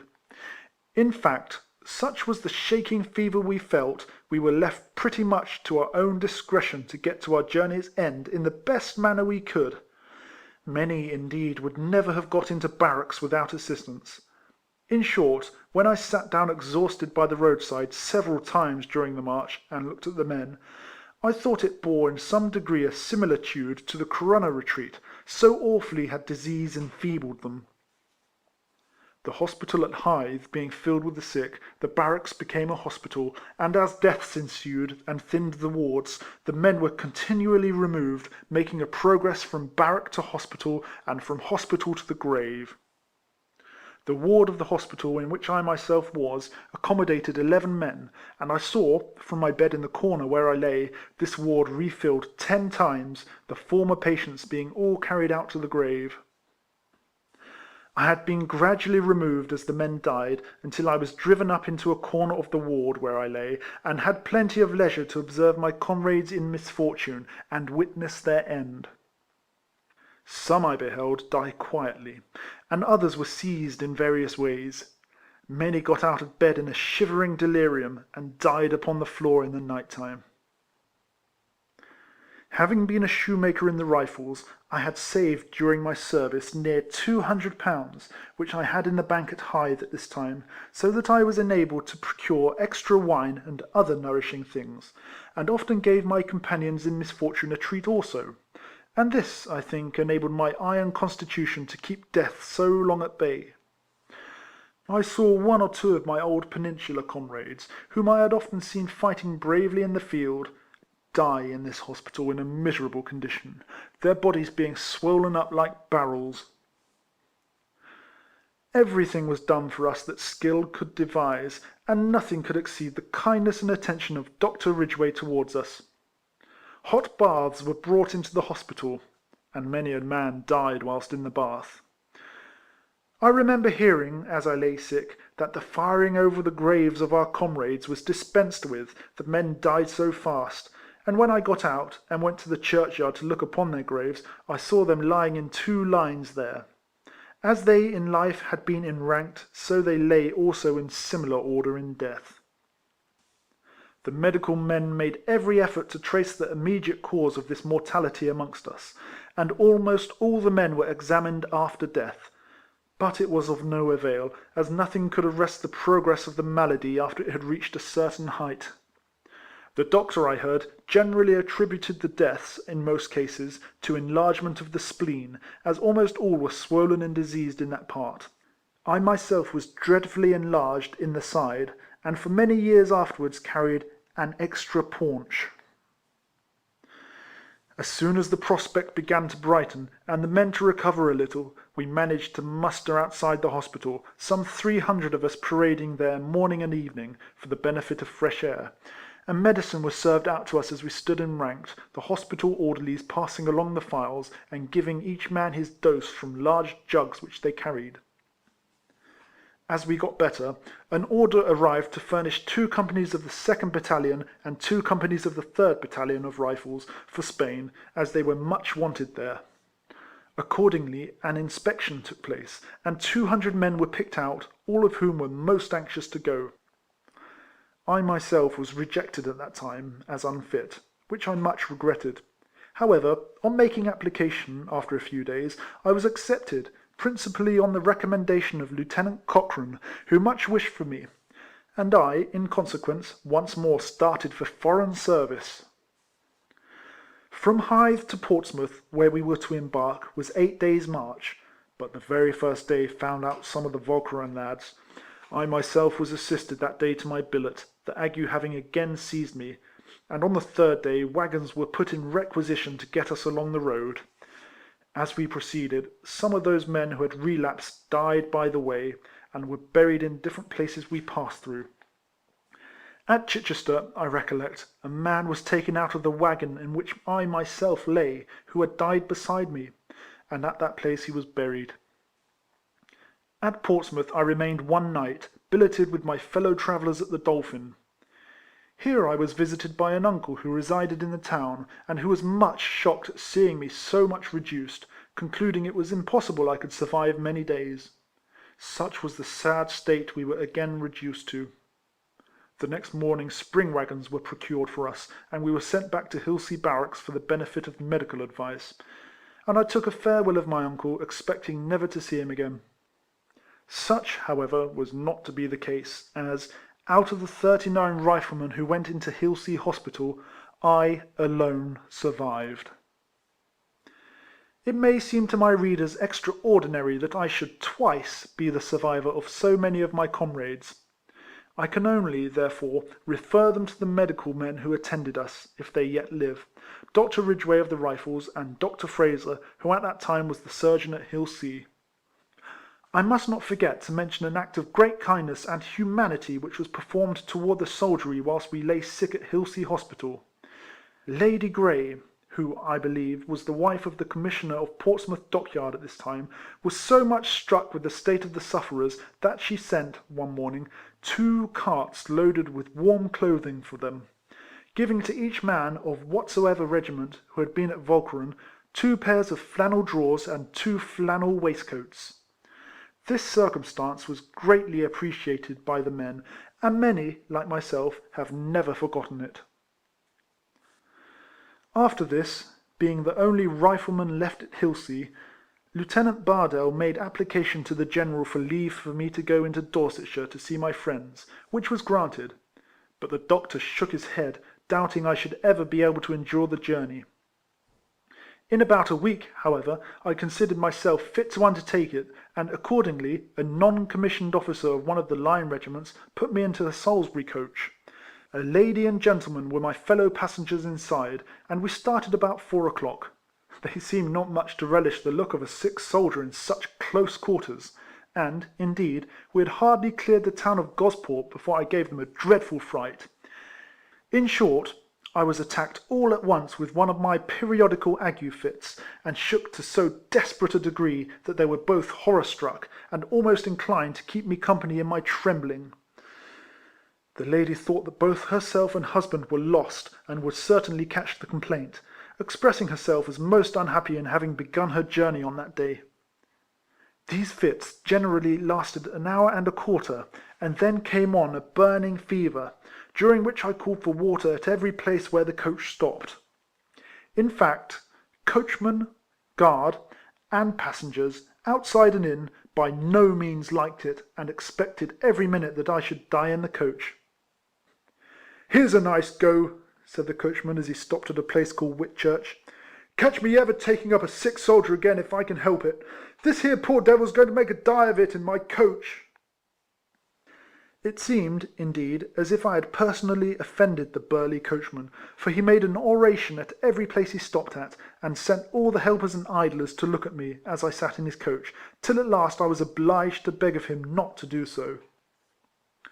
I had 2 attacks of this sort during the night, and was so bad that I myself thought with the coachman that I should never get out of the vehicle alive. Never, I should think, had passengers so unpleasant a journey as the lady and gentleman I travelled with. At length, early in the morning, the coach stopped at a village 1 mile from my father's residence, which was on the estate of the present Marquis of Anglesey. I had left my father's cottage quite a boy, and although I knew the landlord of the little inn where the coach stopped, and several other persons I saw there, none recognised me. So I made myself known as well as I could, for I was terribly exhausted, and the landlord immediately got 4 men to carry me home. My father was much moved at beholding me return in so miserable a plight, as were also my stepmother and my brother. I remained with them 8 months, 6 of which I lay in a hopeless state in bed, certificates being sent every month to Hythe, stating my inability to move, and during which time Captain Hart sent 4 letters to the commanding officer, desiring I might be drafted out, if possible, to Spain, as being a handicraft I was much wanted there. The medical men round the neighbourhood hearing of my state, many of them came to see me, in order to observe the nature of a complaint that had proved so fatal to our soldiers. At the end of the 8th month, being once more somewhat recovered and able to crawl about with the aid of a stick a few yards from our cottage door, as my mother-in-law had once or twice expressed herself burdened by this long illness, I resolved to attempt to return to my regiment. I was therefore transported in a cart to the King's Arms Inn at Dorchester, my body being swollen up hard as a barrel, and my limbs covered with ulcers. Here the surgeons of the 9th and 11th Dragoons made an examination of me, and ordered me into Dorchester Hospital, where I remained 7 weeks, and here my case completely puzzled the faculty. At length, Dr. Burrows, on making his rounds, caught sight of me as I sat on my bed, dressed in my green uniform. "Hallo, Rifleman," he said, "how came you here?" Being told, he looked very sharply at me, and seemed to consider. "Walcheren?" he inquired. "Eh?" "Yes, sir," I said, "and it is not done with me yet." "Strip, my man," he said, "and lie on your back." "What have you done for him?" he asked sharply of the doctor. The doctor told him. "Then try him with mercury, sir," he said, "both externally and internally." After saying which, in a rapid manner, he turned as quickly, and proceeded in his rounds amongst the rest of the patients. I was now salivated most desperately, after which I got a little better, and resolved, at all hazards, to try and rejoin my regiment, for I was utterly tired of the hospital life I had altogether so long led. "For heaven's sake," I said, "let me go and die with my own regiment." With some little difficulty I got leave to go, and once again started, at my own expense, for Hythe in Kent, by the coach. Before doing so, however, to my surprise, the medical man who had attended me under my father's roof brought me in his bill, which was a pretty good one, amounting to £60. I thought this was pretty well for a poor soldier to be charged. Having still, however, enough left of my savings, I paid it. But I kept the bill, and afterwards showed it to Dr. Scott, of the Rifles, who remarked, "It could not have been higher, Harris, if you had been a man possessing 1,000 a year." When I made my appearance in the barrack square at Hythe, I was like one risen from the dead, for I had been so long missing from amongst the few I knew there, that I was almost forgotten. A hardy Scot, named Macpherson, was one of the first to recognise me. "Eh, my certie," he said, "here's Harris come back. Why, I thought, man, ye was gane amongst the laugh of them, but the de'il winna kill ye, I think." The day after my arrival I was once more in hospital, and here I remained under Dr. Scott for 28 weeks. Such was the Walcheren fever, and to this day I sometimes feel the remains of it in damp weather. From Hythe I was sent, amongst some other invalids, to Chelsea. 60 of us marched together on this occasion. Many had lost their limbs, which, from wounds as well as disease, had been amputated. And altogether we did not make a very formidable appearance, being frequently obliged to be halted in the road to repair our strength, when the whole turn-out would be seen sitting or sprawling at full length by the wayside. This march took us 10 days to accomplish, and when we halted at Pimlico we were pretty well done up. We were billeted in the different public houses in Chelsea. With others I lodged at the Three Crowns, close beside the Bun House. I remember we paraded in the 5 Fields, then an open space, but now covered with elegant mansions and become a part of London. 3,000 invalids mustered here every morning, a motley group, presenting a true picture of the toils of war. There were the lame, the halt, and the blind, the sick, and the sorry, all in a lump. With those who had lost their limbs there was not much trouble, as they became pensioners. But others were, some of them, closely examined from day to day as to their eligibility for service. Amongst others I was examined by Dr. Leffen. "What age are you, Rifleman?" he said. 32, sir," I replied. "What trade have you been of?" he inquired. "A shoemaker," I replied. "Where have you been?" he said. "In Denmark, Spain, Portugal, and Walcheren," I said, "in which latter place I met the worst enemy of all." "Never mind that," he said, "you'll do yet, and we will send you to a veteran battalion." Accordingly I was appointed to the 8th Veteran Battalion, with others, and sent to Fort Cumberland.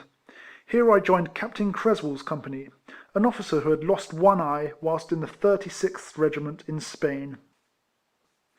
I was again the only green jacket of the lot, and the officers assembled round me during the first muster, and asked me numerous questions about my service amongst the Rifles, for we had a great reputation in the army at this time. Major Caldwell commanded the battalion. He had been in the 5th, and received a grievous wound in the head. He was a kind and soldier-like man, but if you put him out of temper, you would soon find out that he felt his wound.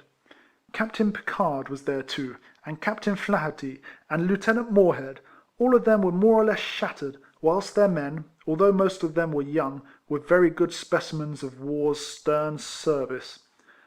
One, perhaps, had a tale to tell of Salamanca, where he lost an eye. Another spoke of the breach at Badajoz, where he got 6 balls at once in his body. Many paraded with sticks in their hands, and altogether it was something of a different sort of force to the active chaps I had been in the habit of serving amongst. In fact, I much regretted my green jacket, and grieved at being obliged to part with it for the red coat of the veterans. I remained in the veterans only 4 months, as, at the expiration of that time, Napoleon was sent to Elba. We were then marched to Chelsea to be disbanded, where we met thousands of soldiers lining the streets and lounging about before the different public houses, with every description of wound and casualty incident to modern warfare. There hobbled the maimed light infantryman, the heavy dragoon, the hussar, the artilleryman, the fusilier, and specimens from every regiment in the service. The Irishman, shouting and brandishing his crutch, the English soldier, reeling with drink, and the Scot, with grave and melancholy visage, sitting on the steps of the public house amongst the crowd, listening to the skirl of his comrades' pipes, and thinking of the blue hills of his native land. Such were Chelsea and Pimlico in 1814. In about a week's time I was discharged, and received a pension of 6d. per day, and for the first time since I had been a shepherd lad on Blandford Downs, I saw myself in plain clothes, and with liberty to go and come where I liked. Before, however, my pension became due, I was again called upon to attend, together with others, in consequence of the escape of Bonaparte from Elba. But I was then in so miserable a plight with the remains of the fever and ague, which still attacked me every other day, that I did not answer the call, whereby I lost my pension. And here I may perhaps as well mention a slight anecdote of the great Duke. The Duke, I was told, observed in Spain that several men who had come out from England after Walcheren were unable to keep up on the march, and afterwards completely failed. He inquired the reason of this, and was told they were men who had been on the Walcheren expedition. " Then never," said the Duke, " let another man be sent here who has been at Walcheren." At Fort Cumberland I remember another curious circumstance, which may perhaps, in these times, be thought worthy of narration. Many of the French prisoners had volunteered into the English service, and were formed into 4 companies, called the Independent Companies. These men were smart-looking fellows, and wore a green uniform, something like the Rifles.